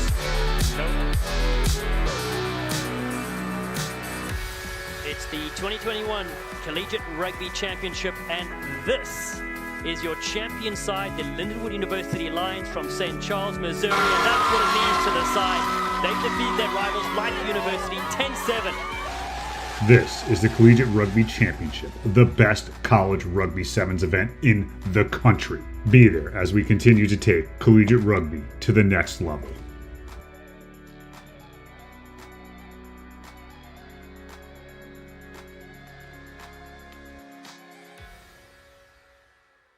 I think NCR is something that is 270 plus colleges that are in it. It's bringing together the smaller group of colleges that may not be as well-known brands in the college arena, but they've got dedicated people who are looking to sort of build this game of rugby. It's probably the largest playing base in college because it's the largest number of colleges that are out there. Crowns a national champion in 7s and 15s every year, and it's only growing. More and more teams are coming in, men and women. So NCR has been nothing but a boon for small college rugby. It's awesome. So actually, this is the only league I've ever played in. I started playing in college, and just the growth of NCR from when I started till now, it just does amazing stuff for our small school. So I'm really excited that I got to start my kind of career in NCR, and yeah, it's been a pleasure. Playing in NCR has given me a chance to step away from the bad influences in my life. I play rugby now. It's been about 3 years, and it's been with NCR, and it's honestly helped me create a base and a foundation so that I could, like I said, stay away from the bad influences in the life that I had. I think it's just a great way to get exposure, playing in a different part of the country. Some teams don't travel that much, so now we've got the ability to play here in Texas. I think it's something they can sort of aspire to, playing with better players, understanding the camaraderie of the sport, understanding that they're playing with people they may have played against week in, week out for all year, and now they've got to play together and become a different team. What is it like being out here in Austin, Texas, representing your region and your schools? Blessing. It's honestly a real blessing. It's real nice. A lot of people could have got chose, but we got chose. Real blessing. A lot of hard work put into this. Oh yeah, it's what people dream of. Never tell their brother Honestly, I've never left the state. I was always in San Diego, so coming out to Texas, finding another type of weather, another culture, it's very enriching. Just being able to play against the best in the country, you know, that's just something we strive for as players, you know, so I'm really excited to play against the best, so. I'm just blessed to be out here. I'm ready to play some rugby tomorrow.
For over a decade, the Collegiate Rugby Championship has been the largest premier Rugby Sevens tournament in the United States, and this year is no different. Warner with a little gap. Warner slips through. This is brilliant. It's a bank heist from Colson Warner. Join us for the 12th annual May Madness Sevens on Memorial Day weekend in New Orleans. Watch your favorite college rugby team compete, tackle, and sprint their way to the winner's podium. Watch the best men's and women's college rugby teams fight for the National Collegiate Rugby title all Memorial Day weekend long at the Gold Mine on Airline. Get your tickets and we will see you at May Madness Sevens. St. Charles, Missouri. That's what it means to the side. They defeat their rivals, Light University, 10-7.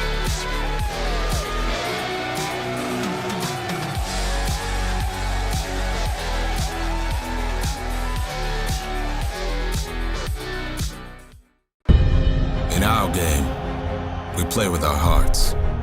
We don't play with sticks, bats, or gloves.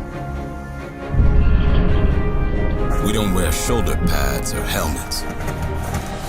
We keep playing when it hurts. And we leave everything on the field. What we wear must be built for our game.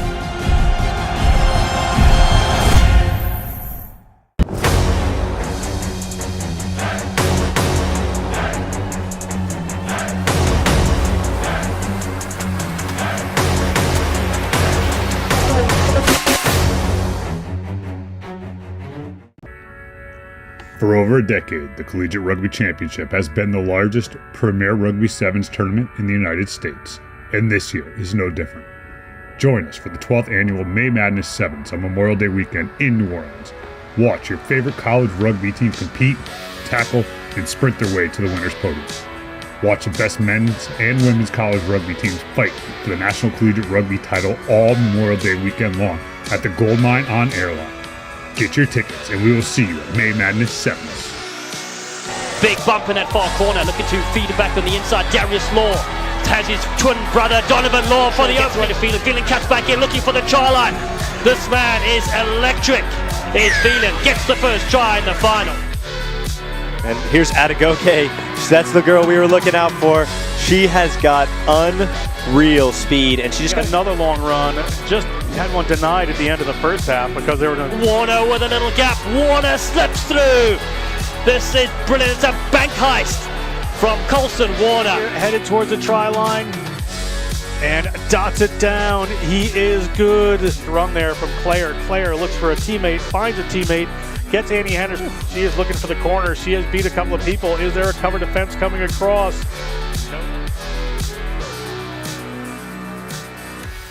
It's the 2021 Collegiate Rugby Championship, and this is your champion side, the Lindenwood University Lions from St. Charles, Missouri, and that's what it means to the side. They defeat their rivals, Life University, 10-7.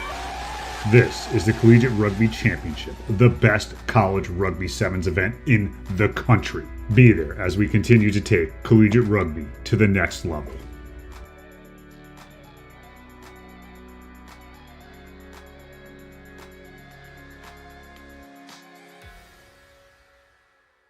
I think NCR is something that is 270 plus colleges that are in it. It's bringing together the smaller group of colleges that may not be as well-known brands in the college arena, but they've got dedicated people who are looking to sort of build this game of rugby. It's probably the largest playing base in college because it's the largest number of colleges that are out there. Crowns a national champion in 7s and 15s every year, and it's only growing. More and more teams are coming in, men and women. So NCR has been nothing but a boon for small college rugby. It's awesome. So actually, this is the only league I've ever played in. I started playing in college, and just the growth of NCR from when I started till now, it just does amazing stuff for our small. Welcome to AVEVA Stadium. We're looking at NRG Stadium. We're in Houston, Texas. AVEVA Stadium, home of the Houston Sabercats Major League Rugby team. This is the National Collegiate Rugby All-Star Championship. This is the small college division. You see your teams running out right now. Great Water Small College versus Eastern Pennsylvania. In the light blue is going to be Eastern Pennsylvania Rugby Union, coached by Steve Stratton. Big, great team there. And Great Waters is coached by Mike Good. This is John Broker. I am joined by Darian Lovelace and a local genius, Grant Cole, the rugby man, for this game. This is going to be a great matchup. These two teams have battled their way here. And it looks like Alona is at center course. As we look at this as EPRU in the light blue, Great Waters in the white. They fought hard to get here. A lot of good tries scored from both of them. A lot of speed on both of these teams, and we can expect a very fast 14 minutes of rugby. This is going to be a great one. Darian, what are you looking at here? I'm excited to watch the speed from both teams. Both of them have the speedsters. They have people that are able to go on the attack quickly. But also the beautiful thing about both teams is that they've got playmakers. They have people that are able to weave in and out of spaces, dish fends, and really build a beautiful physical match. Excited to see both teams come out and play for everything in this small college final match for first and second place. Running from right to left on your screen in the light blue and kicking off is going to be Eastern Pennsylvania. They've had a great outing. Great Waters to receive this one. This is for all the marbles, folks. Glad you're joining us here with NCR National Collegiate Rugby. This is also on the Rugby Network and the Next Level Rugby Facebook and YouTube pages. Make sure you're tuning in. We're underway with the championship game, and they are off. Marissa Lynn from University of Chicago is going to be the first one to take hold of the ball, and here comes Great Waters. Great Waters turning it towards the outside of the field. Beautiful in the stadium. All the other teams are down below. That's Amanda Williams from University of Wisconsin. Platteville takes into contact. Great work by Claire Engman. Engman's been big for this team. She's got the ball back in her hands right now. Claire Engman running for the sideline. They're going to straighten this one up into the EPRU defense. The heart of the defense. They have runners either way. It's pretty tight defense. We'll decide to see where they go. They're going to come off in this direction through McKinney. But a knock-on encroaches, and, it's a penalty. And we're going to be off with Great Waters here. McKinney's going to get us going pretty quick. Ball is off to Chloe Bartholomew. She moves it out to the wing. Player hauled down on the outside there. And there's a little space down that left-hand side. Is not going to open up for McKinney. But players are going to roll through, and a big break across the 40-meter line. Exciting for these teams. Another penalty. Player not rolling away against EPRU, and they're going to go quick. This is Bartholomew. Allie Bartholomew looking for the line. Allie Bartholomew looking for the center. Allie Bartholomew touches it down, and we're 5-0 to the good for Great Waters. Yeah, beautiful heads-up play from her. Eastern Penn just getting caught in that breakdown, not rolling away, and I think an offsides penalty was prior to that, just the ill discipline against this great Waters side. They're really going to have to be on their P's and Q's because players like Bartholomew will go ahead and look up and see nothing but green grass. She went ahead and took that quick tap and decided to back herself and is able to get the first try of the match for her team. Good work there. That kick is good. They're at 7. That's the time to have that clutch kick. Grant Cole. Yeah, and it's, really good work around the left side there. They saw that the EPRU defense hadn't folded around properly, and the Bartholomew, well, there's 2 Bartholomews in the field right now, Allie and Chloe, but Allie there saw that left-hand side open, tapped and go, and just took it all the way. Great work there. Referee on the spot. We're going to have a kickoff coming. Ball goes to the sideline there. We see all of the collegiate teams sitting in the stands ready to watch this game. Everybody's been super supportive and wonderful throughout this weekend. Ball comes off an EPR foot there, but it's back into the hands of danger player Claire Angman. Claire Angman sets so much up for this team. She is going to get the ball out there to Bartholomew. Bartholomew is going to take the scenic route around to the side of the field, but she's going to get out to the wing. Through a couple people. Big challenge coming in from Eastern Pennsylvania. Great work there. Alana Gregory, the referee, in a good spot to see that. And a little messy for the moment. But penalty against EPRU and this Great Waters team looking strong right now. They are giving it all they can. A big number 1, Elsa Atherley, another University of Chicago player. Takes that one into contact. And Eastern Penn finally able to get a breakdown penalty. They've been realizing that that's an area of weakness for Great Waters, and they've been sending people in. However, it's kind of caused them to get penalties, but this time it works out in their favor because they're able to maintain their stance. 4 minutes gone in this small college championship for NCR. And they move the ball to the wing. EPRU, can this be the moment? And a player decides to come back in. It takes a heck of a shot for her troubles. A wrestle for the ball at the EPRU 40-meter line.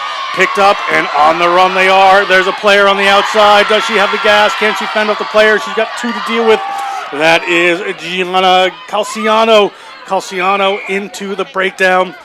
Referee Gregory spots it. They're going to go quick. That player was not 10, so there should be an advantage here. But they're going to break towards the side through Sharkey. Sharkey has done so much for this team, and Sharkey is looking to tie things up. Sharkey inside the 5-meter line, finally hauled down.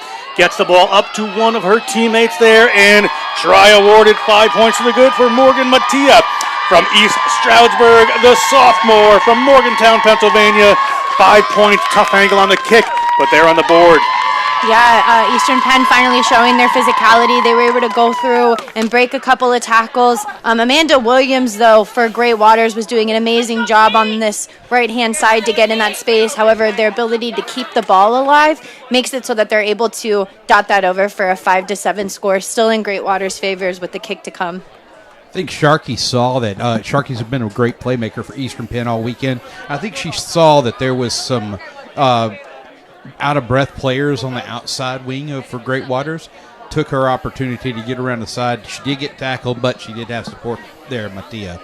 And that's something we've seen from Eastern Penn. Here we go right here. Sharkey just continuing that typical Jaws dun. She's creeping around the right side, continues to keep on pumping her legs, and then she pops it right off to the right-hand side. Good work there, Sharkey. I had the shark joke ready, but taken away with the Jaws theme. Darian Lovelace in it to win it here. And speaking of in it to win it, we are at 7-5. That ball creeps up to the 10 meters, but Great Waters played it first. So that should be a scrum right at the 40-meter line for Eastern Penn. Works out in their favor. Interesting call there.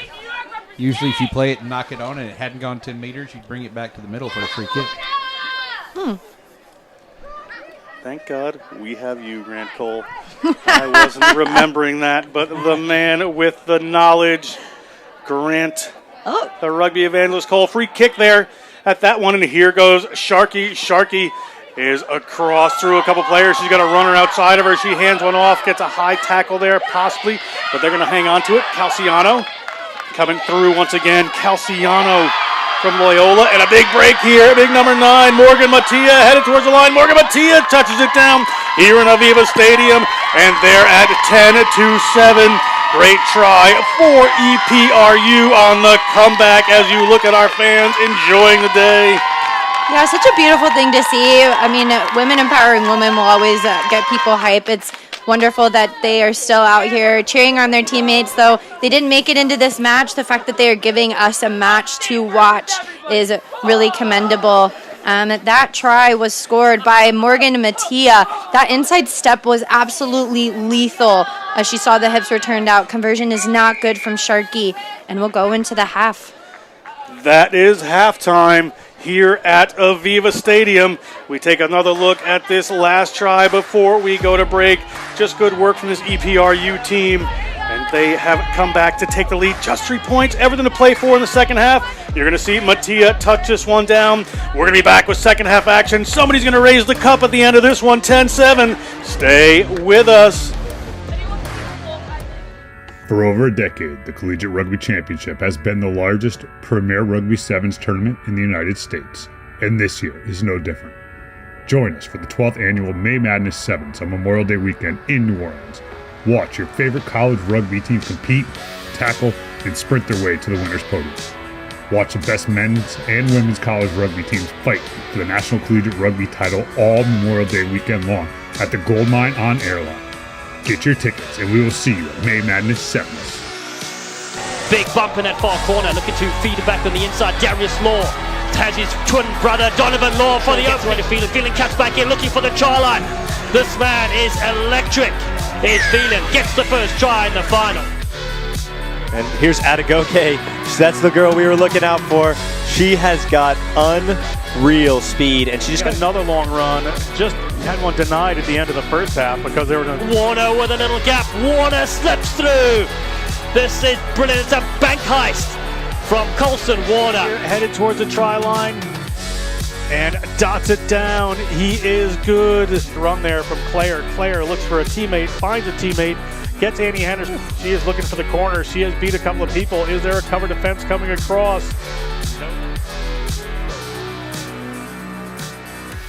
It's the 2021 Collegiate Rugby Championship, and this is your champion side, the Lindenwood University Lions from St. Charles, Missouri, and that's what it means to the side. They defeat their rivals, Life University, 10-7. This is the Collegiate Rugby Championship, the best college rugby sevens event in the country. Be there as we continue to take collegiate rugby to the next level.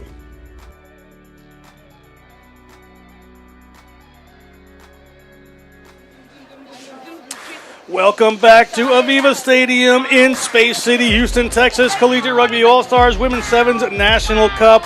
First blood of this small college game was to Great Waters. Scored a converted try, but 2 tries from Eastern Pennsylvania late in that first half. Exciting stuff as we take a look at some of this tries right here in the first half. Big breaks coming in. Sharkey puts that one up to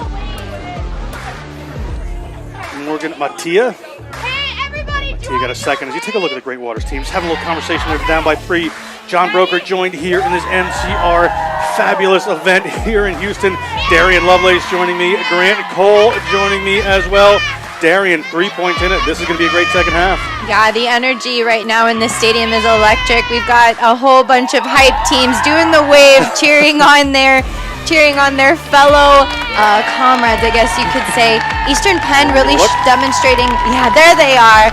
Beautiful faces, all just having a good time, enjoying the end of a beautiful tournament that was hosted here by NCR and NSCRO. Grant Cole brought the sun out for us in today, so it's a lovely day here in Houston. Did my best to bring the sun out in a good little 60-degree weather. I think we're all enjoying this, and especially after yesterday and last weekend. Last week was the men's tournament here. It was quite windy and a little bit cold, and nothing happens in Houston without Grant Cole say so. So we're waiting for these teams as we're taking a look at the fans, having a great time. There are some of the Northern Lights players, and Caillou, their coach, he's going to get a good mention.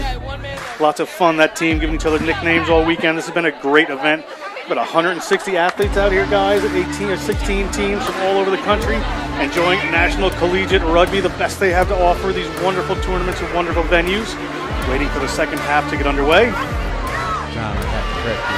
It may not happen without my say-so, but I can't give that say-so without my wife's signature. Okay. And that doesn't So if you're listening. And it doesn't involve sharks. No. Speaking of sharks, Ciara Sharkey having a great first half here for Eastern Penn. She's going to be a linchpin for this team in the second half, being important for her to keep things moving. She's absolutely incredible. Her ability to attack the space. She's got the speed, she's got the pace, and she's got the power. She's got all three going for her, and she's really been leading this side. I think that she's played most of the minutes as well for Eastern Penn, and she's still ready to rock and roll as we set up for a kick from Great Waters. Great Waters in white going to be kicking this one off. Eastern Penn to receive. Everything to play for here. 7 minutes to go. Alana Gregory, the referee, gets us underway. And it's Hannah Starolis takes that one in. They quickly move to the wing. Missed tackle there. Big break down the side. Great Waters are swarming in defense, so they're going to take it into contact, but they have about 5 players right in that contact. Plenty of room for EPRU if they can get this ball back. And here it is. We'll see what they can do. Ball is out there to Morgan Mattia. She scored in this final, and they're going to the... They're going to step in, going to step out, going to go for the wing there if they can, and a big break is coming. They are down that far sideline, and a big popped-up ball. Alana Gregory on the spot to see it, but no knock on there. Ball up into the hands of Keena Nichols. Keena Nichols takes that one in. Ball squirts down, and it's nearly taken away by Great Waters. Do they have this ball? And they do get the penalty, so here comes Great Waters inside their 22. There's an open halfway field. Nice little switch back in. Player cannot slice it there. Dosia McKinney gets taken down. Referee is going to go back. Penalty for not releasing against Great Waters. EPRU on the go here. Taken quickly by Ciara Sharkey. Sharkey finds a teammate outside. Sharkey is not going to get the ball back because they are going to touch this one down under the post if they can. Well done, well deserved, well worked try. And it is Plotkin touching that one down. Hannah Plotkin from Shippensburg touches down a try here at AVEVA Stadium in this small college championship game. Just really great stuff. You know, all this started with the hit that Gianna Calciano put on Bartholomew there right after that tap. That hit just kind of took the wind out of Great Waters' sails, and Eastern Penn was able to get a little heads up and going, and there's your kick. It's good. And now Eastern Penn is up 17-7. 10 points to come back here. Yeah, and as we see here, Sharkey, again, we talked about her being massive in this game. She looks for the inside pop, but she is not going to need it because she's able to back herself, and that is her teammate. I'm unable to see the number. Hannah Plotkin. Hannah Plotkin plops it down for a try. Kickoff coming from EPRU. That one goes to 10, up into the hands of a Great Waters player. They have some dynamic players who want to keep the ball. That's Amanda Williams. Amanda Williams gets it back to Elsa Athlete. Taken to the ground. Moving it back across once again. That's Amanda Williams. Ball bobbles. It's kicked through there by Hannah Starolis, but referee Gregory spots something. We're going to come back, and it's going to be a penalty against Eastern Penn. So Great Waters, an opportunity here. I think that might have been an offsides call. Yes, offsides call was called by Alana. So now Great Waters will have an attacking platform. Hopefully they can get out of this half. Here comes McKinney. She gets us moving. Gets the ball to Placeway. They move it out wide. Ball sails over back to their 22s, leaving them more work to do there. That's Allie Risley.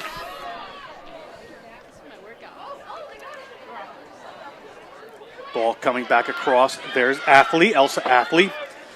And a key player for this team all weekend.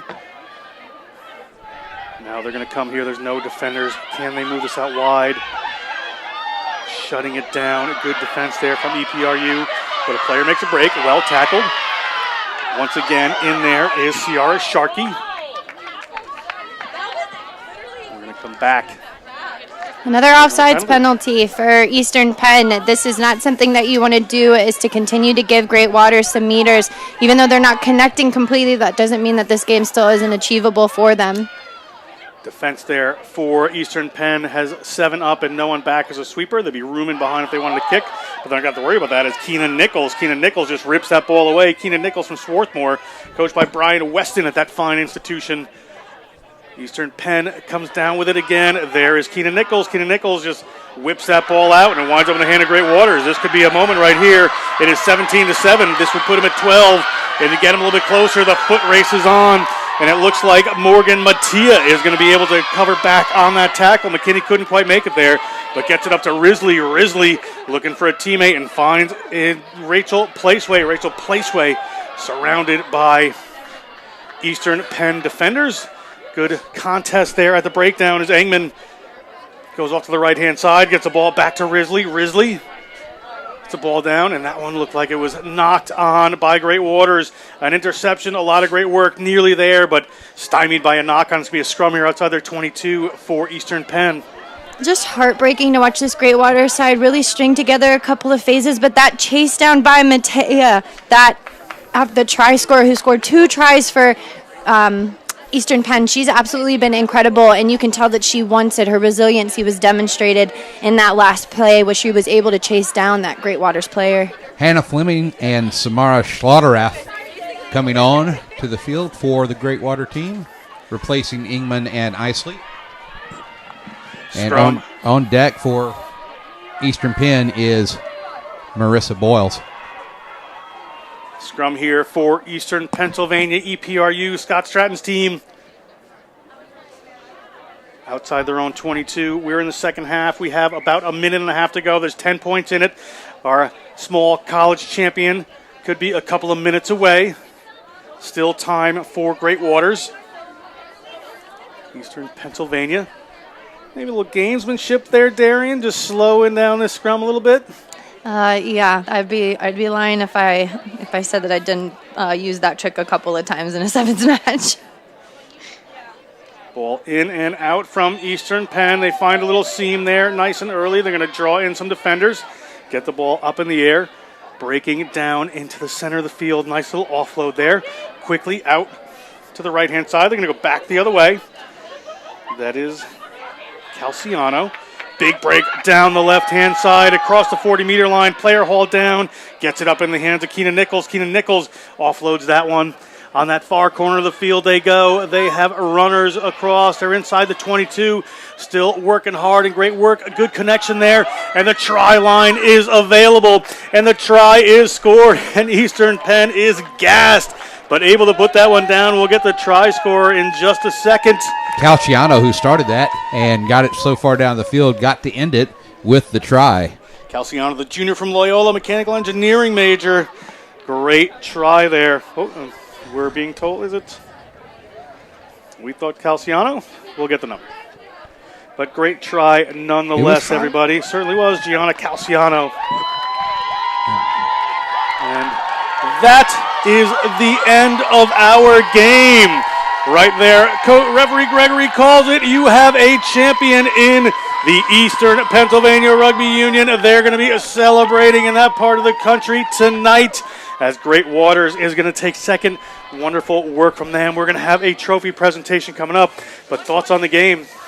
Eastern Penn was extremely impressive in their ability to keep the ball alive. It made it so that Great Waters was constantly under pressure. They were starved of possession during the whole entire game because Eastern Penn was just able to execute on so many things. Between Sierra, Sharkey, and Matea, they were absolutely incredible with their work rate and their ability to find the try zone.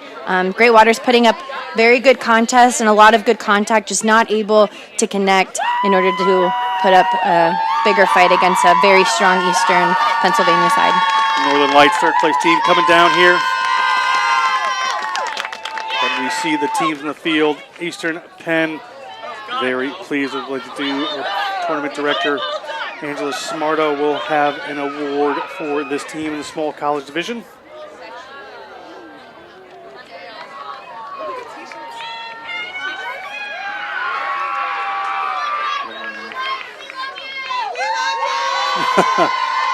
Fans in the field. Small college sevens champion, Eastern Penn Rugby Union.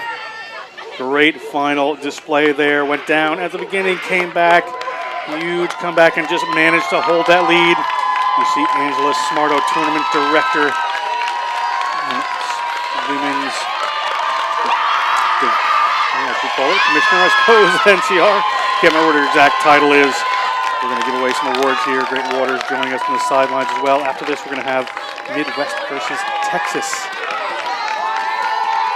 in the D1.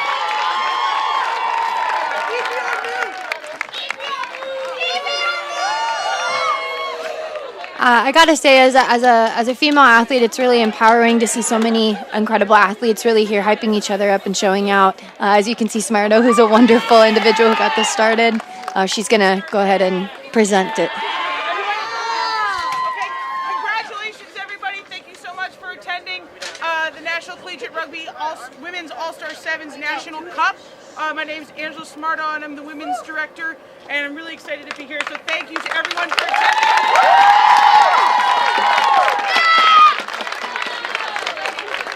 We're going to give away 4 awards. We're going to start with our third place small college team from mostly Minnesota and North Dakota and such. It's the Northern Lights. Northern Lights receiving the third place trophy. Caillou coached. A lot of fun, this team. You see Chantal Mint coming in.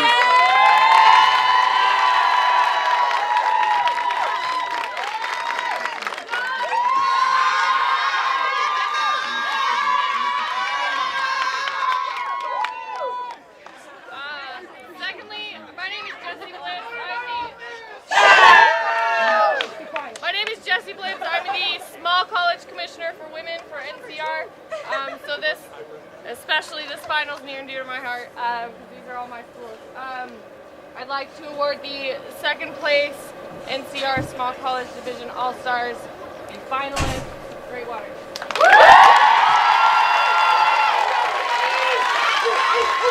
Second place to Great Waters, coming out to receive the trophy. Jesse Blitz handing that one out to the Great Waters team. Wonderful weekend, great game here, Darian. Well-deserved second place trophy. Yes, very much so. Great Waters put up a beautiful fight. This year was really exciting. We had 3 teams in the top 3 that have not previously been to the finals before, so I love seeing that. I love it when that happens. I want to give a huge congratulations. You guys played with a great team effort today, all the way through and through. And congratulations, first place EPRU.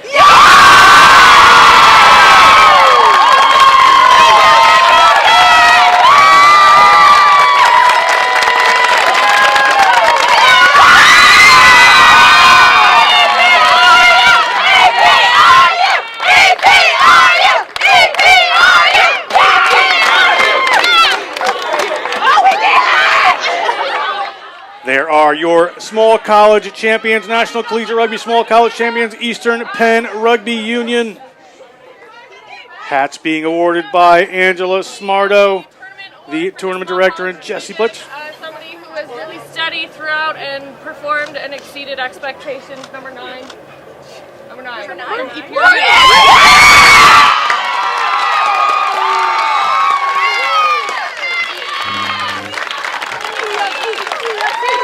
There is your MVP handed out.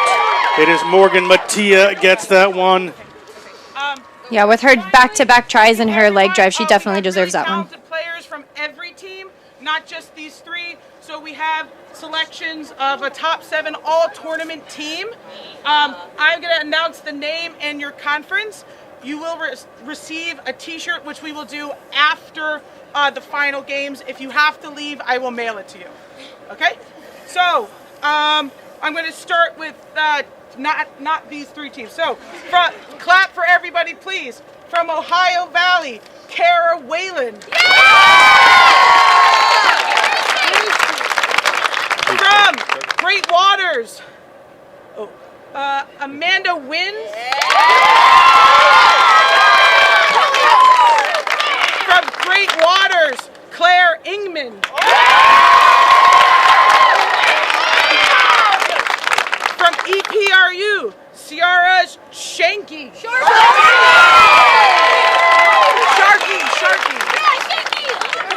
I apologize. Ciara Sharkley, I apologize. From EPRU, Hannah Plotling.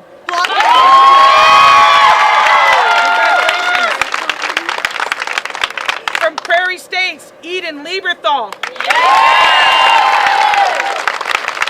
And number 7, from upstate New York, Ari Black.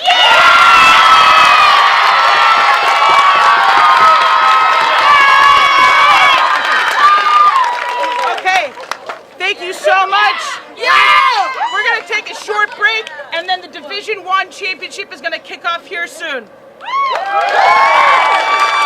We are going to step aside. Division I championship coming up, Midwest versus Texas. We take a look at your small college champions, Eastern Penn Rugby Union. They have this trophy for a year, and they will enjoy it. Stick with us. We'll be right back.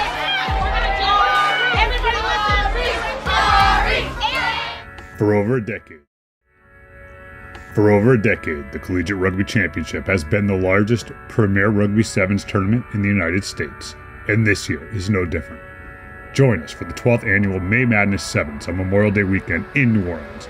Watch your favorite college rugby teams compete, tackle, and sprint their way to the winner's podium.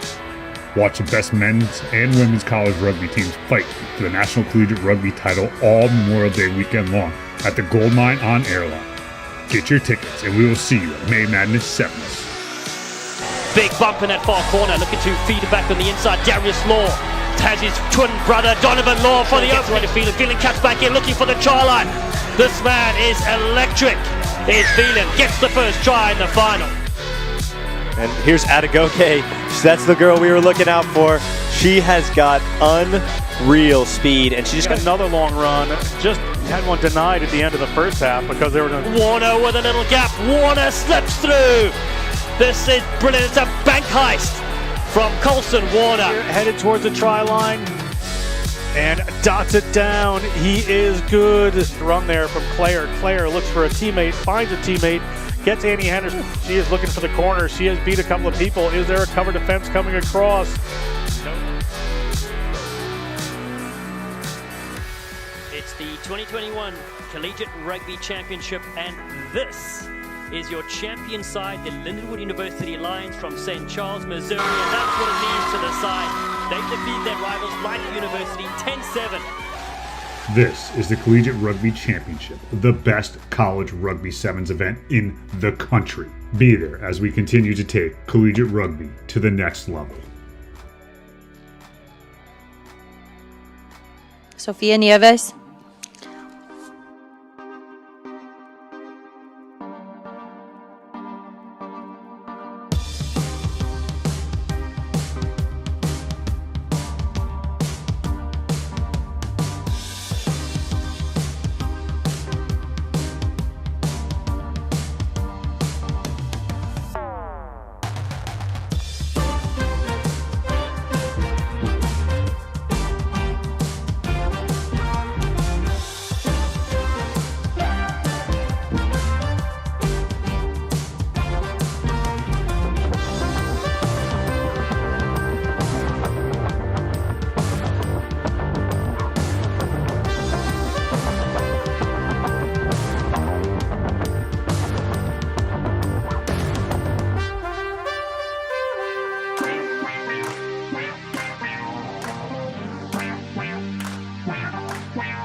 our game, we play with our hearts. We don't play with sticks, bats, or gloves. We don't wear shoulder pads or helmets. We keep playing when it hurts. And we leave everything on the field. What we wear must be built for our game.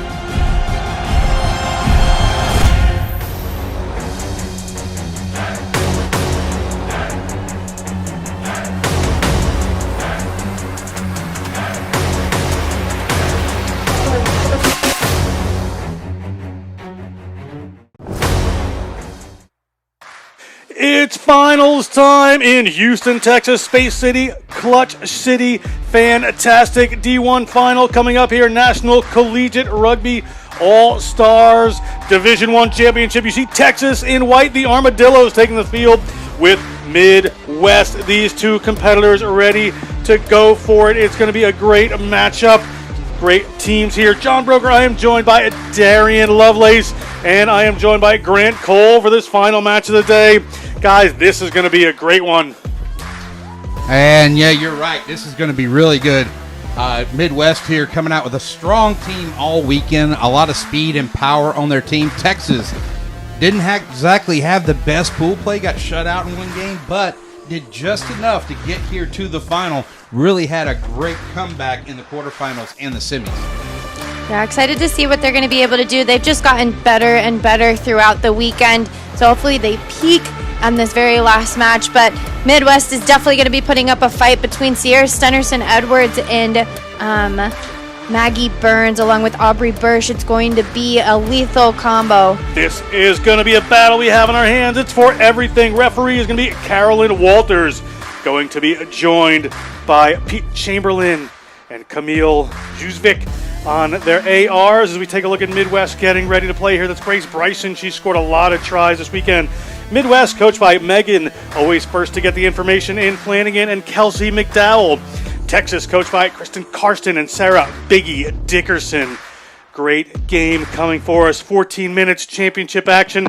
We'll crown a winner. Your small college champion was Eastern Penn Rugby Union, and we're moving into this one. Great stadium here, home of the Houston Sabercats. Tell us a little bit about it, Grant Cole. Yeah, AVEVA Stadium holds 4,000 people, and it is actually, you see that it's a rugby-specific stadium, but we've also held international soccer matches here, professional soccer matches, junior college football playoffs. Really? I could go on and on and on. This stadium is the moneymaker for the Sabercats. And you see that Texas team getting ready to play there. They have been electric through the weekend. They have a Kenyan international in Immaculate Owiro. She's played 7s and 15s for the Kenyan national team. She's been very effective for this team. Julia Norwood, great player to keep things moving. And they are going to be, as we said in white, they're going to receive the ball. They're going to be running from left to right on your screen. From right to left is going to be Midwest. We are almost set to go here. Just final pieces of getting things ready. You see Maggie Burns is going to kick this one off. Maggie Burns from University of Northern Iowa from Dubuque. She has been an instrumental part of this team all weekend. Great kick, great pass, keeps things moving. Very, very calm, cool, and collected. It's going to get us underway here. Referee Carolyn Walters whistles the start of your D1 NCR Women's All-Star Division I Championship, and the ball comes down into the hands of Norwood. Norwood moves it off to the left-hand side quickly. It drifts forward just a little bit. Referee Walters sees it. Early nerves there, guys, but we're going to have a scrum here for Midwest. Yeah, they had the intent to move it out wide to try and draw in some defenders. She's been lethal with the ball in hand all day, so it makes sense as to why the intent was there. She's just got to make sure to catch it before she turns on the burners. And definitely that was impeded by the footsteps of Grace Bryson on approach. Yeah, I might drop that ball too if I saw Grace Bryson coming at me. Tough customer, Bryson. Ball is in and comes back Midwest way, but pops over the head of Tatiana Reed. Tatiana Reed is going to take it herself around the side, hands it off to one of her teammates. A big break down the left-hand side. That is Stannerson Edwards. Stannerson Edwards wants that try line, sees it, she's in. Stannerson Edwards touches down for the first try of our D1 final. Very good individual effort. She has been scoring tries all day while dishing out big hits. She's able to round that corner and back herself by dishing a couple of fends, showing her power. Unfortunately, a little bit of a missed tackle from Norwood. However, Stennerson Edwards able to get her team on the board. Got to say, Stennerson Edwards out of University of Northern Iowa. Their former coach, who's passed away, dear Steve Murrah, who a lot of us have known and loved, he'd be smiling on that play. Good words from Grant Cole. Burns can't hit that one. A bit of a tough angle. Going to be a kickoff from Midwest. Texas has lots of game breakers. They just need a hold of that ball, and anything can happen. Excitement building here in Aveva Stadium. All the other teams and the fans watching on. It's been a wonderful weekend of rugby here. That one slides in behind Texas. Their front line there. But here's a big break for Texas. We said anything could happen, and anything will happen. On the run they are. They are headed towards the try line. Great break there. And that is Persephone Alicia touching it down. The senior from the University of Texas from San Antonio. 5 points right under the sticks. They answer back. Really good try for her right off of the kickoff. They came to play. We did say that this Texas side just keeps on getting better and better throughout the weekend, but that was just a brilliant individual effort for her to be able to recognize that there was a half gap. She slips through, and she's able to dot it down right in between the sticks, and Norwood will convert that try for her team. 7-5, the score up for Texas, and it looks like it's going to be a close one here in this final D1 All-Star match. In Greek mythology, Persephone is the queen of the underworld, but right there, taking away the try, Persephone Alicia. Just trying to be the queen of this game. And it is 7-5. Texas takes the lead. Kickoff nice and high up in the air, hits some ground, goes over the head of Fultz. Fultz has to go back on it, but may have been ripped away there by Owira. The referee sees it not releasing. Referee Walters calls it, and we're going to come back for the penalty. Maggie Burns outside her own 22. She's looking for some runners. She's looking for a little pop pass there and gets it. Space does not completely open up. Ball goes back into the hands of Burns. Burns tries to get it to Fultz. Little miscue on the handling there. Uncharacteristic for the Midwest team. Bryson gets it to Burns. Burns to Tatiana Reed. Tatiana Reed takes some space away from a couple players and looks for the break. The break comes from one of her teammates. They're across the 40-meter line on the run. There they go. That is Maddie Dunn. Maddie Dunn is in a wrestling match for the try line. She does not want to go down. She's there. Has she gotten the ball down? Referee Walters says, held up by Texas. Great defensive play. Going to be a goal line dropout. Well, Persephone was the queen of the underball on that one. And got there and held that one up. I knew that weird knowledge of Greek mythology would pay off. 110%. That is just an incredible individual effort. Texas came to play today. No jokes today, folks. But that goes to Hannah Fultz, and Hannah Fultz knocks it on. Unlucky. They tried to just kick that one over the 5 and take it back from Julia Norwood, but Fultz was in the right place, but couldn't quite make it happen. On their own 5-meter line is going to be a scrum for Texas, the Armadillos, here from the Lone Star State. Scrum to come from them. In the last scrum that we saw, Texas just bowled over this Midwest scrum. The Midwest is really going to have to dig their boots into the ground and hold on. Oh, my apologies. It's the other way around. So Texas, we'll see if Texas can win their own scrum against a strong Midwest side. And they do. There goes Norwood. She moves that quickly to the wing. There is a foot race coming on. Maggie Burns has a hold of one of these Texas players, just drags her to the ground. Bull riding, as it would be here in Houston. And Hastreater dinged for not releasing fast enough. And here goes Burns. She's always quick with this one. She wants to play. Sliding back in there is Aubrey Burrish. Aubrey Burrish gets it out there to Dunn, and Dunn is going to touch down the try, and Maddie Dunn gets on the board. Iowa State University junior. How did she hold on to that ball, Darian? That was not the best pass, but that was a great pick and try. It almost looked like it was rehearsed. I mean, she picked up that ball by the skin on her fingers and just kept that momentum going to bring it over for the try. We almost saw her score, but with a beautiful chase by Persephone, she was able to stop it. Hold up. Oh. Looks Carolyn like Walters has called that pass back for a forward pass. Oh, my there. goodness. I thought that was clearing away, so we apologize. We were celebrating up here in the booth for them, but we're still at 7-5 Texas. Another scrum on their own line. Referee Walters is going to whistle that up. Going to take that one again. They're playing down in this end of the zone. About a minute to go in this first half. Division I National Collegiate Rugby Championship. Texas with Julia Norwood. Putting that one in. Norwood gets it off to Alicia. That one bounces, is going to hit the ground. So Maggie Burns is going to have a little bit of an easier tackle as they go around the corner. A little slip there. No break down that end. See if they can come back as they come back to Norwood. And she's going to break back the other way, and she's going to make a big break. And it's Julia Beyonce Norwood crossing the 40-meter line. She may go the distance. She's got somebody closing down on her. That is not going to happen, and try is awarded. Julia Norwood, the junior from University of Texas, born here in Houston, gets a try. Yeah, we saw Sierra Stennerson-Edwards running across and then unfortunately just didn't get the angle. If she had corner flagged, I think that she could have caught her before she made it, but Norwood does a beautiful weave in and out in order to try and get Stennerson off her heels and then gets down to the try. That was almost a 90-meter try for her. Incredible effort. And she is up and excited as that kick is not going to make it. Referee Walters is going to whistle us for halftime. 12-5, Texas leading Midwest. We're going to step aside for a halftime break and come back with some exciting second half action. We're going to crown a champion after this.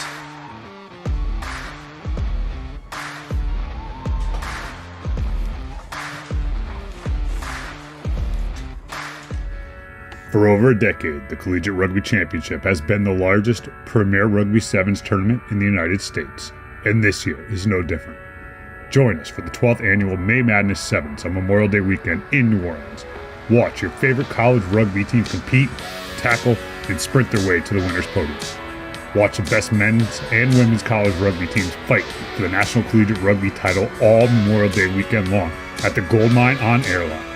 Get your tickets, and we will see you at May Madness 7s. Big bump in that far corner, looking to feed it back on the inside. Darius Law has his twin brother, Donovan Law, for the opening. Feeling cuts back in, looking for the try line. This man is electric.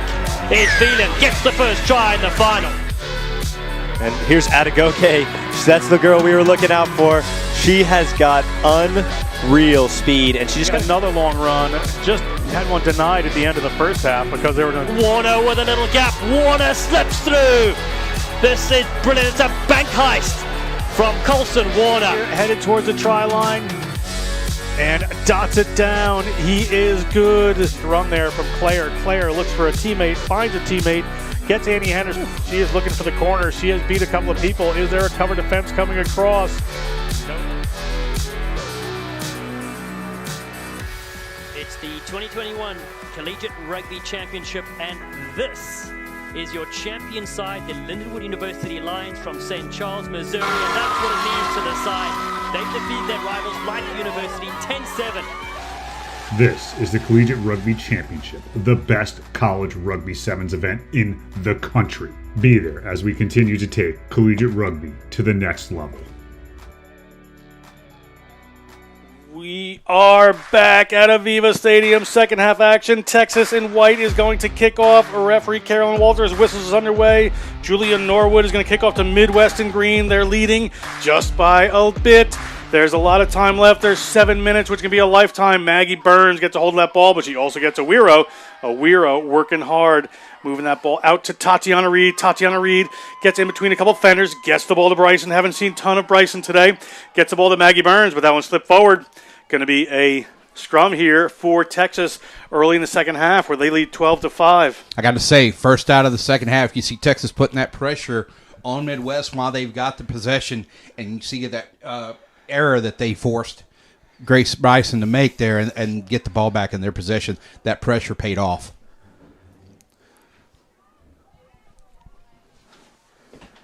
Ball in for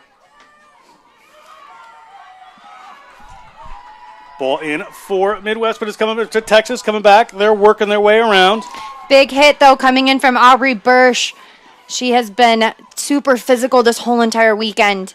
Owiro there, just taking her time, getting the ball out to Norwood. Julia Beyonce Norwood, and up to the middle of the field they go. They're looking for a wraparound there, but a good tackle from Maddie Dunn. Contest here by Midwest of the breakdown, but illegal. Coming in from the side, so it's a penalty here for Texas. Norwood's going to go quick. Norwood moves it out there to Courtney Smith-Hernandez.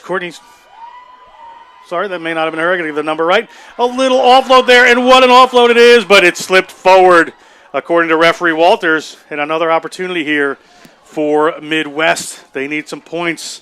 Super unfortunate for her because she had nothing but green grass in front of her. We see this contact happen. She drops her shoulder, is able to do a little flick of the wrist, and then over the top, and then we get it called back for a forward. You see her kind of kicking herself because she knew that was a try.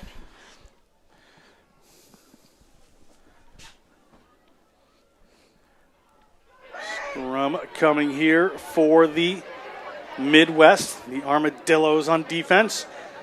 2 minutes gone in the second half. 5 minutes left to crown a champion. Midwest would need at least more than a converted try. Would need 2 tries to get it done. As the ball comes back there to Burns. Burns is going to attack the line and get it to Bryson. Bryson's going to break a tackle. Bryson's going to stiff arm another one. Bryson's going to get across the 50, nearly to the 40. Players in there to work that out as the ball comes out to Dunn. Dunn thinks about the pass and then has to hand somebody off. They've got numbers to the left if they can use them. Maggie Burns sees it. Bryson breaks through and gets it out wide. That's Standerson Edwards. She had a long run before to the line. She gets tripped up. Great tackle there by Texas. Good speed of thought there to pick that ball back up and get going. Balls to Maggie Burns. Bryson is out wide, but it slips over her head and forward. And a try opportunity for the Midwest goes begging. Time starting to be against them as we have about 4 minutes to go. Just heart-wrenching for this Midwest side. They get such good phases going, and then that last one is just not getting in there for them. That was a beautiful chase down, though, from Persephone again, getting Sierra Stenderson Edwards all tangled up, and that really put the pressure on Midwest. 3 times now they've almost been in that try zone and just unable to finish. I don't think we've seen Bryson taken down in open field like that all weekend. He is a powerful, powerful runner. You are correct, sir. And we have scrum coming for Texas. Norwood to put this one in.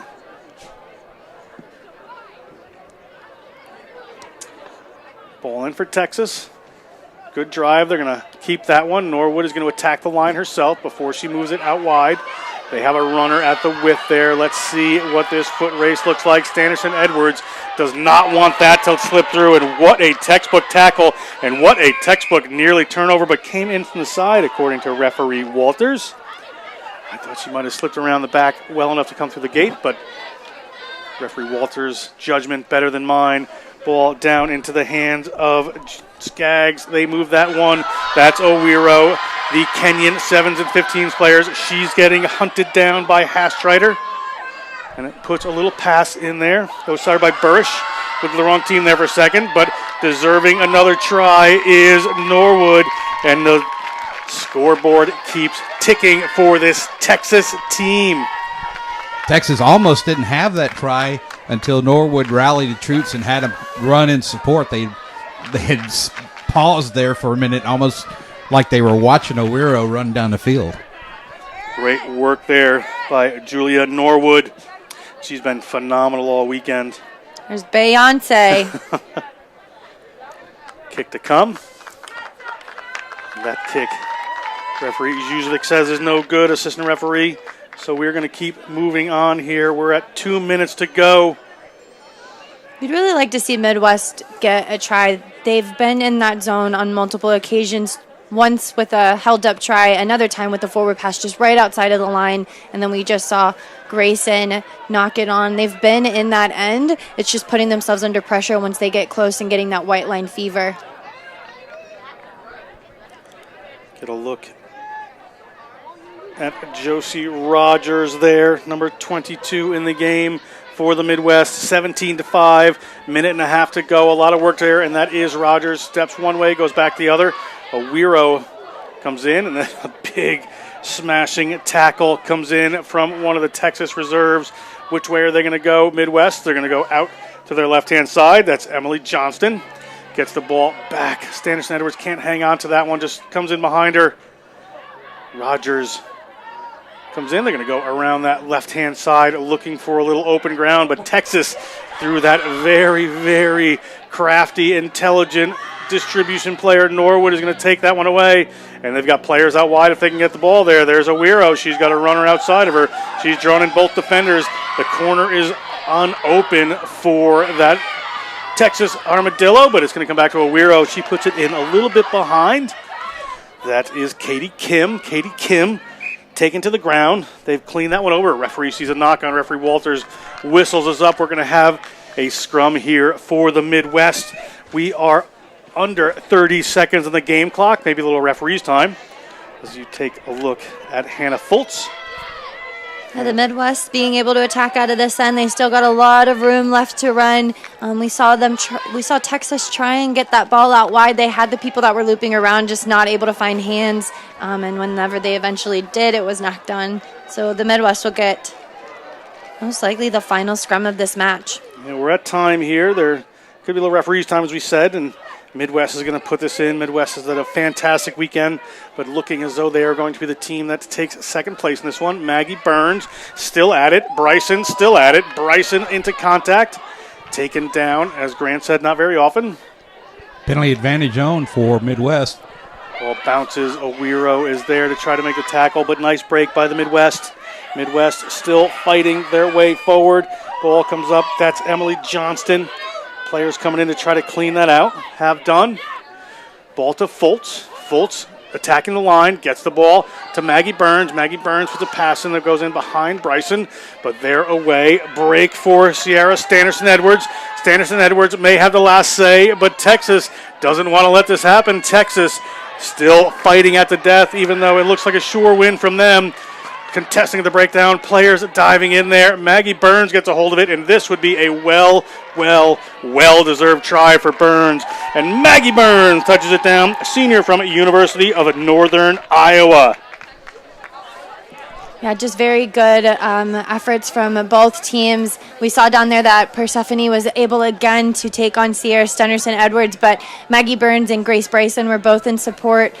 Maggie Burns just looks up, realizes that nobody folded over to the right. That's just a very smart heads-up play from her, and she'll try to convert her own try. Maggie Burns unable to convert that one. Referee Walters whistles us for the end of the game, and the Texas Armadillos are your Division I National Collegiate Rugby All-Star Champions for 2022. Final thoughts on this game. We're going to have some trophy presentations coming up. Grant Cole. Yeah, Texas resilient with just continually punching ahead, absorbing the pressure that Midwest was putting on them until they could just hold it off enough right there at that last 2 minutes where they could let up that pressure. Even though Midwest gets that try there at the end, Texas could have basically had the capacity to sustain what they needed. Yeah, both sides just putting up an incredible match. Honestly, both sides were extremely physical, had the intent to go wide, had wonderful ball carriers and people that were able to move the ball and attack the space. It's just that Texas again was getting better and better, kept the ball rolling, kept the pressure on Midwest the whole entire game, and the Midwest was just not able to meet them in the middle. So now we will have a Texan champion here in good old Houston, Texas. And I'm sure Chris Karsten is very happy about that. I can see her down there, see him down there, and they're really happy. I can look at her, look at him, he's there, they're jumping up and down. They're thrilled. That Texas team, great work there from the Midwest. Showed very, very well what a wonderful weekend we have had. We're going to have Director Angela Smarto is going to hand out some trophies before we end our wonderful broadcast. Teams working their way over to the line. Always coaching, always organizing. Megan Flanagan of the Midwest is calling her team in. As you take a look at the Armadillos there on your screen, your 2022 All-Star champions here in Houston, Texas at AVEVA Stadium.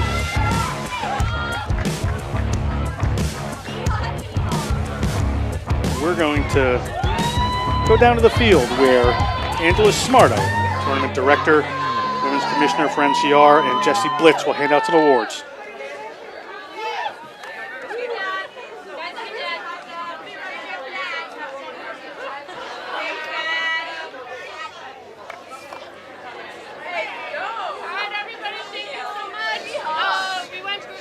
course, if you're here, I'm going to repeat some stuff.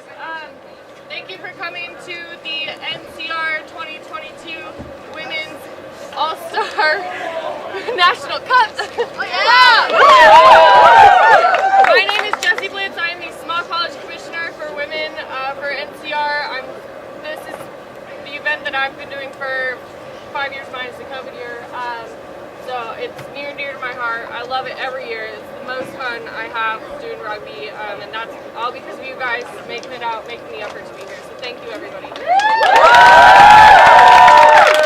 want to start with awarding the third place team for the Division I All-Stars, and that is Upstate New York Snow Leopards.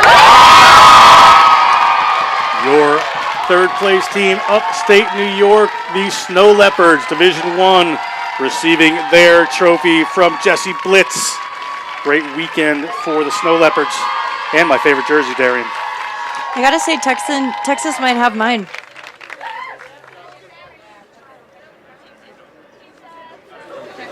All right, thank you, everyone. My name's Angela Smarto. I'm the Women's Director and Division I Commissioner. And my favorite part of every tournament is handing out trophies, so I'm really excited right now. So our Division I All-Star finalist will be going to Midwest Big Green.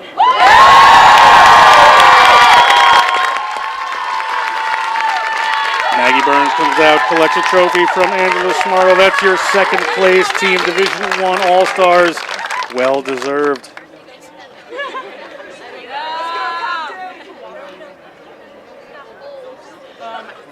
Before the MVP.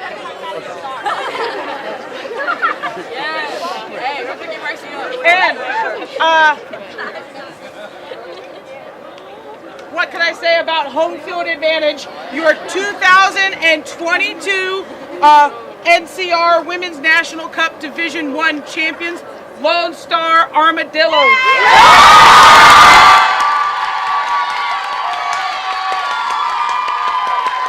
There is your Division I All-Star Championship National Collegiate Rugby, the Texas Lone Star Armadillos. Pure excitement, well-deserved, Darian. Yeah, again, we see them celebrating it. The fact that they are the home team really makes it so that this win feels that much sweeter. Very good contest. They improved it tremendously throughout the weekend. Alicia gets a trophy. We're going to have an all-star handout.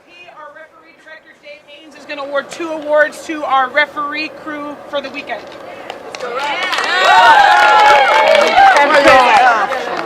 As you all know, NCR supports women's rugby, and that includes developing women's referees. We were very fortunate this weekend to have a great crew of referees here with us. Let's have a hand for them. The referees taking the referees crew for the weekend.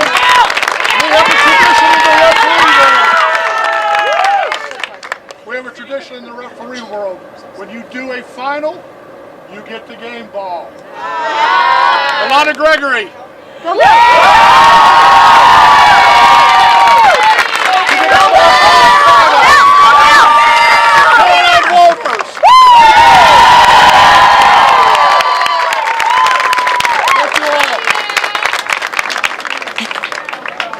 Let's get a picture together. Basic gift card. Bye, Pete.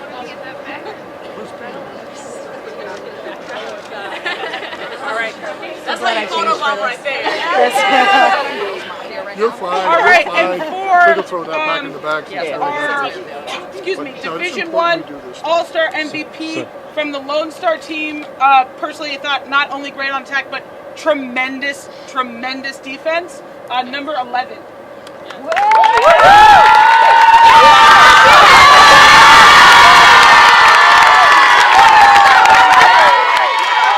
Abigail Kennard gets the All-Star trophy for the Armadillos.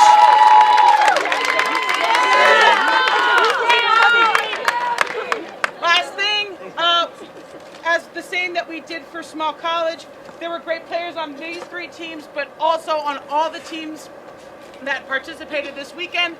I have a top 7 all-tournament team for the weekend for Division I. If you are still here, before you leave, you can come get an all-tournament t-shirt. If you are not present to receive your shirt, we will contact you later and ship it home, okay? So please clap for everyone, whether they're present or not, okay?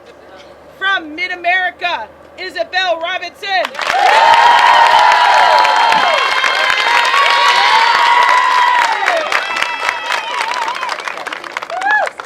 From the South Atlantic, Sophia Niev.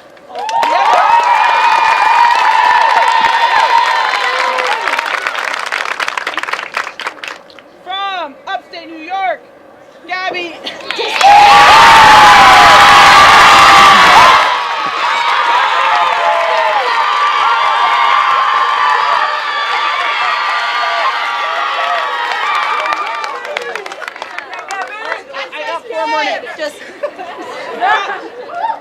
From the Midwest, Maggie Burns.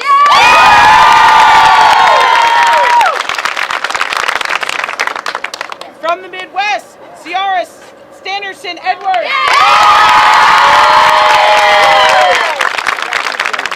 And last but not least, from Texas, Julia Norwood.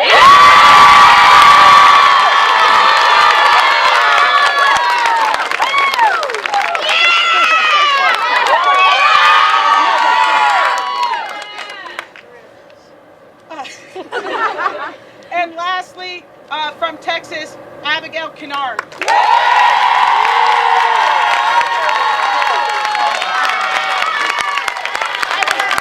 I would also like to unofficially award Most Team Spirit to Upstate New York.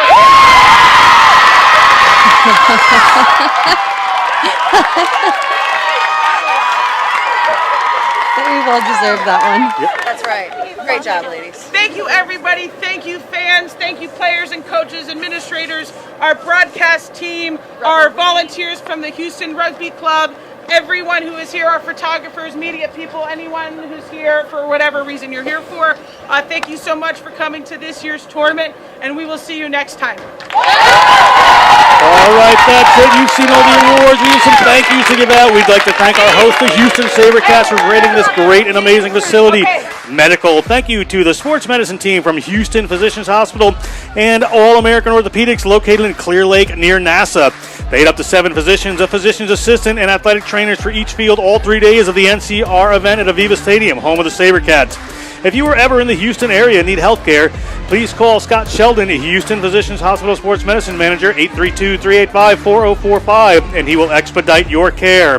Referees, thank you, David Haynes, for sorting it out, and thanks to the refs representing 6 different societies nationwide. We appreciate the continued effort to support NCR events.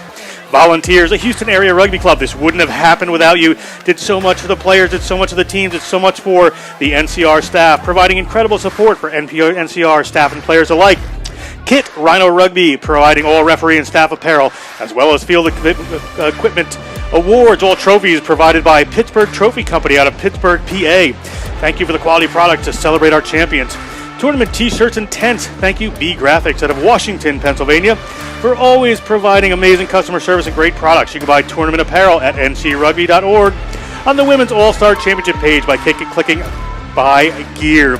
For NCR, we want to thank Angela Smarto for running this whole event, Jesse Blitz, Lucy Zugschwert, Christine and Kelsey, David Haynes and the referee crew, Steve Hyatt, Jeremy Treese, and Steve the Creator Cohen. We'd like to thank Next Level Rugby, our camera crew, and then our producers, Nigel Baby Cake Hill, and the man with the rugby plan, Ryan Ginty, for Grant, the amazing rugby evangelist, Zealot Cole, and for Darian, It's Love Lace. This is John Broker. We hope you enjoy the rest of your day, and we'll see you at the next rugby game.